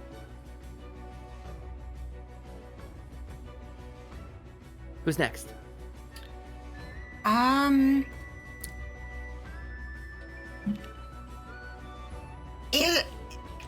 Is there like... I want to know if there's anything that like... This flame is being described as the Heart of Altander. I did say that, yes. And Is I there- smile coyly. Yeah, is there any way Ariane can feel whether it's a good idea to try to attack this? Because based on the name, she's thinking maybe not. I will leave that in your hands, but if you want to ask a question about things that are going on or things about lore, I'll answer those. The decision at the end of the day here falls to you as to whether or not it's a good idea or not to attack it. You just don't have the full picture. You have Ariane, pieces. And you can ask clarifying questions about the game or the lore or anything like that. Who has the mirror? Me! You stole my next turn!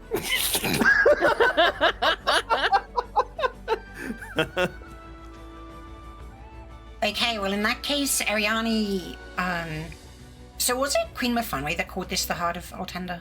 I'm assuming so. We wouldn't have gotten the name elsewhere.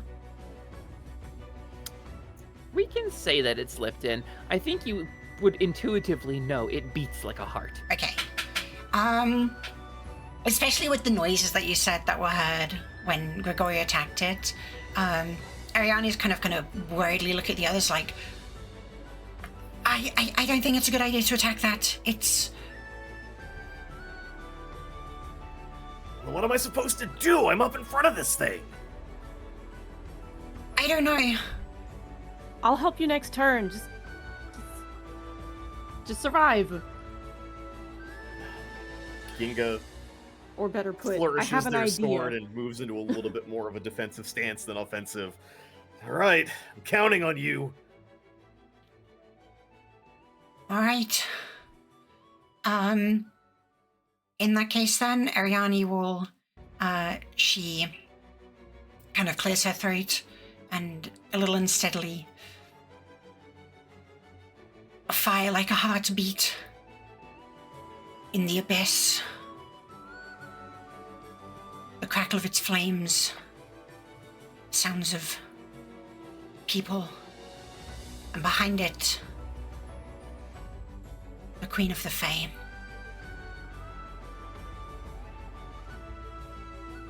Ariani, first of all, that's +1 evasion to everyone, and Ariani will then, she kind of, she like slaps the reins of Heinethon, and she's gonna charge forward, and once she gets to here, she enters the skirmish with Ginga and there's 2 of me now. I'm gonna very quickly refresh. I was gonna say, you can work through it, but I'm like, you're the one who's streaming. Wait. Yeah. There we go.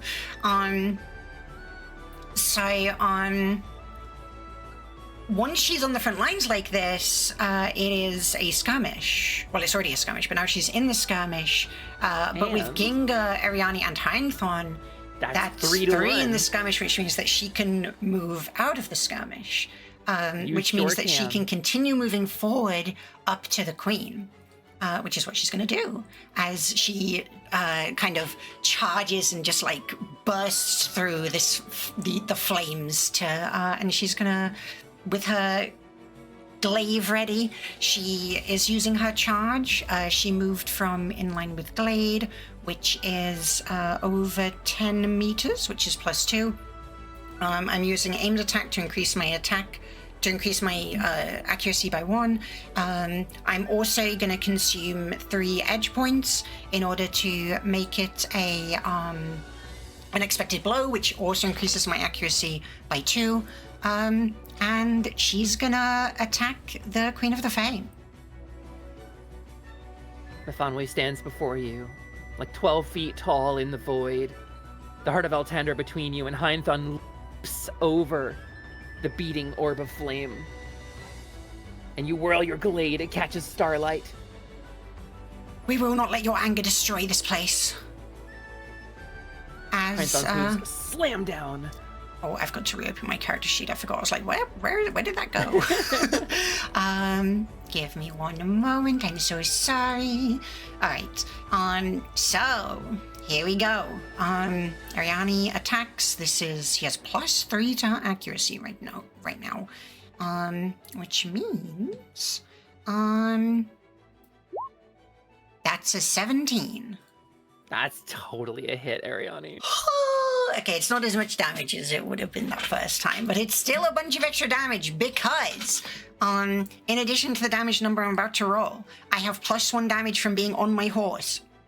I have +2 damage from charging, and I have +2 more damage from using the thing that I used, I forgot its name, Unexpected Blow. So that's 5 damage on top of what I'm about to roll. Here we go. That's 14 plus 5 for 19 damage. My goodness. That's 19 physical, right? Yes. Your glaive comes down, colliding with the purple and white, like fluttering flower petals she wears on her right arm. Almost like a gladiator would wear steel armor, she wears flower petals that cover her arm. And they are as hard as steel, and your blade drags down, sparks flying, and then you smash through. You smash through, and flower petals flutter into the air. And you have blue Fairy Queen blood on the end of your glaive. You have cut her a deep wound in her shoulder. She sneers at you. I will not tell you your anger is unjustified. But to take it out on people who have their own lives and loves is your doing.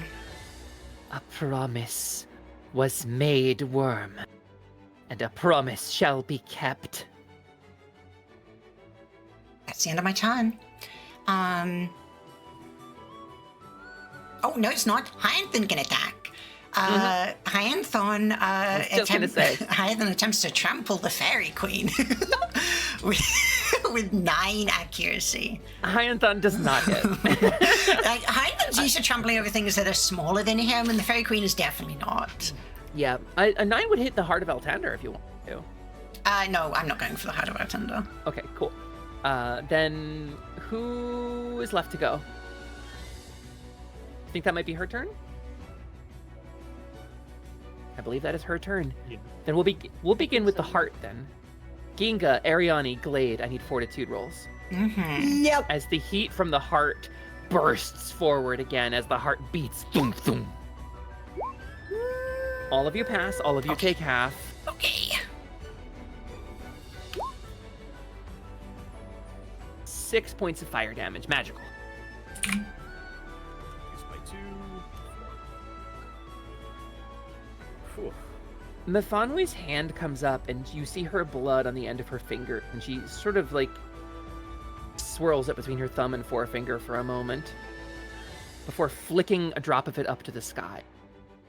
And there is a rumbling as the firmament again shakes. Pinpoints of starlight appear around her and begin to, with a keening cry, streak towards the battlefield. I am going to roll a few random targets.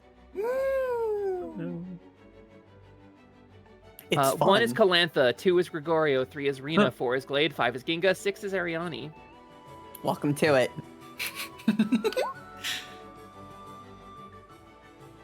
So that's Gregorio, Ginga, Glade, Rena. No. Favoritism, huh, Mifanwe? Bring it on. So each of these is a physical attack, Hmm? and Yay. they just do physical damage. Rena, you're gonna love this. You're gonna love. I hope it hits you. Gregorio, Yeah. 11 physical. Okay. Ginga, 14 physical. Oof. Okay, let me figure out what I'm taking minus my defenses. Glade, 7 physical. Glade, 10 physical. I am at 11 total health. Can I say something before I go down? Yes, Rena, 5 physical. That's none then. Yay. Glade looks at Mifanwe as these come towards her, and she says, "Your cowardice will kill this kingdom," as she is immediately pummeled, putting me at -6. Glade, that is a fortitude roll, and you need a 7 or higher. The good news is my fortitude modifier is 8. The only way that I fail this is if I get double ones. Oh, You've been getting a lot of those. That's a concern, a real actual concern. Okay. I am at 0. And of course, I'm the one with Awaken. Yeah. Glade goes down under a hail of tiny meteors. My geograph is undeployed and all of my aspects stop. It clatters to the ground. The mana that it has been spindling explodes outward and dissipates into the expanse. Do we know that you have that awaken potion on you? We should, right? I don't you're have an aware each awaken other's gear, potion. I think she just cast the spell. You did. I thought at one point you had bought one. All right. I Somebody did has a not. potion I of have hearts, the if that spell helps. of Awakening. So here's the thing about the potion of hearts. Prinny knows what that is. Rena doesn't. Well, Rena you don't just know what it thinks will it's do. Pretty. Even Prinny doesn't know what it is. I mean, better than Rena does. Let's be real. fills up your hearts, Rena. So, it is the player's turn. God. Okay. Glade has gone down, pelted by meteors.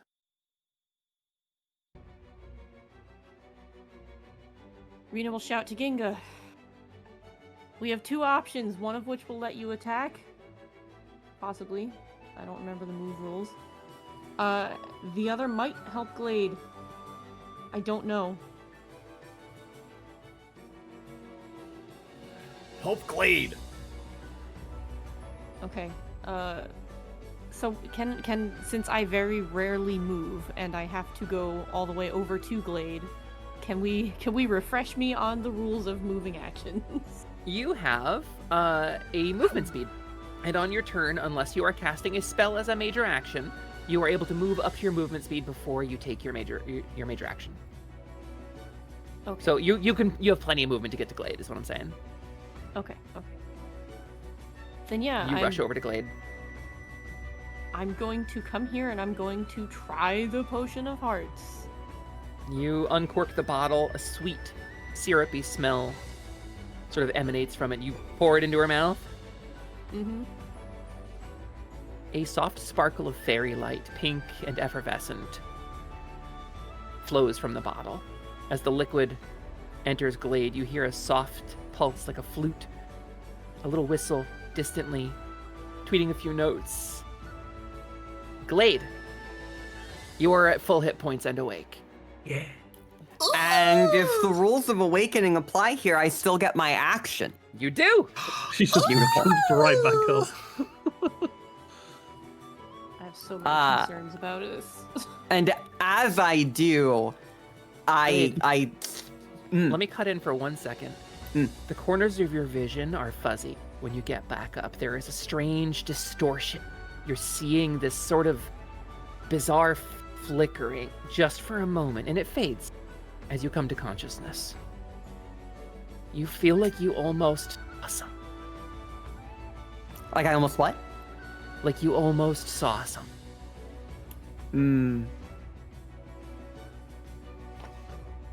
I stand up, dust myself off, stumbling to my feet as I reach in and I pull out the shard of the mirror. I have probably examined this thing quite a bit since I've gotten it. The Mirror of Truth? Yeah, it's the mirror. It's a shard of the Mirror of Truth. I've spent a good bit of time with it. I will ask, have you spoken to it? Oh God, absolutely. Just as a quick shot, a brief flashback. What did you say to it?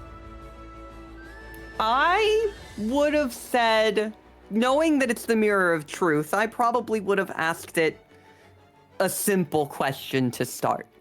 Something like, has anyone ever truly cared about me? Just something simple. I know that people have in my life.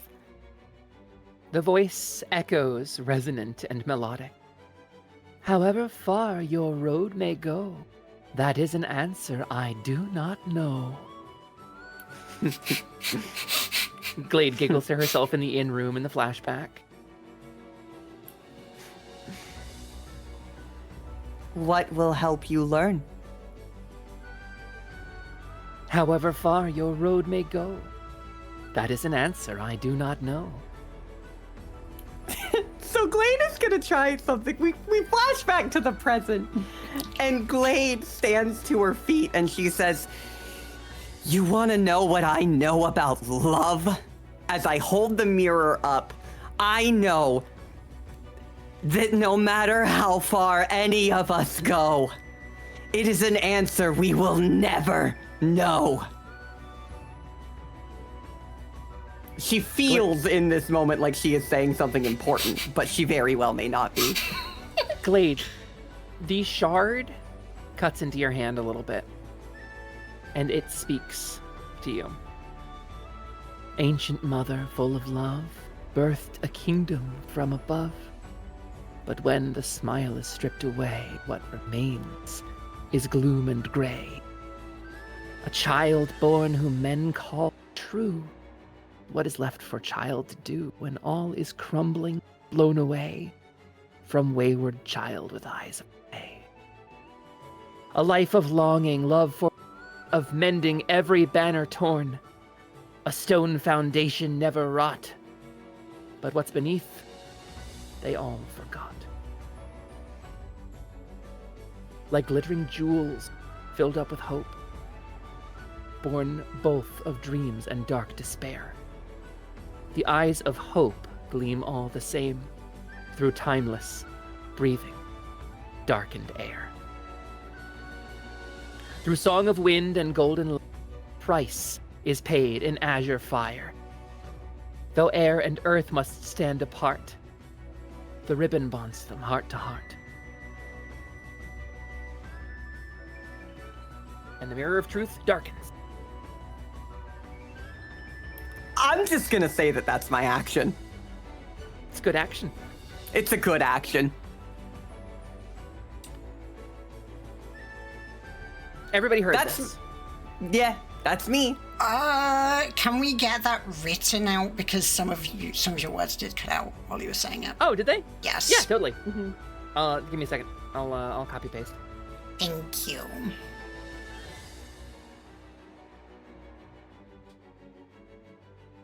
Just a moment while I I didn't- copy paste from this document. I didn't want to interrupt you while you were saying it.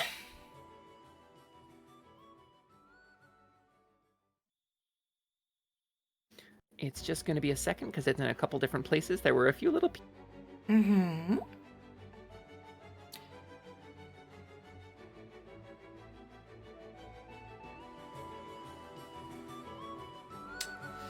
Then this one.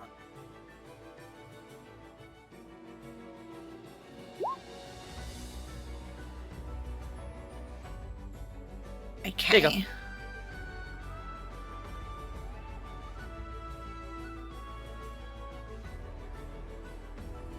Sorry, I'm just quickly reading it again.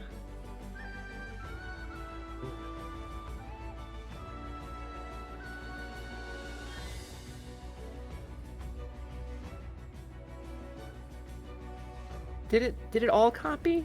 I might be missing a line. Hold on. What a pain. I'll paste it into the Expanse Enduring chat. Okay. That I imagine that Craig got the whole thing. Yay, Craig! Thank you, Craig. Hooray! Ooh, Craig. Yeah, it did not copy paste the whole thing. Sorry. Look, for a horse, bear, raccoon, Craig is all right. At least his ears work. He's got like 6 of them.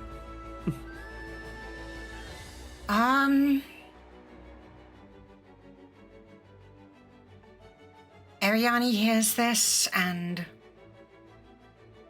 she kind of very briefly looks back towards the others.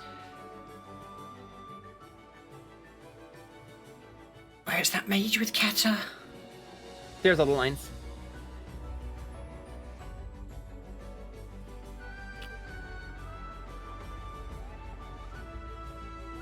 Okay, yeah.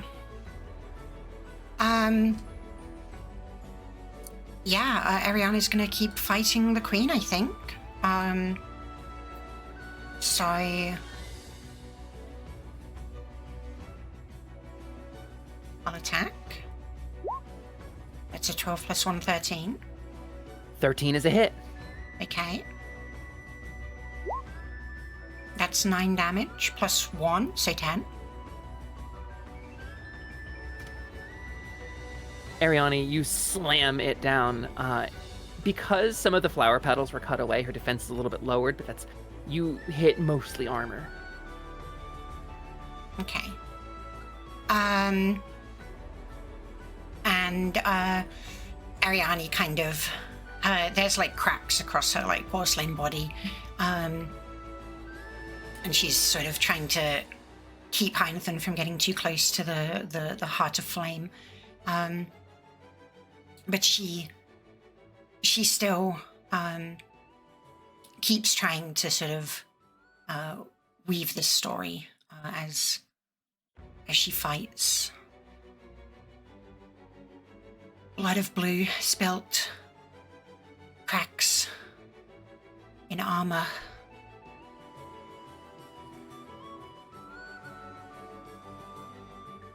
We cannot let the flame die.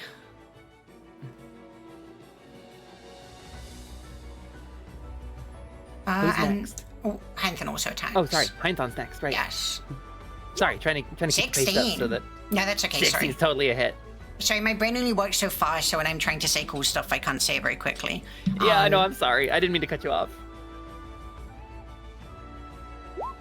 12 damage. Ooh.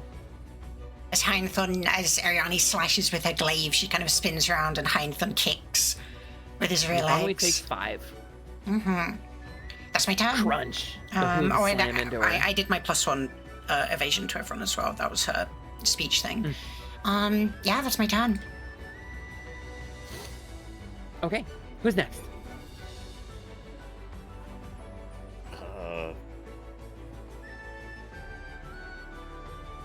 Yeah, I'll go. Ginga's gonna stop attacking the heart and instead will shift their sword to their left hand, make a ball up their fist, and then point 2 fingers at the queen. Gallant spark! And will fire off a spark. Let's go. Hopefully this doesn't... Yeah! That is power 0 plus 5. 8. Sure, yeah, because it doesn't crit, sadly. Oh. Yeah. Does it not? It's a spell. Most spells it's a don't. spell. Some spells do. Artificer spells do. Yeah, spark is just power 0 plus magic power. Okay. 8, you said? Yes. Your spark, gleaming like a star, strikes forward. It strikes her in the neck, and her blood pours down the front of her body.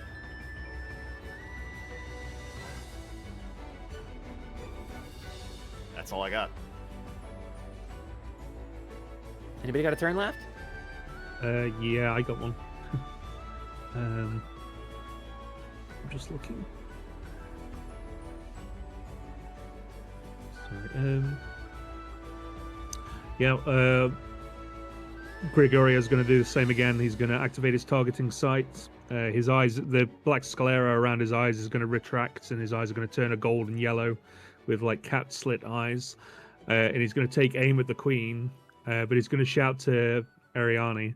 He's going to shout, Ariane, how does this story end? Do I take the shot?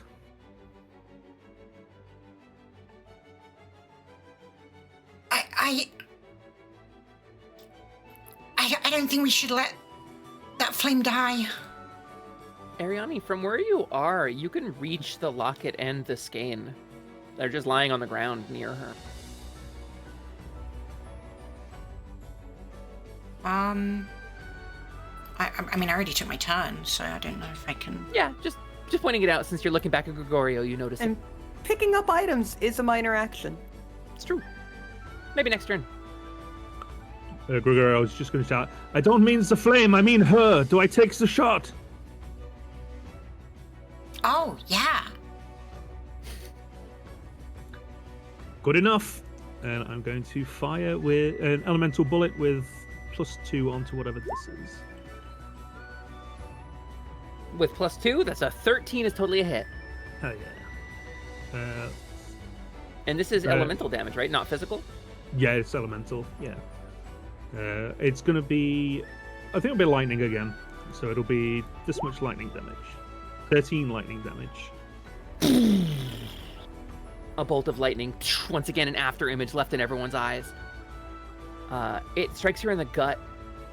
And you watch, even though there's a sunken hole where her heart was, she's covering it with her hand, you can see now her blood pooling out of her stomach. And while she is not showing any visible pain, she is drifting a little closer to the ground, and you find that she is occasionally resting upon it.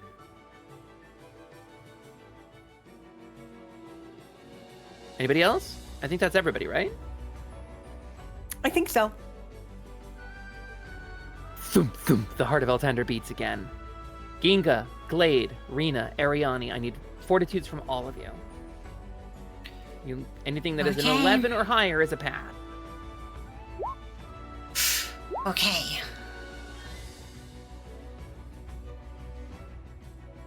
Rena, too, on this one. I know, I'm looking for it. I've lost Okay. it again. Hold on. There we go. The flames burn hot. 15 halves to 7 for all of you. 7 magic damage, fire. Do I still have that 8 defense? Would Is not that against, apply to that's this. only against physical, yeah. Oh, okay. Ooh. Also, no, it's only How one much? turn. Also, I How know much am I we're taking a now? little bit over, but I want to keep. We're at the finale here. If you all are cool to keep going, we can keep going. Yeah, let's nail it. Yeah. What am I taking? Hold on. 7. Give me the number again. Thank you. I'm gonna slide Rena back just so that our my bars and dollies are not okay. like over Oh, right. Sorry. Did you say how much damage we're the taking? grid. Yeah, I'll, 7. I'll do this. Okay. That works. Little And then roll 20 note. If you hold Alt when you move your character, they don't snap to the grid. It's Oh, true. thank you. so you can shift her like up a little bit or something like that. Mythanoi, having we go. found success with this tactic in the past, calls more meteors. Her hand, a little blood into the air, streaks of light. She chooses 5 targets. Calantha twice. Ginga twice. Ariani once. Mm-hmm. Welcome to it.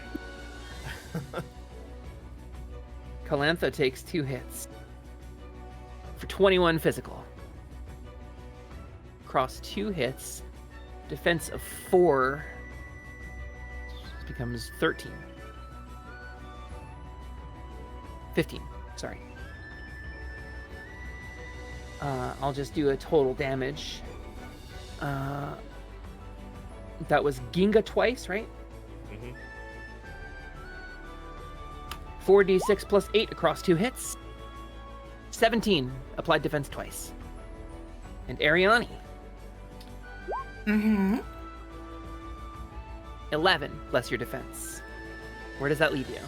That leaves me at 4. I have a lot of defense. Okay. This is magic damage. Is it less by defense? Wait, is it magic? No, the Yeah. meteors are physical. Right, I was gonna say. I thought they Oh, were they're the physical. media. Yeah, my apologies. Yeah. That's her turn. Party time. Okay. Okay. I will start out by doing what I was gonna do before. I'm going to slide up, and I'm going to cast Wing Flyer on Ginga. Yay. Actually, I think I might have been able to cast it from back there, but whatever. Go For ahead and roll your duration of the caster check. effect- Remember, a 4 or less on the caster check fails. Okay. This lasts 1 round, so you gotta get over there. Oh, is this a spell as a minor action, or is this a regular action spell? It is a minor action. Oh, then there's no caster check. Never mind. For the duration of the effect, the target can fly through the air. Movement speed is the same as that on the ground. Also, the target gains a +1 bonus to accuracy checks for melee attacks and all evasion checks made against melee attacks. Ginga, this will allow you to move freely through the skirmish. Cool. Giant silvery wings explode from Ginga's back. Rena looks kind of surprised because that's definitely never happened before. Yeah, they are. It's they Ginga, are- though. Yeah, they're Yeah. like the same sheen and color as the armor that they are wearing. Okay. So, Rena, that your turn? Yep. Cool. Unless Who's next? I'm allowed to also shoot, but I don't think so, because I think moving counted too, right? Well, so you moved. You took a minor to cast the spell. You can shoot, but you can't cast a bullet spell. Oh, you can cast a bullet spell. Those are minor. Yeah, you can use as many minor actions as you want as long as you don't use the same Yeah, one. you absolutely could use a bullet spell. Okay, cool. I don't think that's true. You don't think so? That was a previous ruling. We had it if you were going to spell and attack, it had to be a minor movement. But I could be Was it? wrong about that. It would be different from how we ruled it before, but it could be true. And at this point, I don't think it matters. So go ahead, I think. Major I mean, action I spells, was you can right only do a here. limited move. I could have But cast minor- it from where I was. It's a 10 I thought meter minor spell. action spells you could still move. But yeah, so either way. We can just declare that Rena didn't move then. Smart. Yeah, like I can just slide back and be done. And then we'll move it through. Firing at Mifanwi? Yep. That's a hit.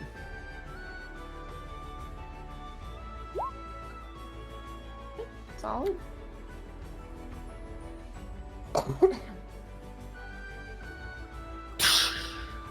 Another bullet pierces through Mifanwi's flesh. She is now standing completely on the ground. Her scarves are fluttering in a wind that is dying.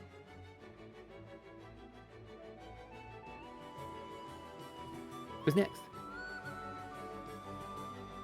I haven't gone yet. And Glade's gonna do something foolish because it's what she would do in this moment. Glade is easily incensed, and Mifanwi's complete and utter senseless rage at this point has Glade very frustrated, and she sees a beating heart of an entire land soon about to die, and she makes a choice. That the death of one is better than the death of thousands. And she points to Mifanwi, and she says, in the name of Solmus, I condemn thee to death as I cast Call of Death. Ooh, okay. How does this work out for me? I do this. Willpower? My check is 13. Written down, she just has to beat a 13. Every turn that she fails it, starting right now, is a failure. If she hits So I'll 6, tell she you- dies. She has a plus 12. I know. I'm doing it because However- Glade would do it. However, her resistance was broken 4 times at the start of the fight, which means she has a plus 8 willpower. Mm. Mm. I'm gonna roll it above the board. That's 15. Yeah. Wow. Yeah. You It's brought what gl- it's enough what she pieces wanted. of her past to break her resistance 4 times. There would have been 4 additional combatants in this fight had you not prepared. Okay. who's Glade next? still thinks her spell worked, so she's very confident right now.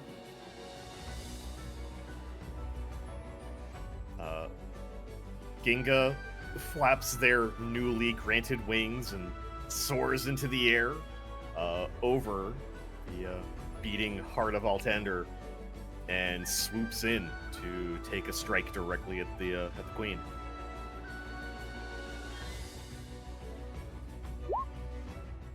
Sixteen's a hit. Crit. 13, 15, sorry, 13 plus 5 plus 2 from fire weapon. So, 20. So she has a defensive 7, so she takes 13 from this. Your blade swings out. It sings and rings in the starlight. Sparks trail off into the expanse.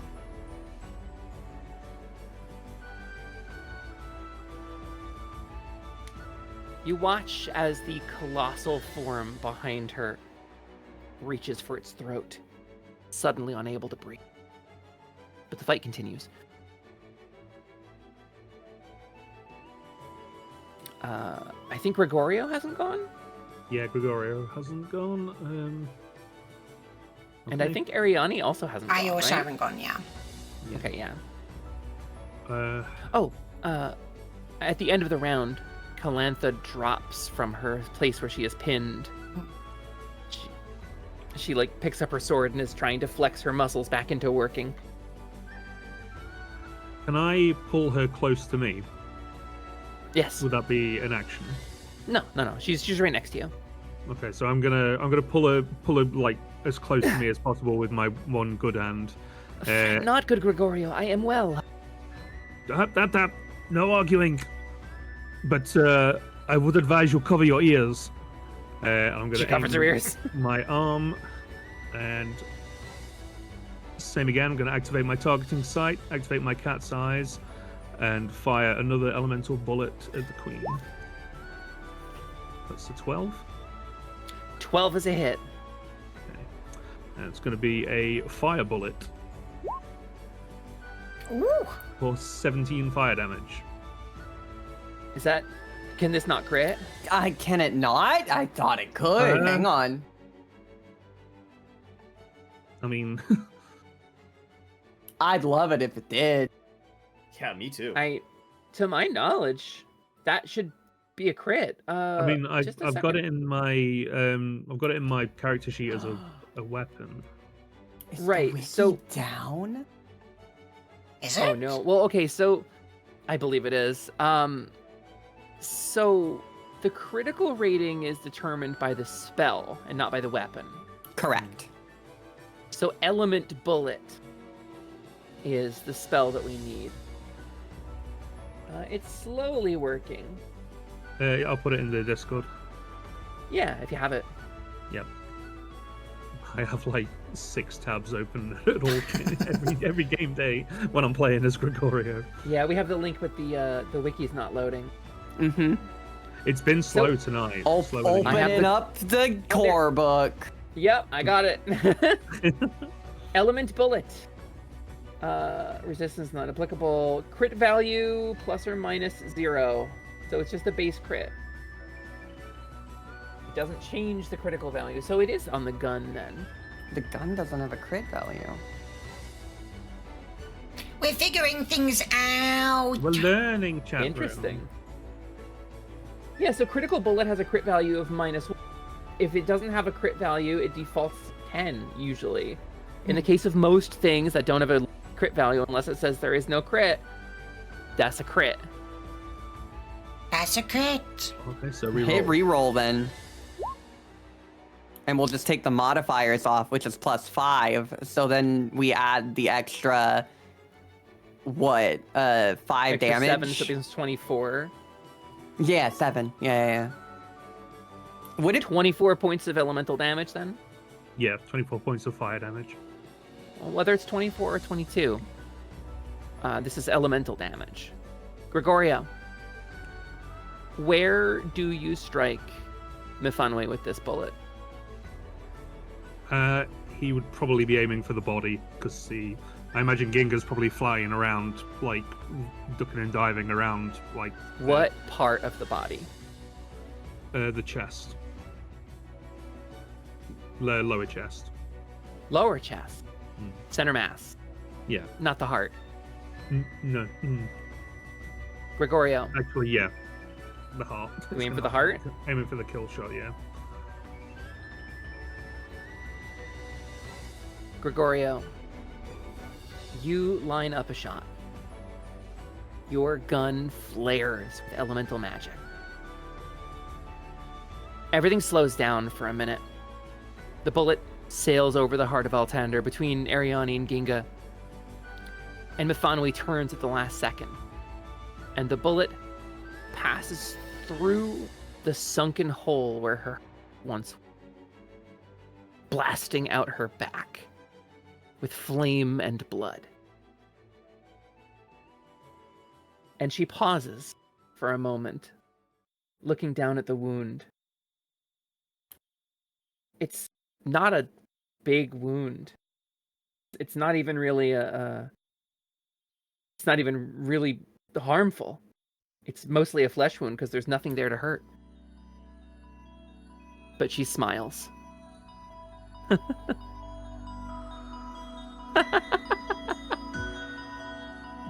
A curious thing. And she pulls her hand away, covered in blue blood. To have lost one's heart, is it not? A cruelty. A curse.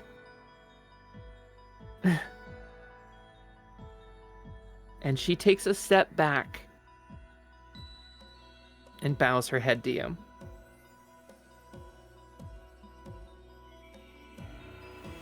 I have no further wish to fight with thee. And the flames grow colder.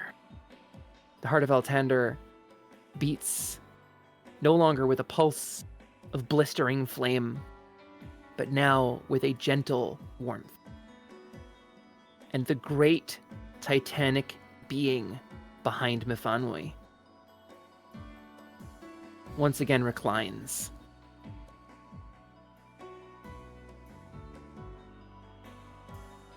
And we are out of combat time. Gregorio is going to drop to his knees and put his other arm around Calantha, and just kind of, his shoulders just going to kind of sag, and he's just going to kind of exhale deeply. Glade died. Glade gets sick.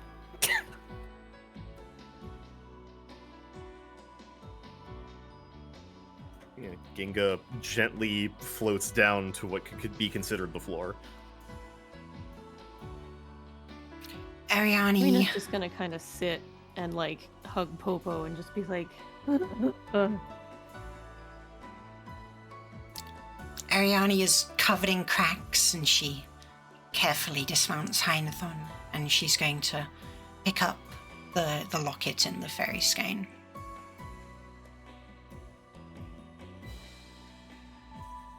Mifanui watches you pick these things up.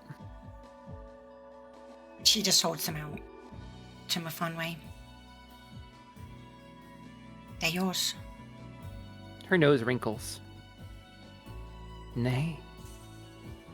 These are the relics of a past that has died. I shan't feel these things again. Everything dies. Even love. Truly. Everything dies. Her eyes go to the Heart of Altander. This was promised to me once. The kingdom beats on the heart of its ruler. And once this was mine. Promised with blood and air. But he who hath made this promise hath gone. And she looks at Calantha.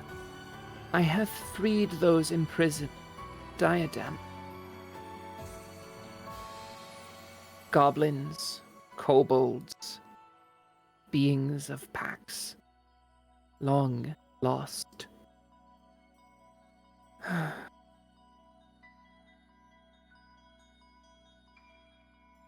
Thou seekest that which is lost. Here thou hast found it. She gestures to the heart. But my promise must be kept. Even as my heart doth cool, the promise must be kept. Who among you will fulfill it?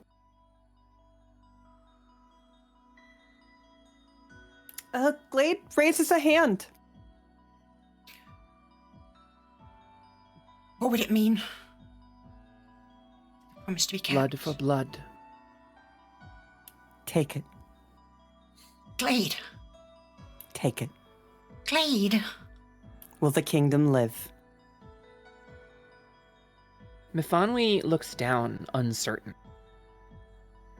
Kingdom hath a great wound, and all the healers of Altander could not mend such a wound. A sickness grow.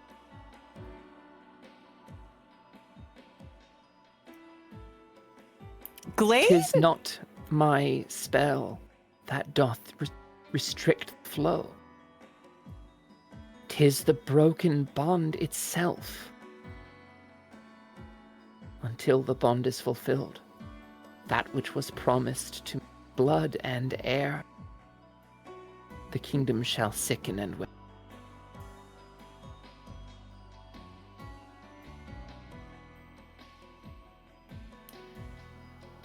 It But- couldn't be me, could it?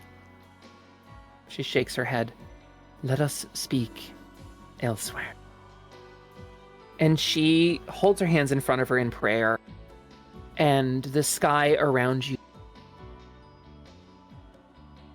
shattering and breaking, revealing blue and the cool patter of raindrops.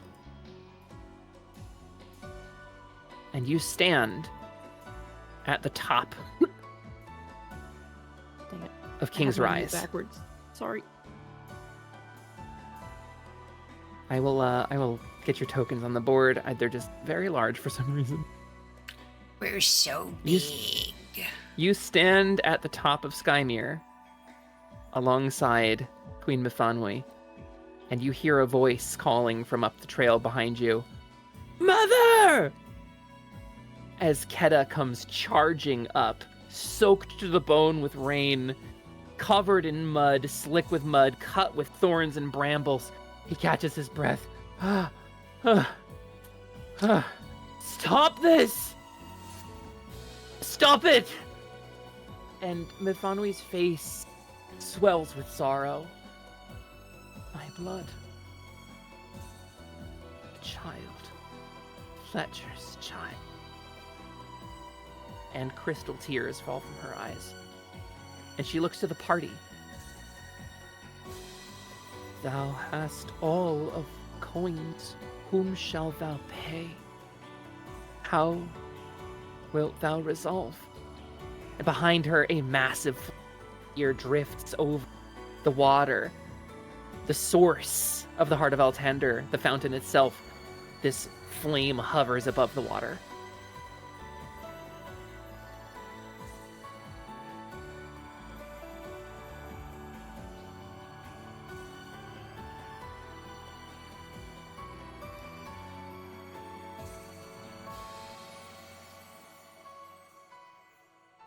Are you saying that one of us must die?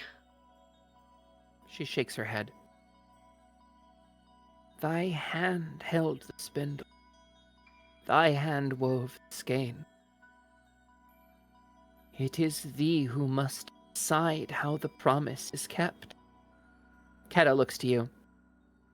I think what she says is that I can go with her, and all of this will be resolved. And she nods. But you know, as a group, that if Keta is gone, Altander goes to Kefri and the nobles. You look at the fairy skein lying on the ground, where Mifanwe rejected it. With the fairy skein, you could pull up an enchantment and sever it. Any enchantment that you can touch. It'll work once, and it exacts a heavy price. But you could sever a bond, any bond. There is a character in Expanse Enduring who has the ability to sense such bonds. So when I say bond, I mean any bond. A promise, a curse, a bond of love, a marriage. And you look over at this crumbled old ruin, mostly meaningless, maybe once a statue but worn away by rain over long years, and you see Mifanwe standing opposite no one. And around her hand, beneath the flower petals, the other half of a torn red ribbon.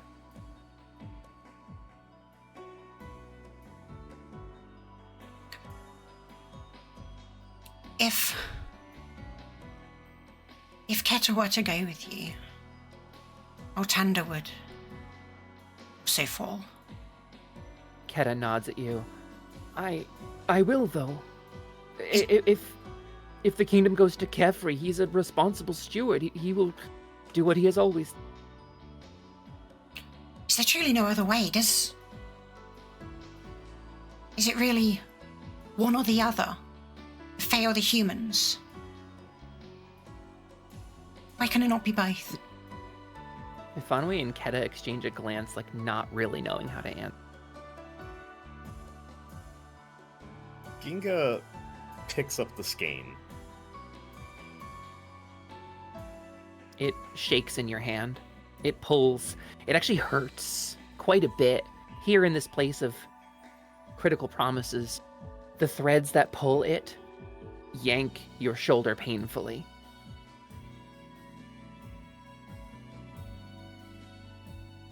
Out of character. Could we not sever her bond to Keta? Magically, that would make him no longer her son.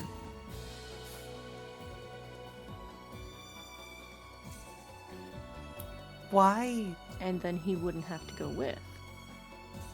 But then the promise could not be kept. Yeah.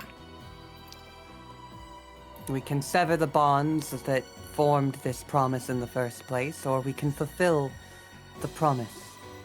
But I ask you this, if we are given the choice to decide how this goes, why must it be a story of two kingdoms, when it could be a story of one?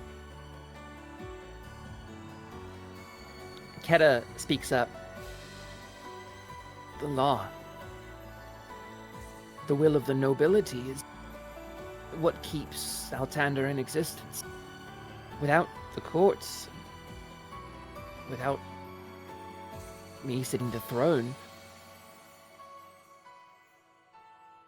There are many stories of kingdoms ruled by more than one ruler. There are tales of far-off places of such things. Unless the two of you are unable to reorganize the houses and create new infrastructure. But somebody made them once upon a time. Could they not be remade? Keta looks possible, but would take a long time. I fear we haven't had that much time.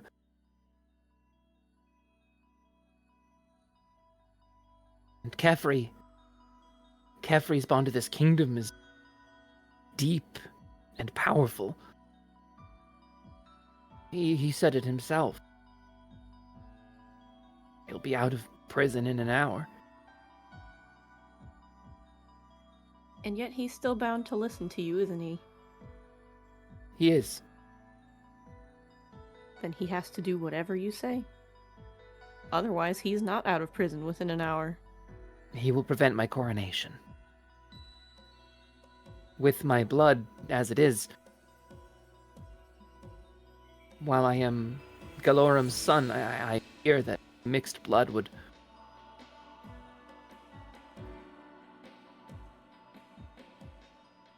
It is not simply law that keeps the kingdom in order, it is respect. Kefri is still one man, and one man is easily dealt with. Much easier than a rotting heart. Or a doomed Fey kingdom. I will not doom one kingdom just to save another. This place is not dead under Kefri's reign, it is simply stagnant. What of your heirs, Keta? Would they not still have a substantial claim to the throne of Altander in the future?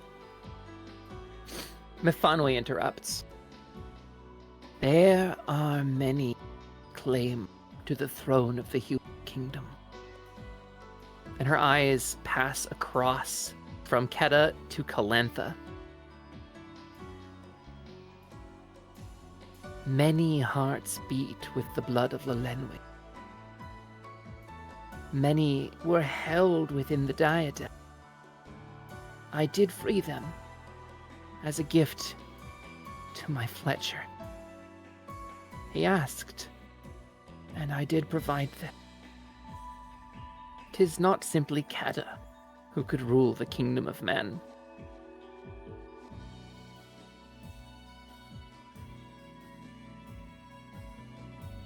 What kingdom would you build?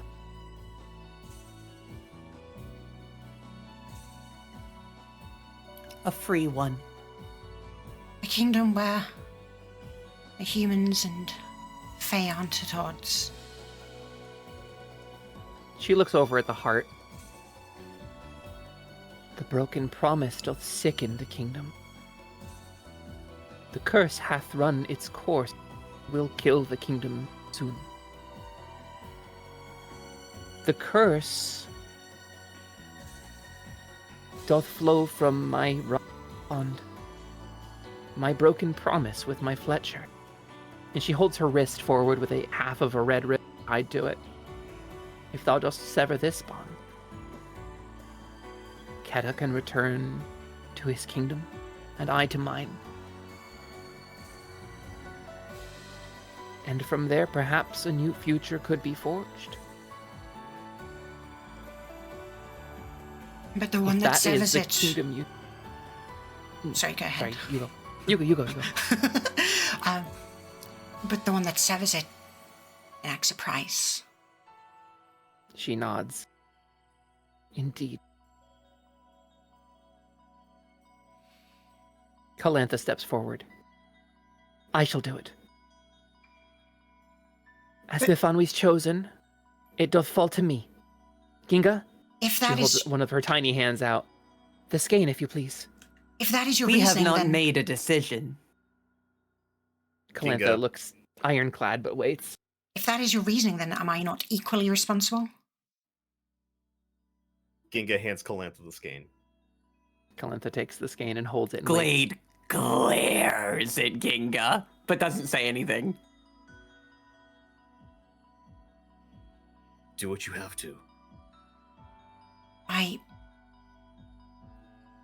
me the Mifanwi skein. looks between Ariani and Calantha.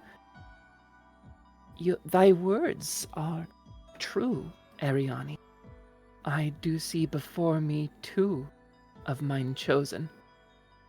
Come, step forth, O chosen mine. Calantha steps forward. Do you also? Glade says, Ariani, please, don't. Ariani kind of pats Heineken on the side of his head and then steps forward. Mifanwi Glade looks at the two of you. slumps up against the pillar. Thy hands are suited to wield the Skein. If one of thee wisheth cut a thread, it would take a blade sharper than the sun, but it could be done. At a Ariani. price a mortal cannot pay. Ariani takes out the bottled blade, fairy blade. Here in this place where the rain is falling and the sun is not shining, there is a pink and purple light swirling inside of the jar. The gnome actually captured the light part of a blade of light without the hilt or crossguard. I believe we might have such a blade. Mifanwi looks at you, Ariani. Looks at Calantha. Calantha whines at you, Ariani. Please. Thy story is only beginning. As is yours. And Nay, Ariani, I think the Queen's words are true. I feel separate from this place. My memories fog, but I believe I have been freed from some years ago. The words I speak, dost thou not hear how they differ from thine? This time is not mine, Ariane. It is yours. Let me take this game. I shall do this. But you have. Let you're a her knight. do it! You're a knight of this She's kingdom. made up her mind. Ariani glares at Ginga. Calantha nods her head respectfully at Ginga. You're a knight of the Kingdom of Altander, and I'm just someone who lost everything they had. And if You should know that when a knight has made their mind to do something, you don't stand in their way. You can't. Mifanwi very gently smiles at you, Ginga. They are both knights mine, gallant quester.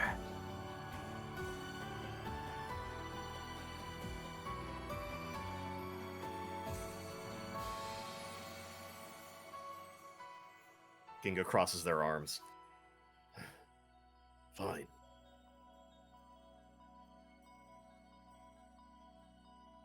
The rain falls. I already lost who I was. And anything going forward from here is living in the image of someone else. And I don't know. Maybe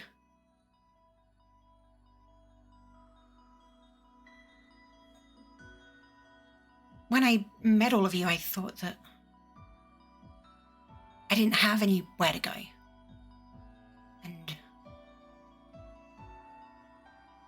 now And now that you're ready to leave it this easily?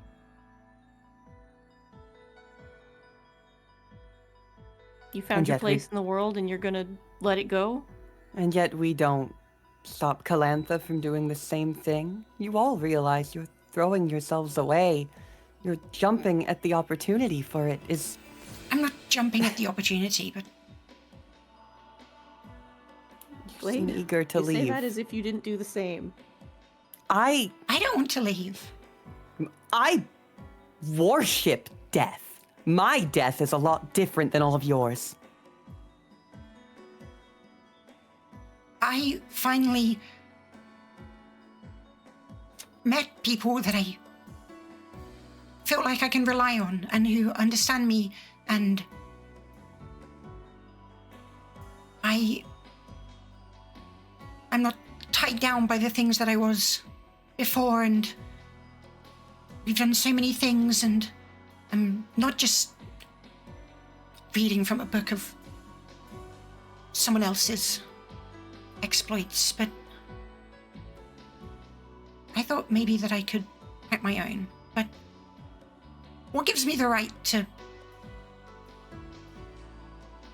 let Calantha do that over me? Calantha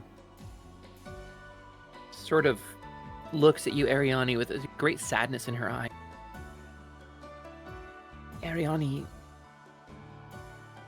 thou must not. Rememberest thou not?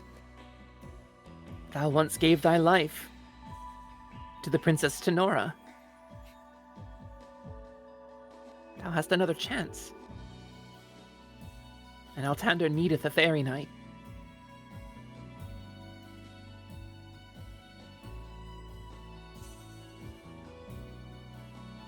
Her hand holds the skein, but she doesn't, like, hold it away from you. She's just sort of holding it out between the two of you.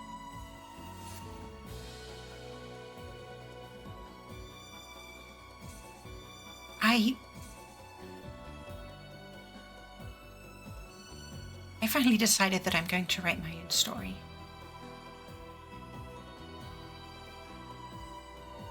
And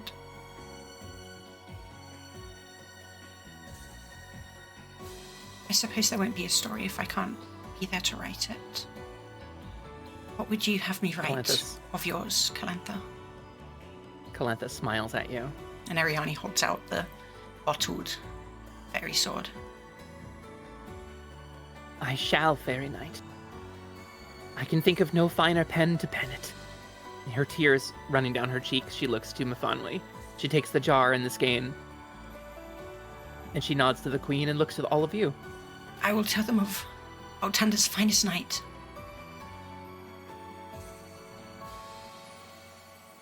Calantha nods and says, I thank thee, all of thee, for the chance to truly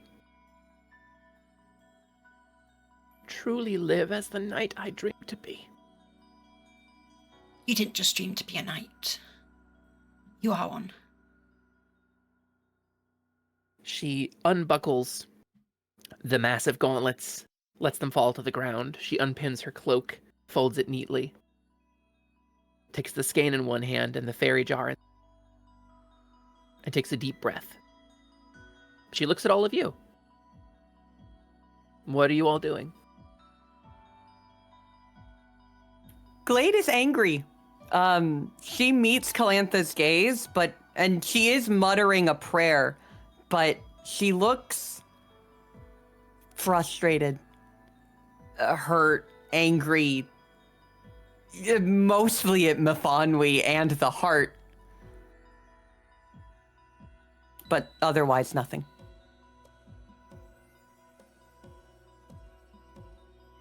Rena is just trying not to cry back there. Ginga pulls their mask off and dispels their helmet. They look at Calantha. We have a prayer in the Ordo Galant. The dead are not gone, simply marching far away. I look forward to marching with you again. Calantha's face screws up a little bit. She nods. Ariane can't cry, but her porcelain skin doesn't absorb any of the moisture of the rain, and it's just trickling down her face.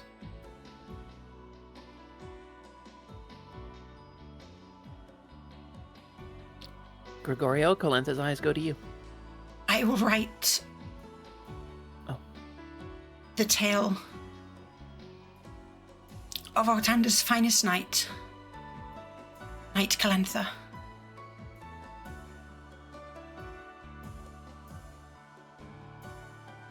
Gregorio's going to walk up to her and kind of stand like right in front of her, and just kind of rubbing his mechanical arm, just kind of look down at the floor and then down to her, and just say, "I'm sure that in all the years I have left to travel, I will likely never meet a knight as loyal or dedicated as you. You truly are the savior of this kingdom." He just kind of looks away. It kind of struggles to meet her gaze, but he kind of scritches ahead again with his metal hand and just says, "You truly are the bravest person I've ever met, Calantha." And he's going to turn around and walk away. She smiles at the group. Nay, that honor doth fall to thee, for this kingdom shall need saviors in the years to come. And thou shalt be those saviors. Wait. And Glade runs forward and kneels down and pulls out the final sprig of the tree that she was given. Take this with you, and wherever it is you walk, remember that we're with you. And she hugs her. Thank you for being my knight. You are a damned fool, and I will never forgive you for this. She takes the last bow, holds it close to her chest, and she nods at you. Glade, thou walkst between two worlds. If thou doth walk betwixt the two worlds, then perhaps I shall see thee again soon. And I will never let you hear the end of this when I do. I should expect nothing less. And she boops you with her nose. I return to my sulking pillar. Calantha holds the fairy skein aloft. Mephanwe holds up her wrist with red ribbon bound to it. The half of the red ribbon, the other half of which is behind painting in Keda's reliquary, or Kefri's reliquary. And the skein immediately catches on the ribbon. You watch the ribbon tug up. And Calantha struggles to sort of maintain it. And she grips it with both hands, dropping the fairy jar on the ground at her feet. And she takes a moment to twist the skein in the air, and you all hear the sound of cracking magic as a golden thread appears, tangled around the skein. one end trailing off into the heaven, the other half tied quickly and tightly around Methonui's wrist. It's cutting into her. She's bleeding. Her blood is falling to the ground, and you watch as these golden drops of blood fall. They squirm away, turn into monstrosities, shadow creatures. The Curse of Gloom from this bond. Calantha reaches down, scoops up the jar, and says, "With honor, then, and a dream of a brighter kingdom." She uncorks the jar. There is a flash of white light.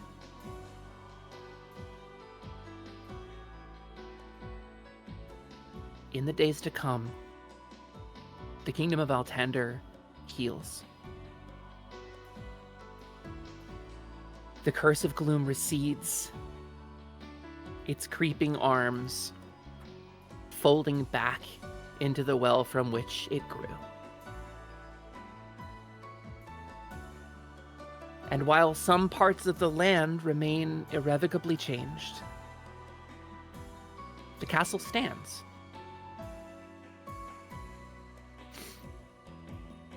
And its people survive.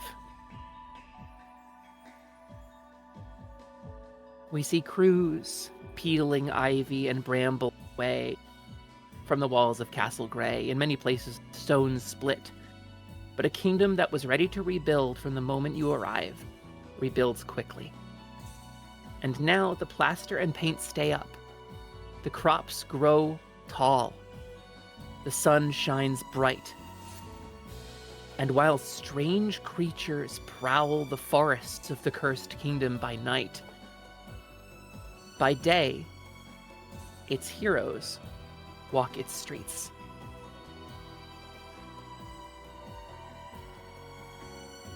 Somewhat less in number, but at no loss of purpose.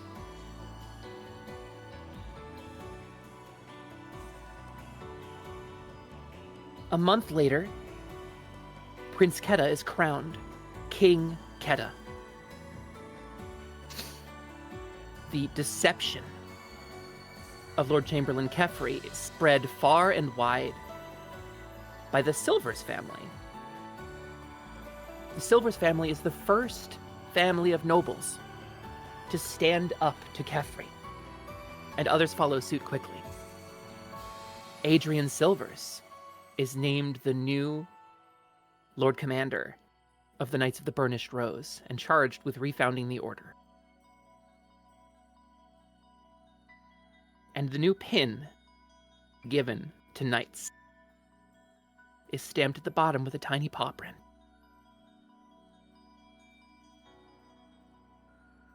The wizard, Azuri, disappears, seen by no one. No one knows why Azuri. No one knows what he got. But with Keda now king, relations with Pax are formed anew. With a shared bloodline and a connection from the ordeal everyone endured, Pax and Altander declare the one-day war finally over. And the bonds of cruelty, betrayal, revenge are all broken and all laid bare.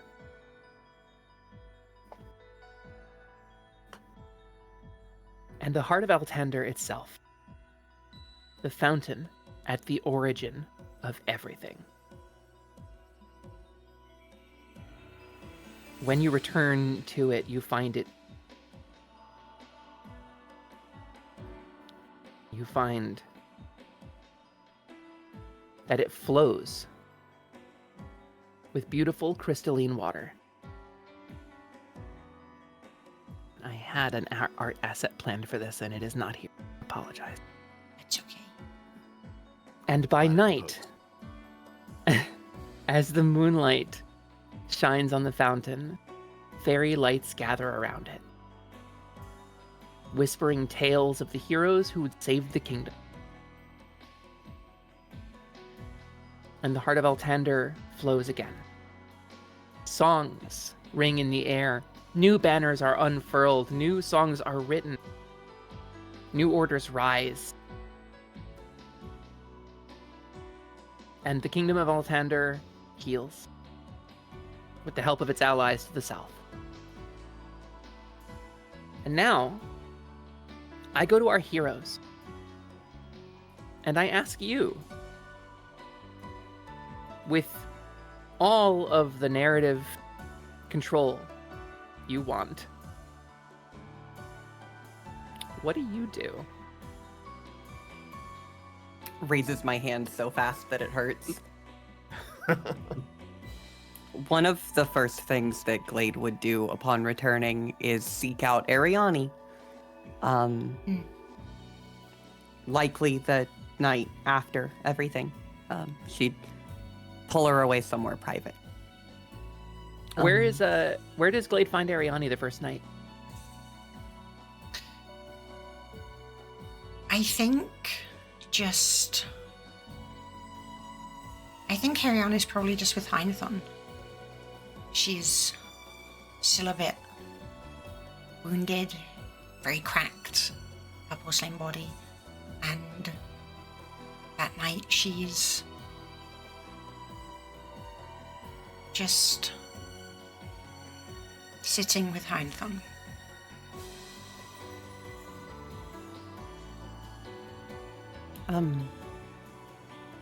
Ariani?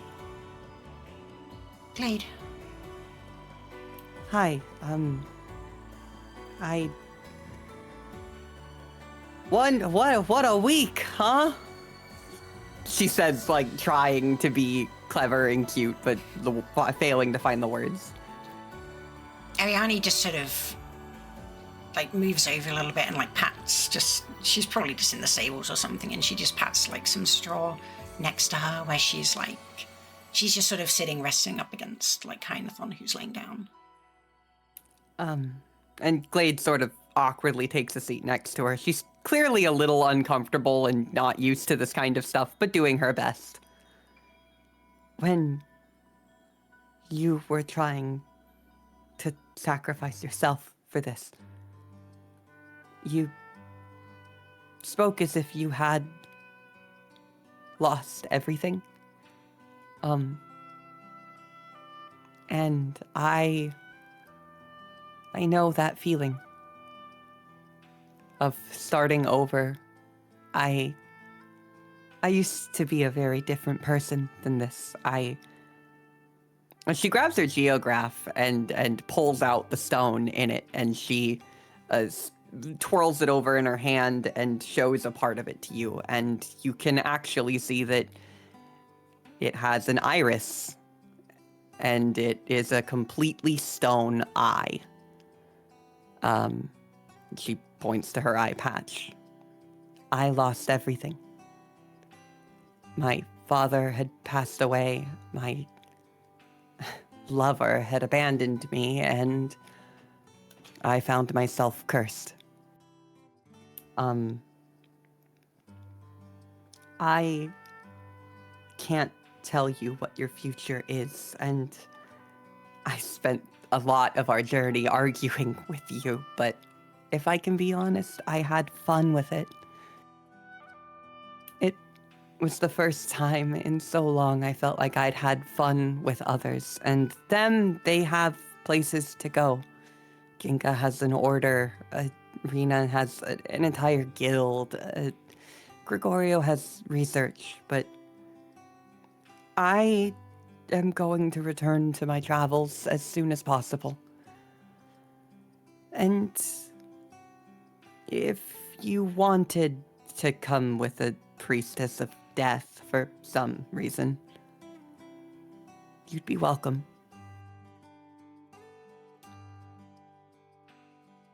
I had fun too. I told you what happened to me.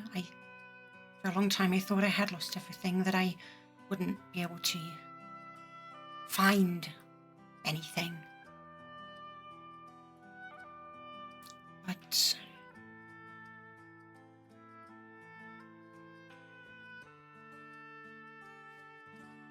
Is it bad of me that I am glad that it was Calantha and not me? Does that make me a bad person? No. It means you had something to live for. And there's never anything wrong with that.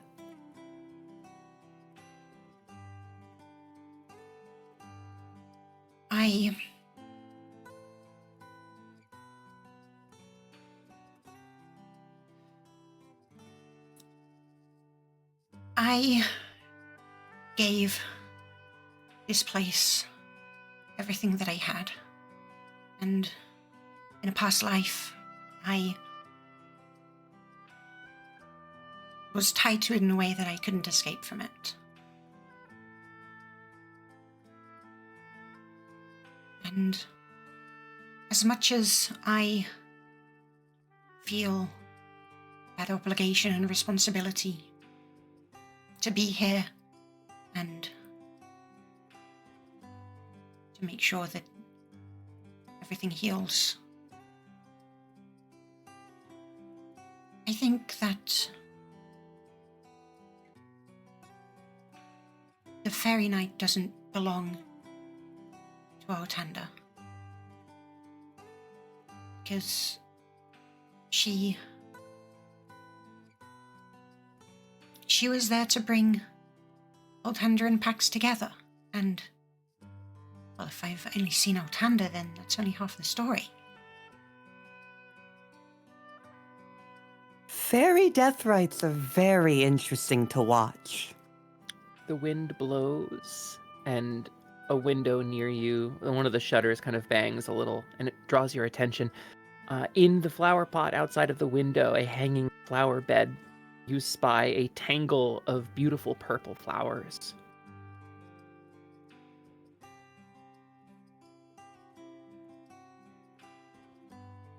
Something always unexpected happens.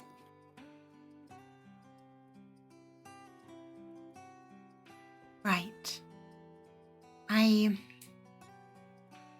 I think I would love to join you, Glade. Glade smiles. A big, genuine, toothy grin. She probably tries to hide the fact that her tail wags, but fails. And she just, good. That's lovely. That's good. Good. Yes. Can't leave right now. No, I owe the priestess a dinner or two. But I would love that.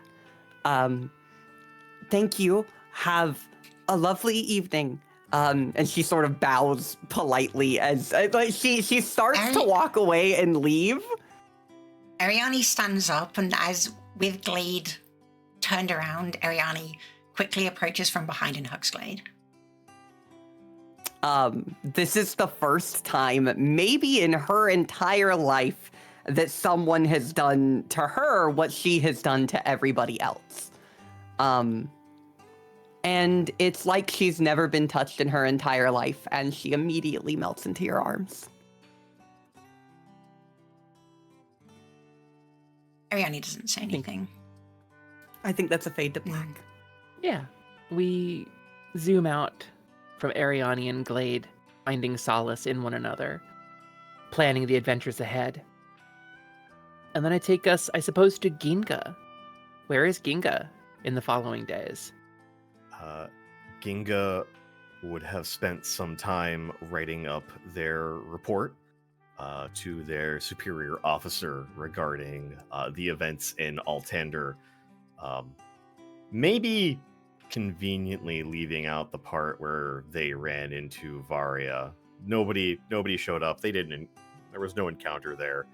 Also, Varia does not return and is not seen. The Ordo Gallant is a dangerous life, and not every knight returns from the assignment that they are given. It's just how it is. Sometimes with no word of their disappearance at all. but they would spend time writing the report, sending it back, and waiting for new orders to arrive. Ginga, you are a gallant quester, and this gives you a great degree of freedom. And waiting for your new orders to arrive turns out to be a fairly long process. But there are always beasts to slay in Altander, especially the curse spawned. The beings that were spawned, even though the curse is broken, some damage was done. So a gallant quester has a standing duty to protect the people of the kingdom. Then, yeah, Ginga would inevitably hear word of transformed, horrible beasts of darkness wandering, lurking in the woods outside of Altander, and offered to assist the Knights of the Burnished Rose and the town guard with cleaning that up while waiting for something new to come in. There is a gnome, an enchanter by the name of Thali, who lives in Cobbledown. And there is an old tower at the south end of Cobbledown. It was once a watchtower for the war with Pax that never truly came. And the bell at the top of it long since discarded, melted down for copper. But the enchanter Thali forges a new one. It is an alarm bell. But it is named in honor of the gallant quester who fought to redeem the name of the Ordo Gallant in the eyes of the people. Not a cruel inquisitor or an enforcer of a curfew or a hunter of dark magic, but a hero of the people. A masked face that is more known than faces, and blazing words that cut through the night like a heroic blade. Ginga's bell rings out every day at sunset to call people into safety and to allow the Ordo Gallant, in its new, stronger form, to protect the people of Altander and Cobbledown.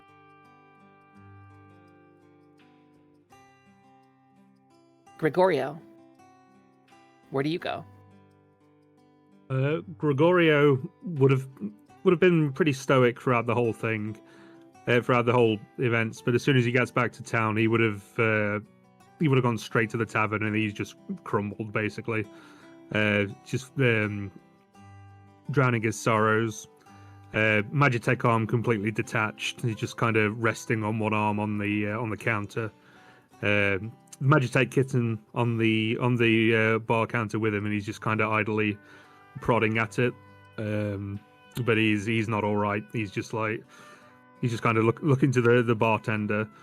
Just like already he's quite buzzed. He's like, I came to this town and I talked such a big game when I was hired, and I said I would deal with this logically, and I wouldn't let emotion control me, and I would solve this problem like it was an equation.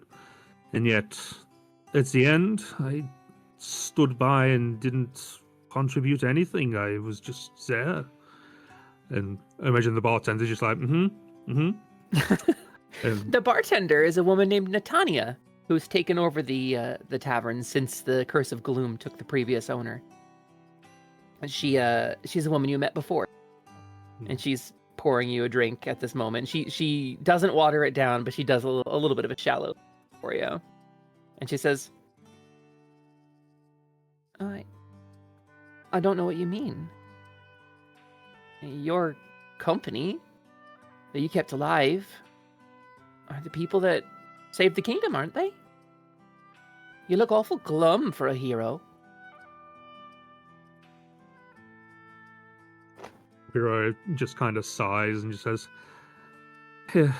we may be heroes, but it came at quite the cost.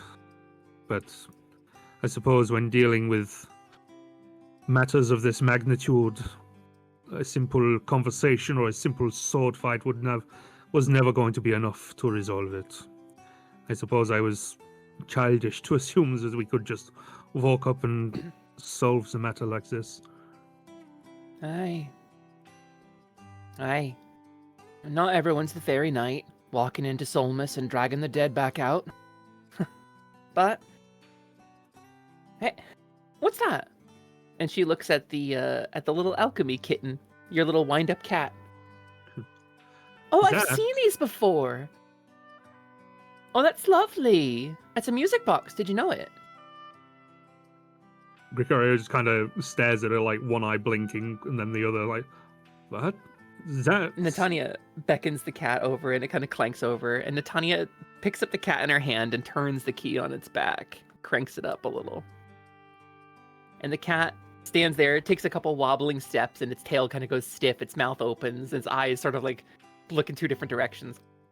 And a tiny little tinkling lullaby. A weirdly sad little melody. And she smiles. An old dragon song, that. Affian's Lullaby. I know that one. From the Gemwood. It's nice. It's about surviving, I think. Well, the melody's been used here and there for other songs, but the original song, did you know? It's said to be a keep of the royal family from the Gemwood to the east of here. You know what it's about?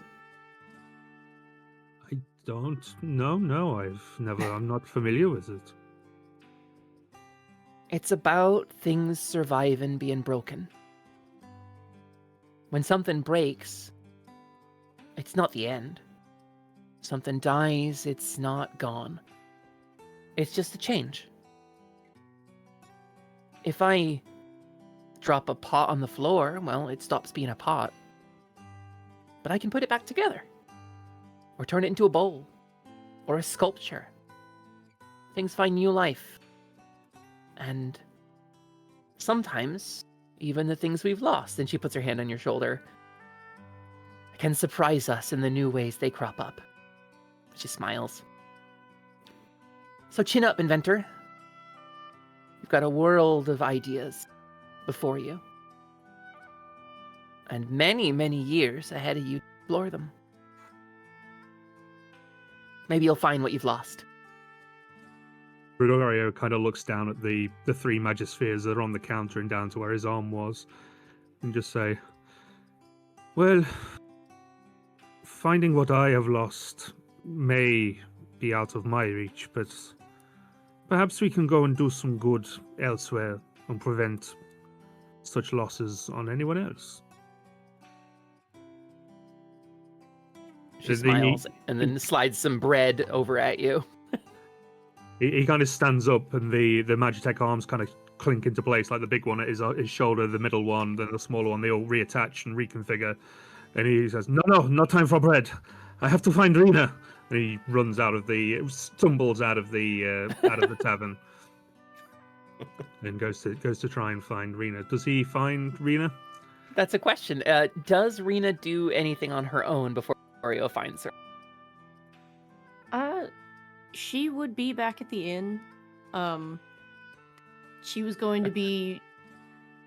She needs to do her report as well, so she probably compared notes with Ginga so that they're both unquestionable in accuracy. And she would have sent a bunch of individual letters home as well. Like, after everything, she kind of misses everybody. She's been thinking about bonds and all that. So she's sent, she's written up individual letters for everybody in her main report. And she's just been preparing those probably when Gregorio finds her. Yeah, Gregorio, you rush off, you find Rena in her... Rena, may I have a word? He's like out of breath and like red You faced. can have more than one. Sit down. I've been thinking, and I've come to I've come to a decision. I need to ask you some things. I won't keep you for long. I need to ask you 2 questions specifically. Go ahead. The first, you say you're here on guild business, yes? Mm-hmm. Are you hiring? Probably. The more the merrier. Would you like some company on your travels while we find out? Rena just smiles. Of course.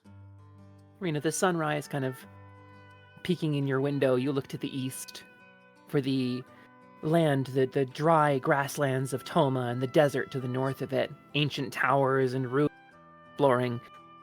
You think of your friends, Wayla and Strebla and Eros. Tavel? Probably Always even thinking of Zaria. Tavel is always in there. She I wrote a am special letter Tavel. just for Tavel.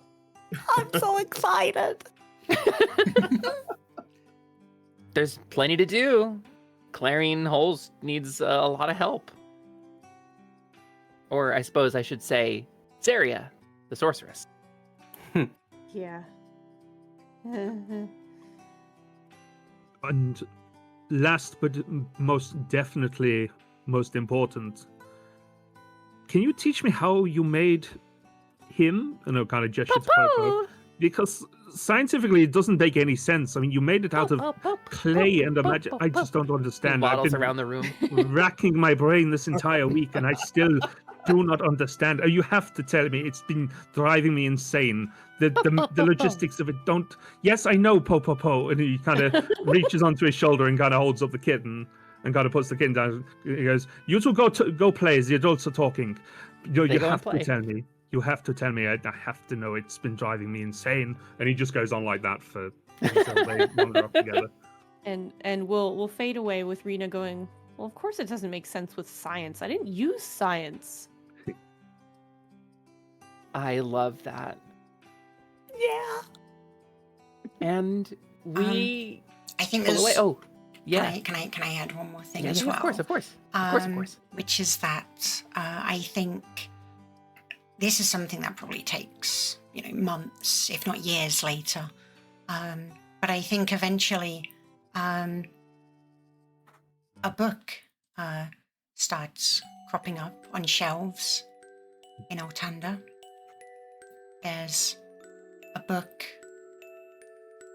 called Tales of the Fairy Knight, Volume 2. And there's a book called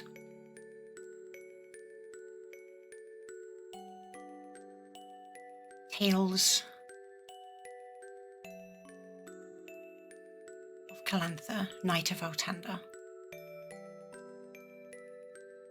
Rena will have bought both of these books, including Fairy Night Volume 1, read them, and given them to Pavel. That's all I had to add. Okay. And we see in this dusty old bookstore the keeper, maybe a lizard folk or dragon folk who's found a new home in Altander, sweeping some dust off of some of the books as Rena exits. And we pull away. The sun rises over the cursed Kingdom of Altander. Its people safe. Its heart mended. Its blood pumping, breathing, air in its lungs. Its walls again sturdy, its banners again bright. But Altander is just one kingdom in the world of Ennam, where 5 great dragons once arrived from beyond the stars and planted the goddess tree, and its boughs cast shadow and light in equal measure to every corner of the kingdom. And I don't want to change the music without warning you. Thank you for the warning, I'm ready.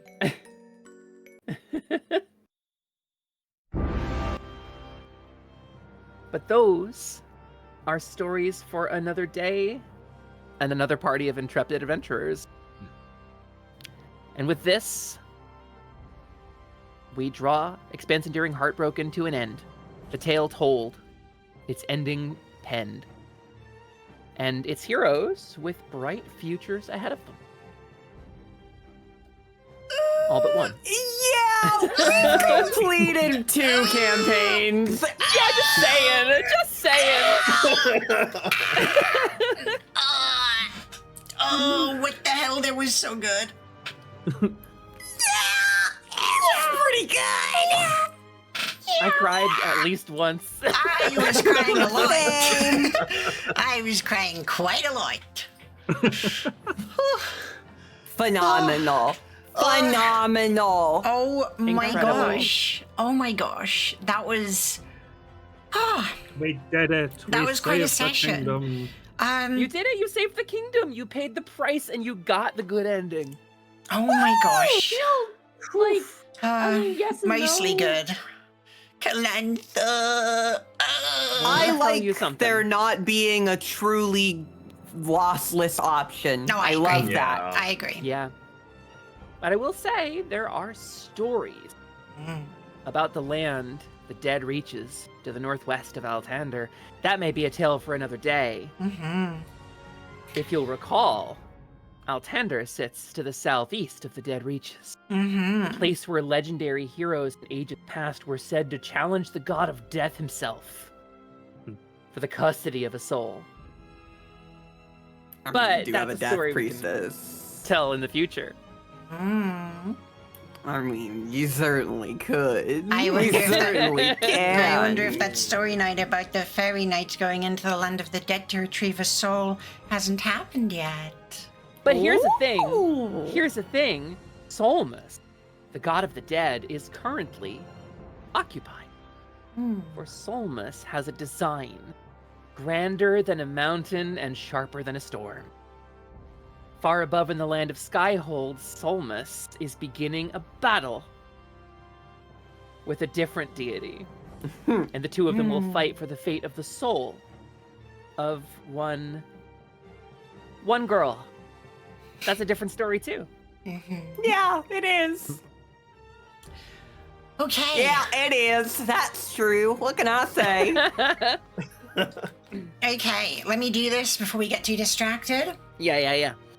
Thank you so much for joining us today, everyone. This has been the finale of Expanse Enduring Heartbroken, and I hope you enjoyed it, whether you're watching here on Twitch or if you're checking out the YouTube video. Do remember that you can follow us on Twitch, twitch.tv/OceanX is where we stream these games. And you can also subscribe to the YouTube channel Expanse Enduring in order to check out the VOD, so you can make sure that you're caught up. There's a link in the description. There is. Thank you Make sure so to click much. on that bell. Thank you so much for joining us. It has been an absolute pleasure, and we will see you for whatever the next Expanse Enduring campaign is. Thank you for joining Look us. forward to it. Goodbye. Goodbye. Bye.